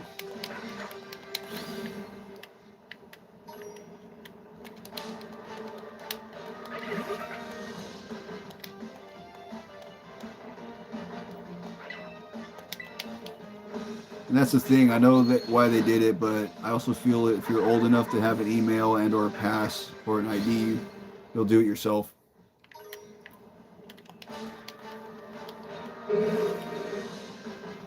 Yeah, but at the same time, if you are, under 18 and you live in your parents' house, you do kind of got to do what they say. Just, that's just how it works. Because that's the thing, dude, like, online people who are weird like that, like, it's so easy for, like, them to find any little slip up and just make everything go bad.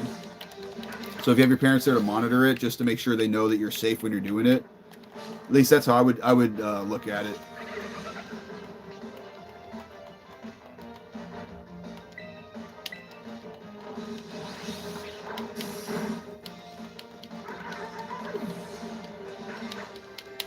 Yeah, I mean, yeah, I remember. Granted, I haven't been a teenager for a long time, but I remember, being younger and thinking, "Oh, my parents are just doing this to be annoying or whatever." But like when I got older, I realized no, it's because they were looking out for me.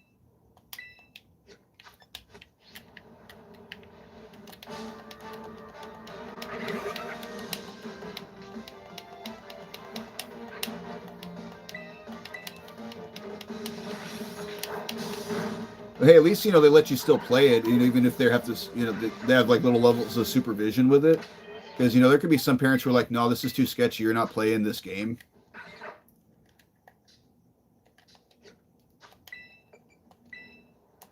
Okay, so you're fully EV trained. You can go back in the box.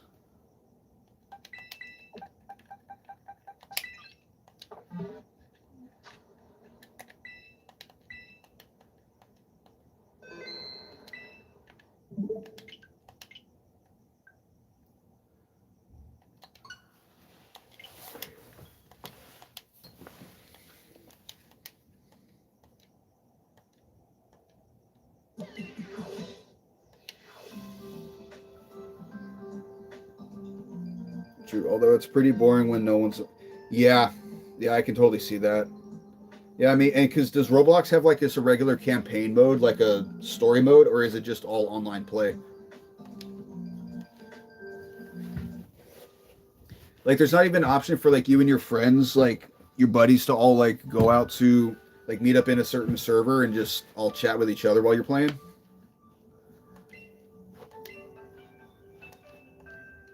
It's all online play. You make games as well. Okay.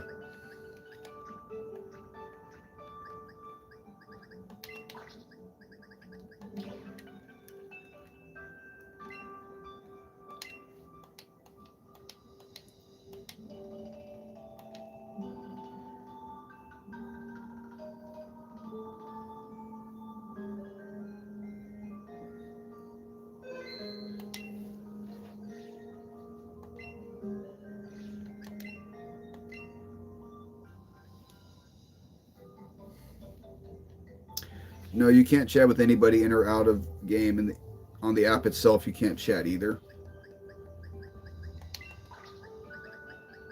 Oh, so you have to be in a lobby in order to chat.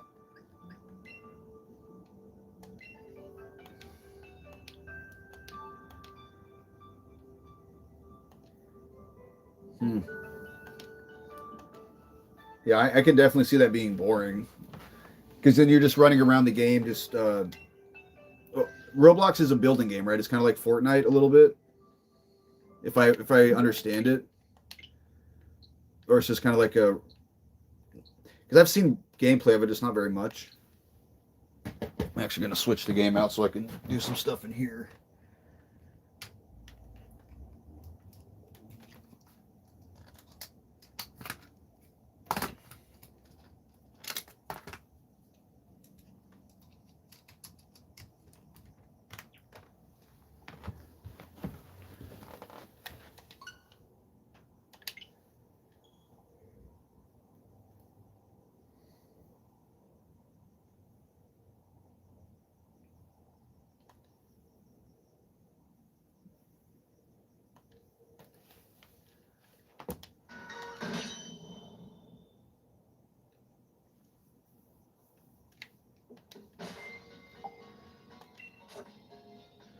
Oh wait, I need back into the. I need to go over here.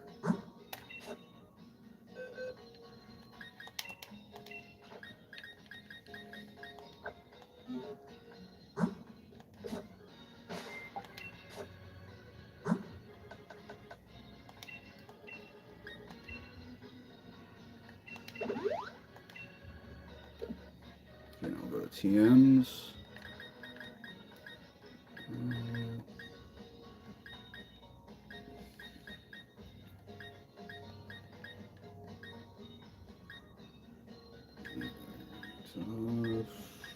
What can this thing learn?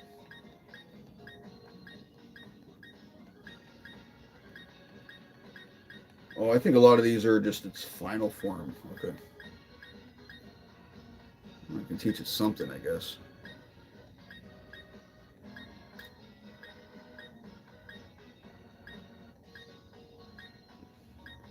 Okay, can learn Poison Jab.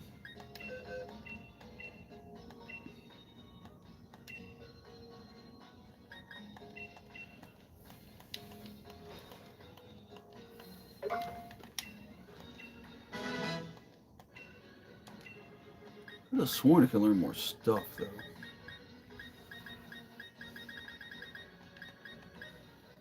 I mean, Breaking Swipe's okay. I guess maybe for just extra dragon moves.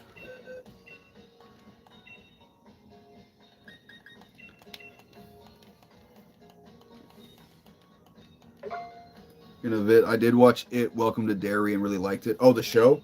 I haven't had a chance to check out the show yet. Now, I mean, if they can do anything that's going to make it a lot like the book, that would be it. No pun intended. Because they'd have so much more time to let the full story develop. Because that's the thing with the book, it's a long story that moves around a lot, so it's kind of hard to how do I put it? Streamline it.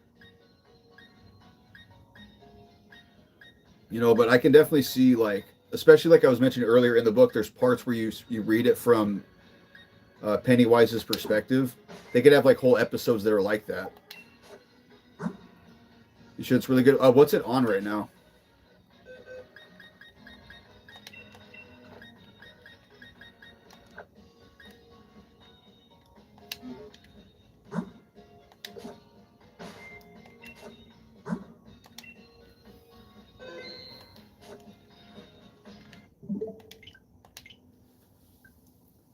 It's 1,000. Oh yeah. And I read the book. It's a huge book. Yeah, it's 1,000 plus pages. Well, and that's the thing is, that's why the both the movies are in two separate parts, because there's like a part when they're kids and a part where they're adults. So in a way, it's kind of like two different books.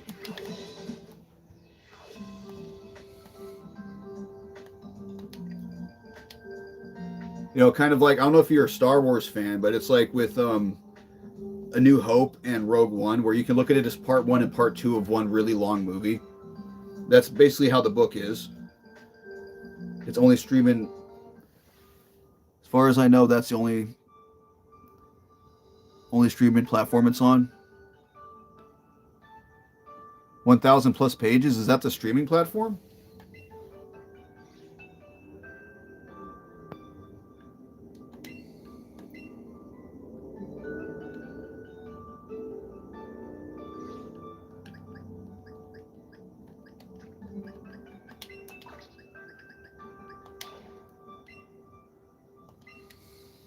Oh, you love... Yeah, Star Wars is great.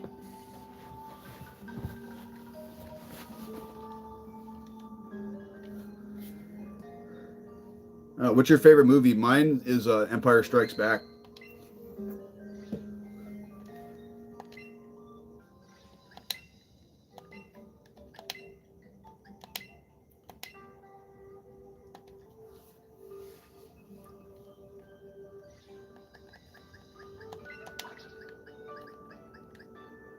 So let's put you here because this is open.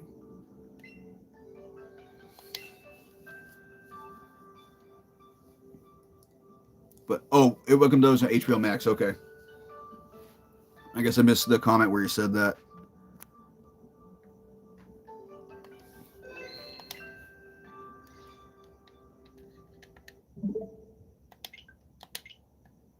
All right, so now we'll go back to Sword on this profile.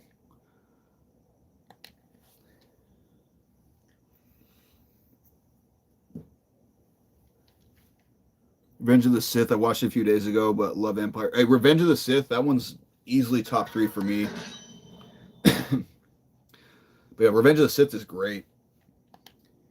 I don't know, with me, it's like, I know Empire's number 1 for me, but then, like, when it comes to number 2, it's between, like, Revenge of the Sith and Return of the Jedi. It's like whichever one of those I watch I watch currently is the one I like more. But it's like it's hard for me to be like, well, which one would you actually pick? It's like I don't know. I mean,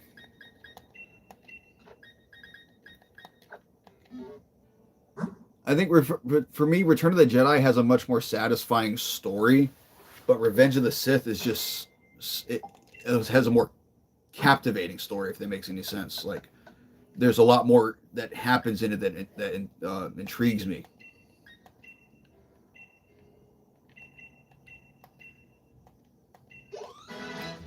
I'm gonna level you up a little bit to catch up.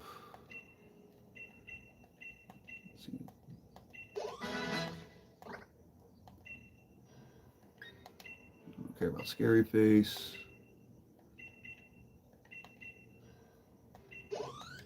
22.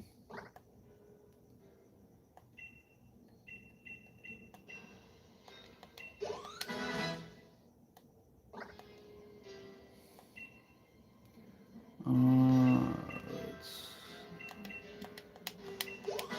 24 should be fine, yeah. Crunch, yes, let's get rid of something for Crunch. Get rid of Bite. I think the newer Star Wars could have had so much potential. They could have gone another direction instead of Rey being a Skywalker. Oh yeah, dude, don't even get me started on the sequels. Like they had so much potential. But they just did not. Whoever wrote those movies just clearly had a story they wanted to tell and didn't care if it was cohesive.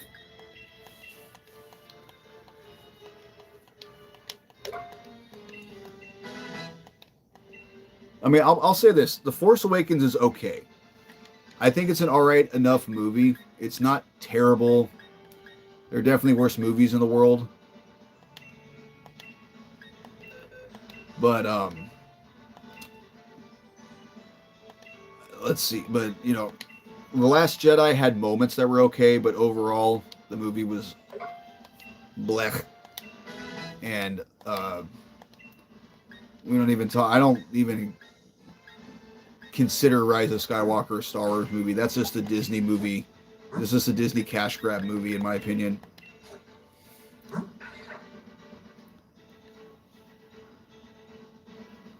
And you're right, they did have potential. Like the idea of Luke becoming disillusioned with how the Jedi were. It had so much potential. It could have been so interesting, but they didn't do anything with it. You know, the whole idea that Rey is this random girl from nothing who just happens to have the Force and be super powerful. Like, they didn't have to make her a Palpatine for no reason. Like, she didn't need to be a Palpatine.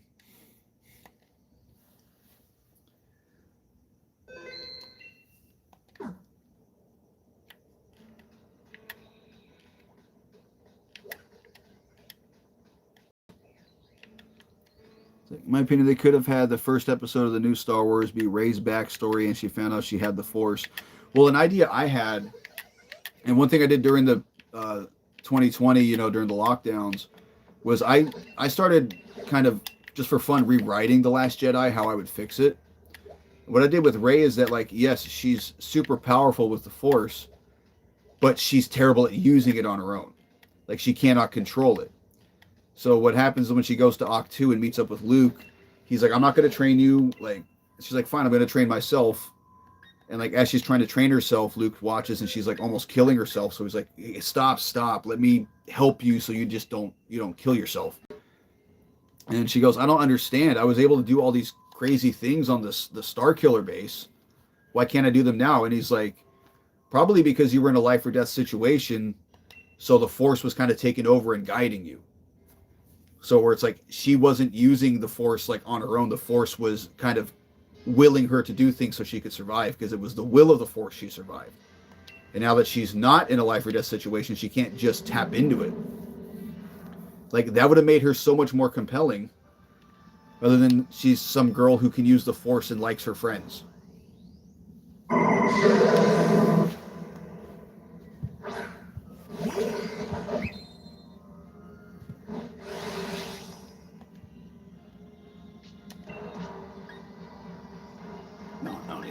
Max will Zen headbutt this thing into oblivion.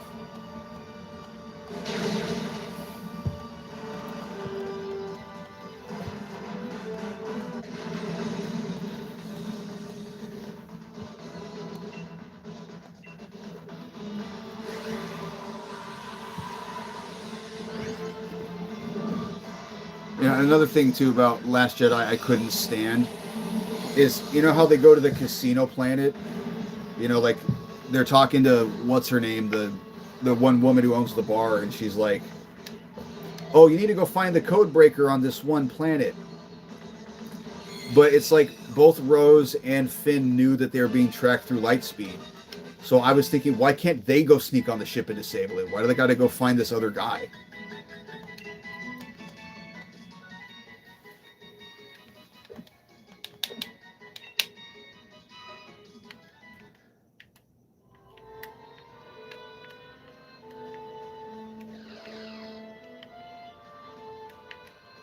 You know, like the movie had parts that are good, like the scene where um, Luke wants to burn down the temple, and then Yoda's ghost shows up and does it instead. I thought that was a cool scene. You know, the scenes where Rey and Kylo Ren were talking like through the Force, I thought those were cool. But it was there was just so much. Yeah, Maz, that's what her name was. Yeah.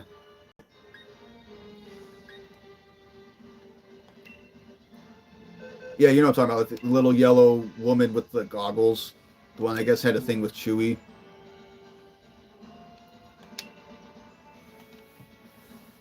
Yeah, exactly. And like, I don't know. Like I said, and then Rise of Skywalker should have just been a completely different movie. Like there was no salvaging that one. The only thing I'll give that movie credit for is how they handled Leia. Just because what were they really going to do?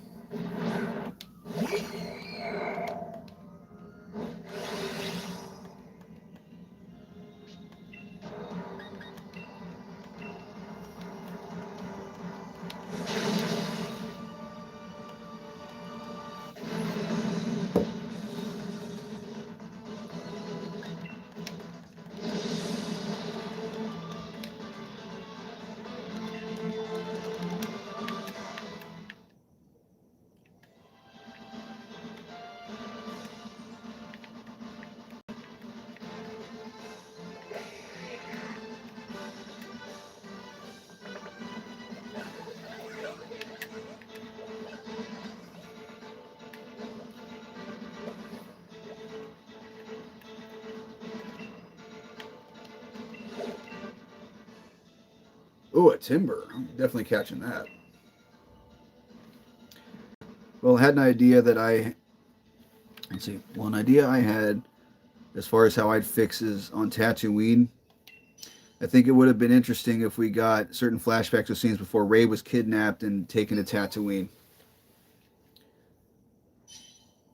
Wait, was she, was she kidnapped and taken to Tatooine, or was she just raised there and the parents left? Like, I don't remember that one exactly. I remember the scene where like you see her when she's little and like the ship's flying away and she's screaming after it, but I always assumed that she lived there her whole life.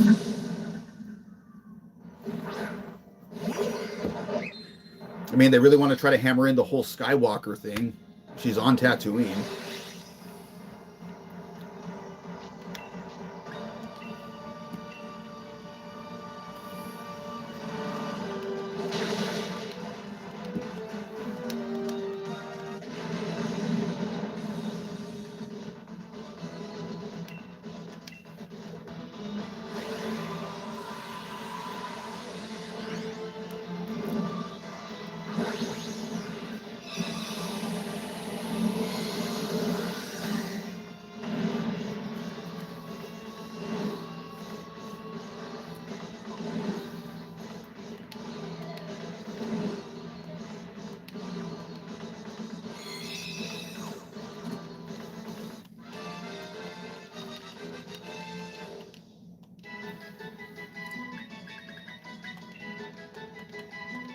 Dude, I'm getting so many Aurasphere TRs. And unfortunately, I have nothing that's going to be learning Aurasphere. That scene I was talking about, yeah, like we get to see what happens before and during she's taken.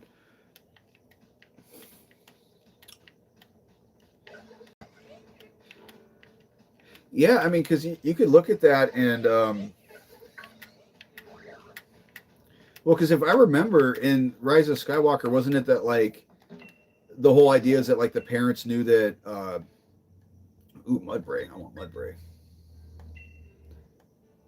Wasn't it that the parents knew Palpatine was coming for her, or whoever was in charge of his stuff was coming for her, so they wanted to leave her there because so he wouldn't go find her, but they died en route or something like that. I don't know. Again, I don't remember Rise of Skywalker that much because I saw it once and I feel like that's all I needed to see.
I'm getting a lot of rare candies from these.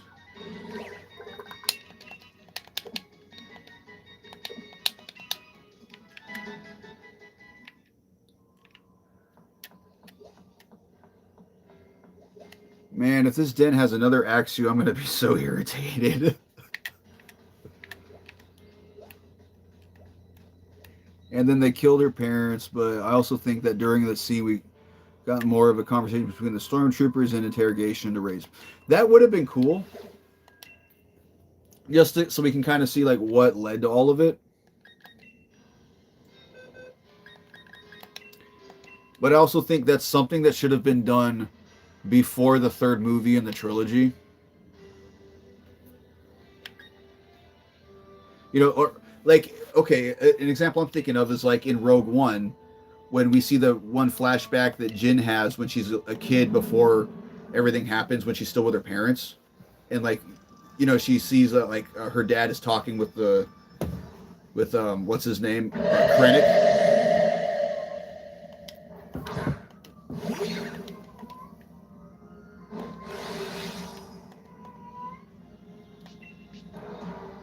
A character I also feel like should have gotten more backstory, who literally had none, was Finn. Like, you come up with the idea of, oh, this is a stormtrooper who turns good, but you do absolutely nothing with him. You make him a joke and a spaz. It's like they should have had his story arc should have been him. He's a stormtrooper, but he's not quite a normal person because he's been conditioned his whole life to be a stormtrooper, but like he just knows like in his heart like what I'm doing is wrong, so that's why he helps Poe escape. And throughout the course of the trilogy, that's when you see him become more human.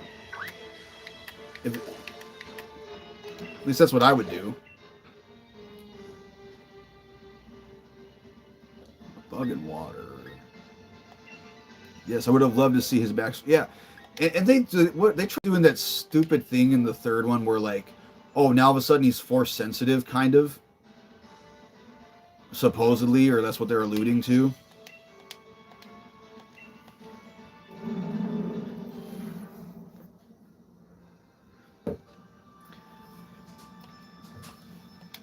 Yeah, I mean, because you're right. That trilogy had potential. They just did not try to reach it.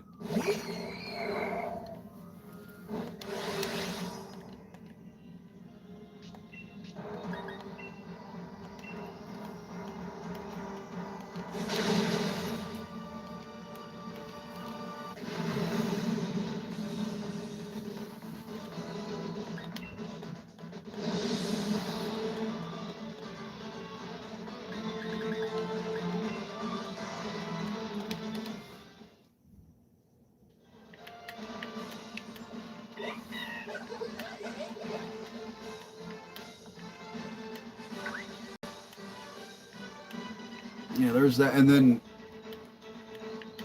I'm trying to think of other things from the trilogy that are salvageable. Because I mean, there's very little from like episode 9 do with Finn is because he's been a stormtrooper his whole life. Him slowly losing that I need to kill mindset because that's what a stormtrooper. Well, that's the thing is like from the beginning he didn't have that mindset. Like his first battle, he doesn't kill anybody. Like he gets shocked and realizes like I'm not supposed to do this. Like if anything, his whole persona was that like I don't matter. Like I just need to do something for this cause because it's greater than me.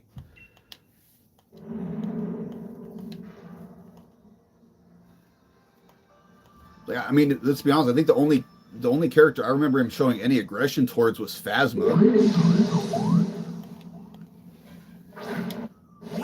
which he doesn't even end up killing her. She falls out of the ship.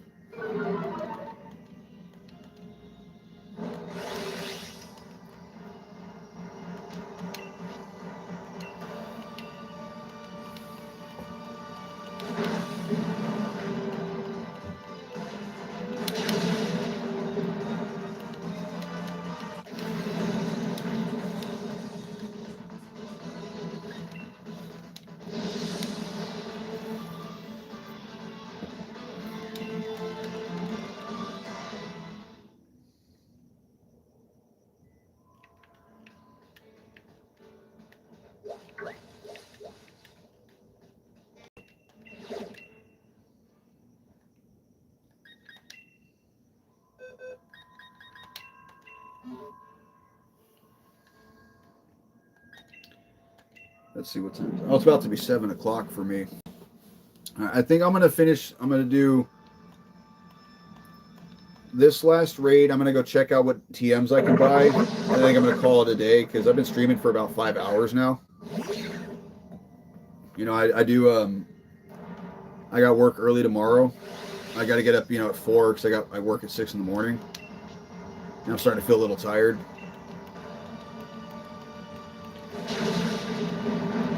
But I've been, well, not necessarily kill, but being aggressive, hostile, that whole mindset that a stormtrooper is that you switch sides. I'm not trying to remember examples of him actually being aggressive though, because that's the thing in the movies. He's really more just like he's trying to avoid confrontation. But like he ends up in it because he ends up doing things that lead to it. I don't know. Maybe I'd have to watch the trilogy again because I don't remember all the details like that.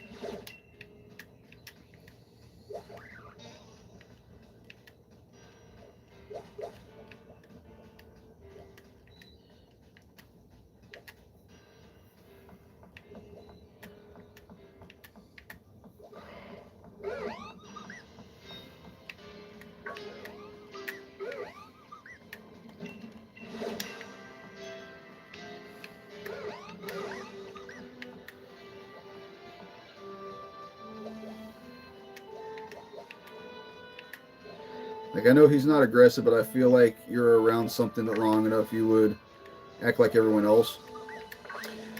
That makes sense logically, but I think the thing too, at least what I got from it, is that he never was truly like a stormtrooper, which is why Phasma was always on him. I feel like they kind of said that without saying it.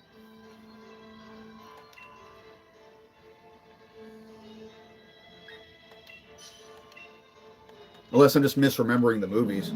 Or like make it your personality. Well, see, and that's the thing with like what made stormtroopers such a thing is that they don't have personalities. They're just we follow orders and we shoot at things and miss because we're following orders.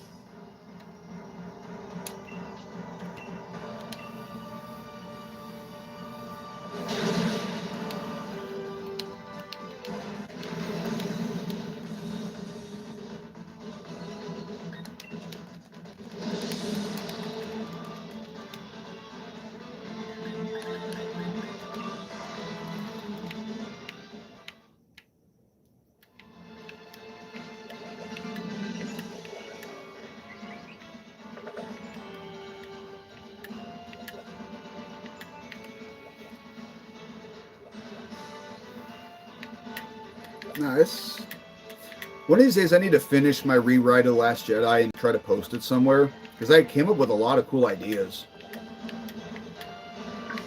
You know, like one of them would be that Poe's whole story is that he isn't the one, like Leia's not the one that gets on him about what happened with Rose's sister. He beats himself up over it. I mean, granted, she rips his head off because he screwed up, but like he's the one who's like attacking himself because he's like, I'm a leader. I should have been smarter than what I like. The whole build up for it is that like he instead of him telling her to go take out the dreadnought, she goes, hey, I can take it out, and he just goes, okay, be careful, we got your back. Where he realizes, no, as a leader, I should have told her to back off because she was going to get herself killed. And then what ends up happening is, in my rewrite, Leia dies when the ship gets blown out. And the reason for that is that like all of the is that at that point in the story, Poe is struggling with his own ability to lead people, but because the ship gets blown out and all the leaders die, he's the only one left with any type of authority. So he has to get over that immediately because everyone else is looking to him to guide.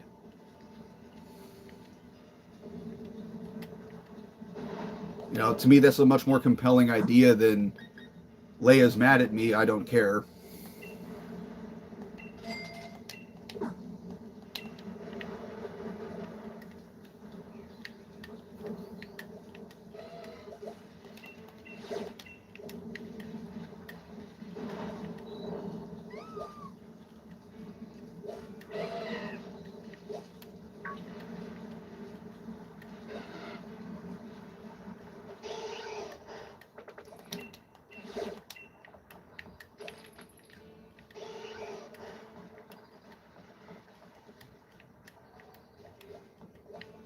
Like the idea, actually, yeah, because it's a compelling idea. It's because you're flipping the script on him already. Because you know his whole character, he's supposed to kind of be like the new version of Han, where he's cocky, but he actually stands for something instead of Han being selfish.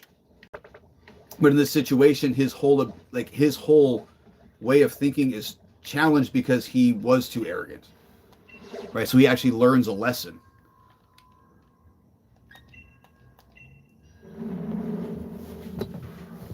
You know, but he doesn't have the opportunity to wallow in it because if he doesn't step up and do something, they all die.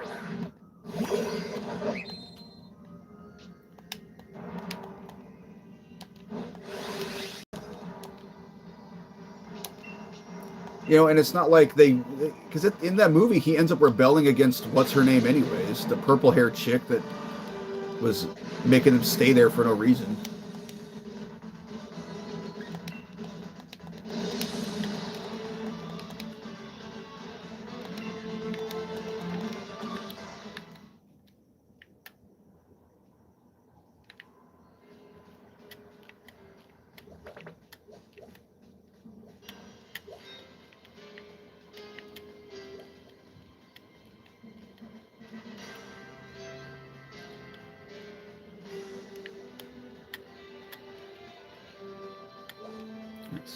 Alrighty, so I actually think I'm going to call it here. This has been a long stream. It's been a fun one. Definitely enjoyed these chats with you, Fawn. Thank you for showing up. We had quite a few people showing up and coming around. I am going to do my best to stream later this week with some more Wind Waker.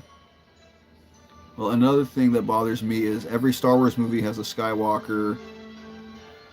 It's like they could have made a completely new character with a totally different family name. Well, I feel like it made sense to have Skywalker's present because we needed the conclusion of Luke. But that being said, it definitely, I would like to see new characters be in the spotlight because at this point the Skywalker story is told, it's done. So yeah, if they move forward with new movies and write them better, you know, let it be someone else. But yeah, that being said, guys, thank you all so much for showing up. I am going to put a post up later this week when I decide to stream Wind Waker. And hopefully y'all can stop by. Really enjoyed this Star Wars chat, Fawn, and I look forward to more of them. Alrighty, y'all. You have a good one.